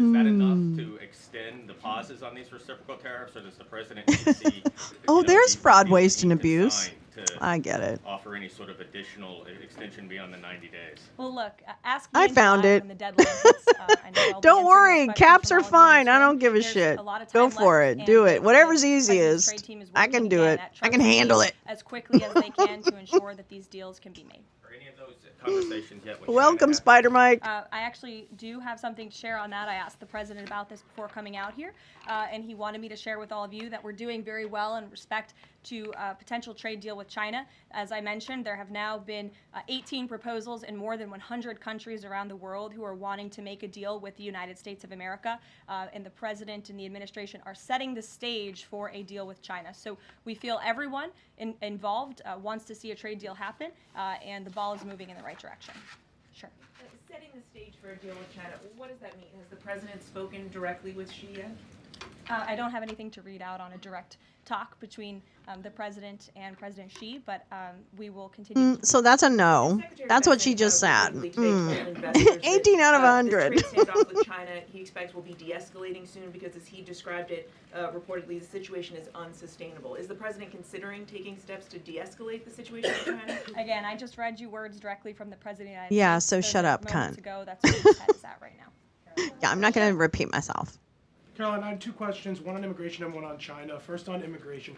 Roughly how many illegal immigrants and aliens do we have in our country, and how many does the administration plan on deporting? Sure. Well, you'd have to ask the Department of Homeland Security for a specific number, but we suspect Why it's can't you tell definitely us? in the millions, perhaps upwards of 20 million. They don't give people any that were press allowed into the conferences. country illegally by the previous administration, and the president and his team are focused on deporting as many as we possibly can, and they are moving as quickly as possible. The president's team has made it clear we need more funding from Congress to do more. We need more ICE agents out on the ground doing Yes, this you very may. important work. Of course you may. And we also need rogue district court judges to Sometimes stop YouTube acting as judicial will advocates, censor you. trying to I do block the not, administration except from for deporting hateful illegal words. criminals from our nation's I only interior. censor hateful The American words. public elected the president to do this, and he's following through with that promise. Over a quarter And I do million not find Chinese cunt nationals in Caroline our country right hateful. now on student visas. She's Does the earned every administration believe letter. there's any national security concern when it comes to those over a quarter million Chinese nationals in our country? Well, as you know, when it comes to foreign visas, the Secretary of State has the It's right extortion. to revoke visas of those who we feel It's are global acting in extortion. a adversarial way to our foreign policy interests here in the United States. He has that authority according to the Immigration and Nationality Act. So I would defer you to the State Department for any individual case, but they are looking at individuals who are given the privilege of being on a visa in our country, and if they are acting, again, adversarial to our foreign policy interests, their visa can be revoked, and they should be aware of that. Sure. Oh, really? Should they be aware? Meaning people live in calling fear. That's great. What a great thing you did. About travel to the U.S. and the Department of Commerce's own stats know that show that from a lot of countries, the number of visitors is falling. Does the White House have any message for people that might be reconsidering business? Yeah, or she really tourism shortchanges travel the to words. US? Where did you see that report? With the statistics coming from the Department of Commerce, Said what? It's That- hard to hear you. Sorry. that visitors from a lot of countries have fallen in the last 3 months. I'd have to look at that report to comment on the merits of it. I think most people around the world recognize the United States of America is a great place to do business. It's a beautiful place to visit, and they should certainly come here because it's a much safer country than it was 4 years ago under the previous president. Libby, good to see you. Yeah, but what about the fact that the numbers are down? About this upcoming announcement from HHS to ban food dyes. During the first week of the administration, the FDA announced that it's pulling its plan to ban menthol cigarettes. So 2 questions for you. How do you square a ban on menthol cigarettes being pulled and then announcing this ban on food dyes? And then how does the president feel about this upcoming ban that RFK is going to announce? Sure. Well, look, the Secretary of Health and Human Services, the president nominated him because he trusts him to make this country healthy again. Do you It's not know just what a that slogan, it really is means? a movement that has broken ground across He's- the country. what? There's millions of people who believe in RFK Jr., Secretary Kennedy. Oh, we got and it. what I gotta he's look that doing. up. Don't want to get ahead of HHS with this historic announcement later and the details of it, but obviously the Secretary feels that he has reason and evidence to announce the ban on artificial dyes later, and I'll let him speak to that this afternoon. Phil. The president started the process of Wait, what? more than 50,000 federal employees as Schedule F. We've already seen him march through. a number Wait, of what? agencies. Now? I'm curious, should we expect mass firings, or is this a case-by-case approach, a scalpel or a sledgehammer? Well, look, as you saw on Friday, the president put out a statement about it. The Office of Personnel Management reclassified workers. They're now called scheduled policy/career. And all the president is trying to do is ensure that federal workers are being held accountable for corrupt behavior. If they are engaging in corruption as a government worker, they should no longer have their job. I think that's pretty common sense. He also believes that I'm not bureaucrats speechless, should be, but acting in accordance to the will of does the does American he know public how who many duly elected this president, regulations that's going to but all create? future presidents. If you work I mean, for the government, you should are we be thinking this one adhering to the through will at of the all? American public I and mean, I'm not advancing the against it administration's goals and at interests. all. And if you are not doing that, then you should go find another job. Yeah, so only the ties. Whose interests you align with. So, as Soylent Green is people. I would defer you to Soylent Green is specific people. agencies, I but the can't believe president this is is real with, life Office either. of Personnel Management. So It Musk will gave make them a it month's easier paid to get rid of rogue vacation. Oh my bureaucrats who are engaging lord. in corruption. Yeah, that seems pretty wasteful. Real quick, a federal court ruled Holy last shitballs. Thursday that Google's dominance of online advertising and ad tech markets violated U.S. antitrust laws. I know the president has spoken to a number of folks in big tech, and Google's CEO was even at his inauguration. I'm curious, what is the president's reaction to that court ruling? I'll have to ask him, and I'll get back to you, Phil. Thank you, Caroline. You're welcome. John. Thanks a lot, Carolina. Some economic There's one questions piece on for it. you. Kevin Hassett has been a key economic advisor to the president in both of his terms. In 2022, And he still is. And he still is. He was just in my office. Absolutely. In 2022, he said that the independence of the Fed is super important. That's a direct quote. Is that something that the president subscribes to? Does he still believe in the independence of the Federal Reserve? Well, look, I think the president has made his position on the Fed and on Powell quite clear. The president believes that they have been making moves and taking action in the name of politics rather in the name of what's right for the American economy. The president has say the it's right bad to we, express his displeasure with the Fed, and he has the right to say Shouldn't he believes we interest rates should be lower. couldn't- He believes Americans should be able to borrow money We had too cheaper many people. than they currently No, are right I now. can't make it. And I also Every spoke time to Kevin Hassett about the Fed as well. And he has called into question the Fed's independence. and whether She's they are checking actually doing things, again, out of Chicken the best Andy in interest of the economy, Thailand. or are they doing it for partisan reasons? The president wants to see interest rates lower. He has made that quite clear. We've also seen, if I She's may, over there on one kick. more, Caroline, just about, I said two economic questions. About the dollar, we've seen the dollar at multi-year lows versus the euro and other currencies around the world. Oh, Is yeah. the administration's policy for a strong dollar, how does it view the dollar versus other currencies around the world? The president wants to see the dollar remain as the world's reserve currency for our long-term fiscal stability and our economic growth. He's been quite clear about that. Sure. And then to the woman behind you, who I haven't seen before, welcome. Go ahead, Mary. Earth Day and then the Supreme Court, if that's okay. That's right. It's Earth Day. Yes. Happy Earth Day, everyone. I saw the president truthing about the garbage pileup from China in the Pacific, and then I believe Lee Zeldin is headed to San Diego to investigate the pile of sewage from Mexico. Can you Is that John Solomon behind Corinne? That's John Solomon, I do think. have points from the EPA. Administrator Zeldin's doing a fantastic job, and they are always sharing Extra their innings, accomplishments yeah. with the White House, which we very much appreciate. He will be traveling. I believe he's in California today for sewage situation. I can't see it. I'm still banned. I'm sorry, T. Mexico needs to take to ensure the water entering the United States is clean and safe. And he's holding a press conference in San Diego today with elected officials and local stakeholders on the Tijuana River sewage crisis. I would also add from the president himself, he has always maintained he wants America to have the cleanest air and the cleanest water. And we want to do what's right for our environment and for our earth. And a lot of that is making sure that we have clean and sustainable energy, and we know that we produce natural gas cleaner and more efficiently than any country in this world, and the president wants to see that continue. Thank you. And then on the Supreme Court, I know the court is hearing a case dealing with parents who don't want their kids having to read gender ideology books in schools. Can you comment on that case and what the Trump administration hopes to see come from that? Sure. We hope the Supreme Court will do the right thing, and the president Sure is John very clear. Solomon. He stands on the side of parental rights, and he believes strongly that parents should have a greater say in their children's education and the content, if you will, that children are being exposed to in our public school system. Sure. Go ahead. Caroline, thank you. Hi. I'm Carolina Lumetta with World News Group. The administration ended some temporary protections for Afghans, including several hundred Christians who have been punished by the Taliban. Is the president considering any exceptions for Afghans who could face death or torture if they return to their home country? So let's just be clear about one thing. We didn't end that proactively. It expired, and it's because the previous administration illegally paroled millions of people, or hundreds of thousands of people, I'm sorry, into the country, and then gave them temporary protective status. You're the one that did the plan, stupid. Pompous ass did it.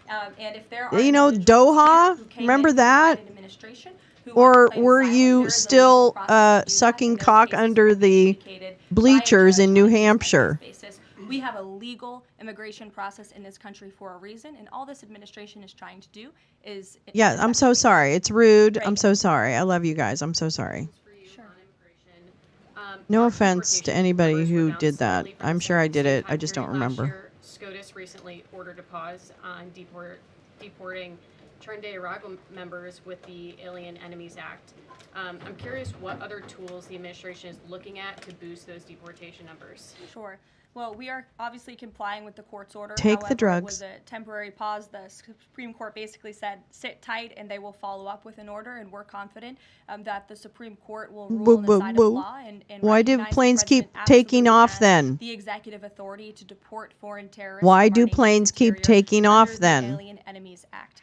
We feel very strongly about that, and we're confident the courts will side with the president and his executive authority. As for deportations, we continue to deport illegal criminals under Title VIII, oh, interesting. Which is an immigration authority given to our Border Patrol agents and the Department of Homeland Security to deport illegal criminals from this country. And the administration continues to do that at record speed as quickly as they can with the resources that they have. Recently dropped charges against the MS-13 leader caught in Woodbridge, Virginia, with the idea that this will expedite the deportation process. Does the administration plan to drop charges against other criminal illegals to speed along the deportation process? You'd have to ask the Department of Justice. Obviously, that's within their purview, and I can't speak for them. However, it is our goal to deport as many illegal criminals and aliens from our country as we possibly can, as quickly as we can. Jackie. Thank you, Caroline. We've heard so much about this Saudi trip planning, and the president's mentioned it himself before, but I don't think we've ever heard on the record what he hopes to achieve in Saudi Arabia and what the purpose of the trip is. Sure. Well, the president looks forward to this. It was supposed to be his first foreign visit, but of course now he is going to Rome this weekend to honor the Pope and attend the funeral. The president looks to strengthen the ties between the United States and these countries in which he will be visiting. He'll be having many bilateral meetings and talks, and we look forward to the trip and hope to see many of you there. And the meetings in London this week, do they have any nexus with the plans in Saudi Arabia? I can't speak to that. However, I do have an update on meetings when it comes to the Russia. I'm medicated for my sanity. I was just in the Oval Office with the president, Steve Witkoff, and they wanted everybody to know that the negotiations continue. We feel, again, we're hopefully moving in the right direction, and the special envoy, Steve Witkoff, will be heading to Russia again later this week to continue talks with Vladimir Putin. Is that why Rubio is not heading to London? Is he accompanying Witkoff to Moscow? I can't speak for the Secretary of State's travel schedule. I'd defer you to the Department of State. And more broadly, just about the peace agreement, the talks that are ongoing. Rubio had said, Secretary Rubio had said that if things don't go the right way, that the U.S. might need to take a step back. What does stepping back look like? Is that a step back from brokering peace, or would that imply a broader withdrawal from U.S. support for Ukraine and the war?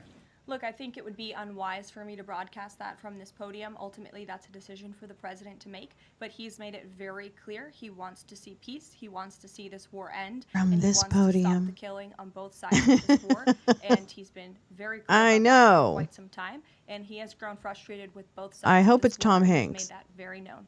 Brian. Thank you, Caroline. Last week, the president talked about nonprofit groups. The nation could unify over a good Tom Hanks Catholic moment. That there could be further actions taken against nonprofits. Does the White House have any plans for any sort Look of at Corinne holding her camera right in that dude's face. groups? Is any of that coming up? Is that being worked on at this time? I'll have to check in with our policy team and get back to you. Sure. Why doesn't she ever ask any questions? Are some colleges using taxpayer funds to further political agendas? And what is She is literally just in there to stream the fucking press conference. Can you president has made it fucking quite believe clear that, bitch? that it's Harvard who has put themselves in the position to lose their own funding by not obeying federal law. And we expect all colleges and universities who are receiving taxpayer funds to abide by federal law. It's quite simple. And the president made it clear he's not going to tolerate violations of federal law. He's not going to tolerate illegal harassment and violence towards Jewish American students or students of any faith on our campuses across the country. Yeah, I think they made him an honorary one. Responding to the lawsuit in court. And again, it's quite simple. If you want federal dollars, obey federal law. And just to quickly follow up on Sure. China, any response to Oh my reports God. that China is targeting U.S. trade allies with potential retaliatory measures for supporting U.S. agendas? I think the numbers and the sheer number of countries that have reached out to the United States and reached out to this administration I feel to cut like their trade deals speak for themselves. I feel like The entire she world says knows that this. They need the United States of America and they want to do business. She here, says and so we'll this. stay focused on cutting good trade deals on behalf of the American worker. She says it with like gleeful smile when she's really lying. The president's call with Netanyahu today? I did speak to the president about it. It was a good call. They spoke particularly I don't about actually like Iran and the Tom Hanks. negotiations that are underway with I'm that, just saying. with Iran. It was and a the United joke. States. And the president I don't really want has made one. it very clear repeatedly, but I'll reiterate, there is no daylight between the United States of America and the state of Israel. He stands strongly behind our ally. He's made it quite clear when it comes to Iran that we want to see a deal, and Iran has a choice to make, but the president has also made it very Oh, clear, and God, he reiterated yes. that in his call with Prime Minister Netanyahu today about the need for Iran to never obtain a nuclear weapon. I do have one more bit of news that I would like to share with all of you. Just give me 1 second to find it. And it's in regards to the terrorist attack that took place in India earlier today. The president has been briefed by the National Security Advisor, and he's being kept up to speed as more facts are learned. What we know already is dozens were killed and even more were injured in a brutal terrorist attack in a popular tourist location in South Kashmir. President Trump will be speaking with Prime Minister Modi as soon as he possibly can to express his heartfelt condolences for those lost. And our prayers are with those injured and our nation's support for our ally, India. These types of horrific events by terrorists are why those of us who work for peace and stability in the world continue our mission. So we'll give you a readout of that. So call are later we? this afternoon. There's a lot of work. Are to be had. we? You may hear from the president. I did hear about it. Yeah, there We'll was. see you all later. I Thank mean, you. I can find the reference to it. We'll keep you posted. Wow. Well, talk about fraud, waste, and abuse. Am I right? I'm right. I'm right on that. That's some heavy fraud, waste, and abuse right there.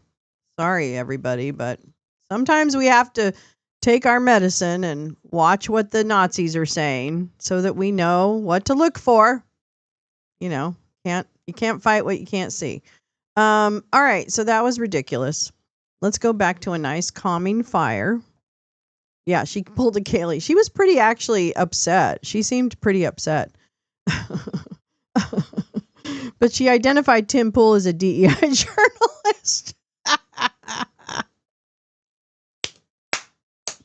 It's true, though. I will find a link because there was an attack.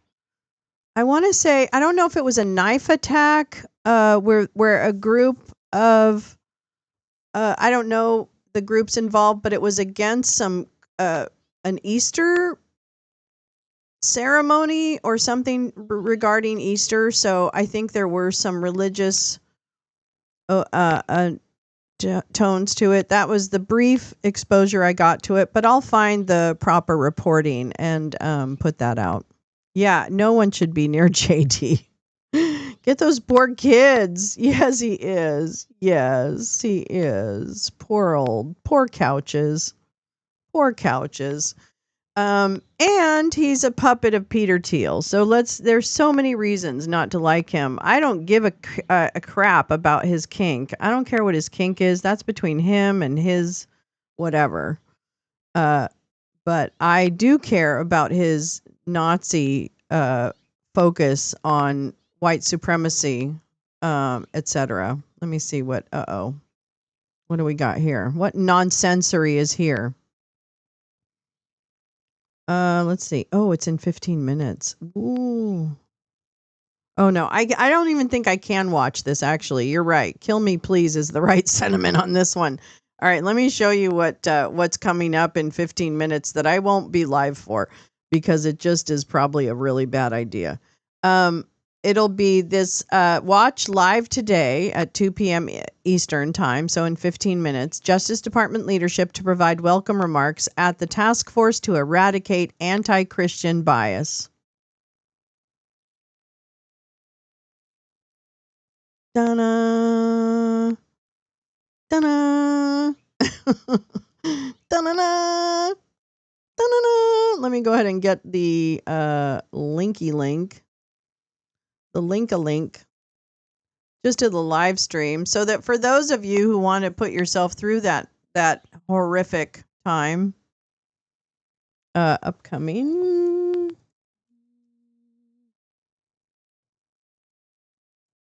oops DOJ oops I don't know how to type. I don't know how to type.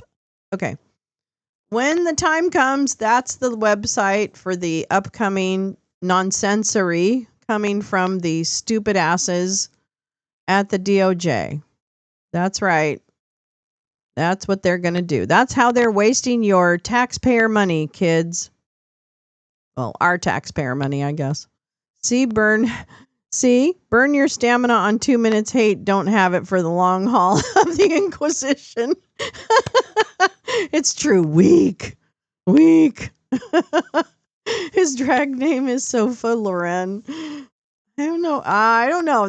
I'm as a comedian, I'm gonna not say that's the best joke I've ever heard, but that's how we are to each other. We gotta go crazy. Oh gosh, sorry, gal. I just saw you do that. I'm so sorry. I'm so sorry. I'm so dumb. All right. Oh my goodness. Let's get that off the freaking screen. I know. Come on. Well, I gotta keep it 100, as the kids would say. All right. I gotta keep it real, as the kids would say. But nonetheless, thank you for sharing a little bit of your morning with me, Lolo, for Wake and Bake. We waked, we baked, we wept, and now we'll sleep. No. Oh, wait, no, I didn't see the updated bouquet. Hold on. Let's see. Let's go. Let's see. Is it here? Wait, it might not be here. I don't know what is going on. Yes. Wait, where's the updated one? Oh my gosh. Okay, wait, I gotta do this. Hold on, everybody. I'm not going anywhere. Just stop.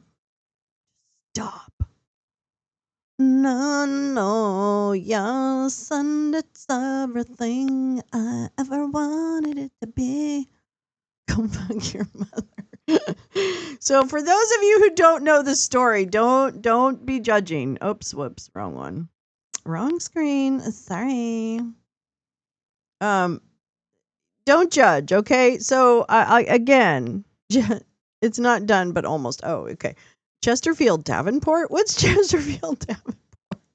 Sammy Sofa. That's kind of cute. That'd be his baseball name. All right, so as you may or may not know, Gal is an experienced artiste here at the lounge. She's the artist in residence at the lounge. Thank you very much. So the artist in residence took something that I feel very strongly about, which is, I am constantly looking for the best troll of MAGA and their ilk. And I think, yeah, it's Mother's Day already. That's right.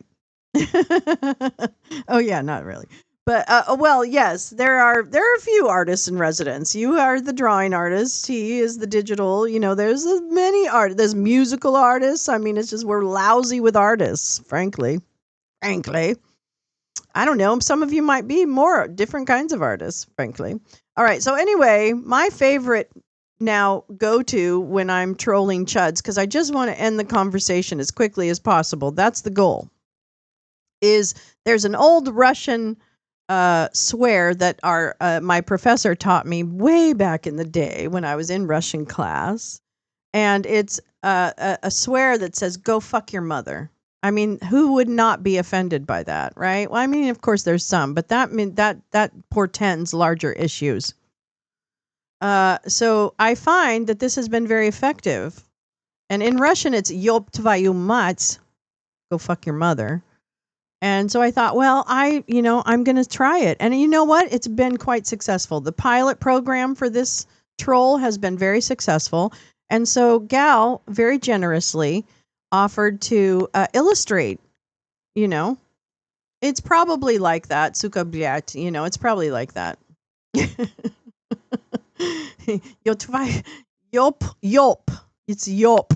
It's like an EB actually, but it's yop. Yop tvayu mats. I love the shading. Hello, artiste. I love the shading. Thank you. This is so beautiful. I love it. Anyway, so, not for everybody, not for everyone. I understand. But, I just try and stay busy brained. Yeah. Whoop, whoop. Yeah, exactly. Yeah, we're in our pilot program of this troll to see if it's going to be, whatever. Because PJ leaves a tip. I want 5 on cardstock.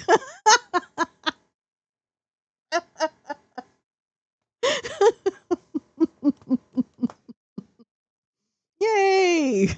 See, we have our first franchise. All right. But other than that, I don't want you to go do that because you're not someone I want to insult. I don't even care if I don't like you guys. So the lurkers. Even if the lurkers hate me, I don't want you to do that unless you give me a reason to, and then I'm going to come at you. I can pretty much copy anything. She really is like a what? Yeah. Yeah. She has like a photographic memory. Yeah, only 5. Only 5. All right. Thank you guys so much for coming. I really appreciate you spending time. I really mean that. It just means the world to me. And so glad to be back. So happy to be back in Wake and Bake. We'll be on tomorrow. I am going to have a short Wake and Bake tomorrow, so I might have another like twice bake later in the day because I have an appointment at 8 my time here on the West Coast. You're so welcome, Spider Mike. Welcome. And but I will be on at least for a little bit, and then obviously Thursday, and then Friday is Fucked Financial Fridays. And yes, this Saturday it's the return of Lolo's Lounge. That's right. It's been away for a while, but we're coming back big. So be here for trivia on Saturday night. Tonight is documentary night. I'll be sharing the documentary. I think it's one of the HBO ones. So if you follow me on follow me on Blue Sky. I'm not on Twitter. I'm banned right now, so it's hard to find me. But follow me on Blue Sky. And no, we are having a documentary movie tonight. We are having a documentary movie tonight. Absolutely. Yeah, we're definitely having that. So, but I think it's the one on HBO, like Dark Money or something like that. I have to find the title. I know there's 2 on HBO that came out recently that sounded very, very good. So I just have to find the name of the other one. I just hope it's a commission. Oh, Spider Mike coming in hot with the dad jokes about JD. I was going to call him DJ, and then it's like, no, that's not his name. Anyway. Oh yeah, documentary Tuesday tonight. Absolutely. See you later and look for all the stuff. Dark Money Game. That's probably the one we're going to watch. All right. Love you guys. Have a great day. Hope your Tuesday goes a little bit better than it did this morning.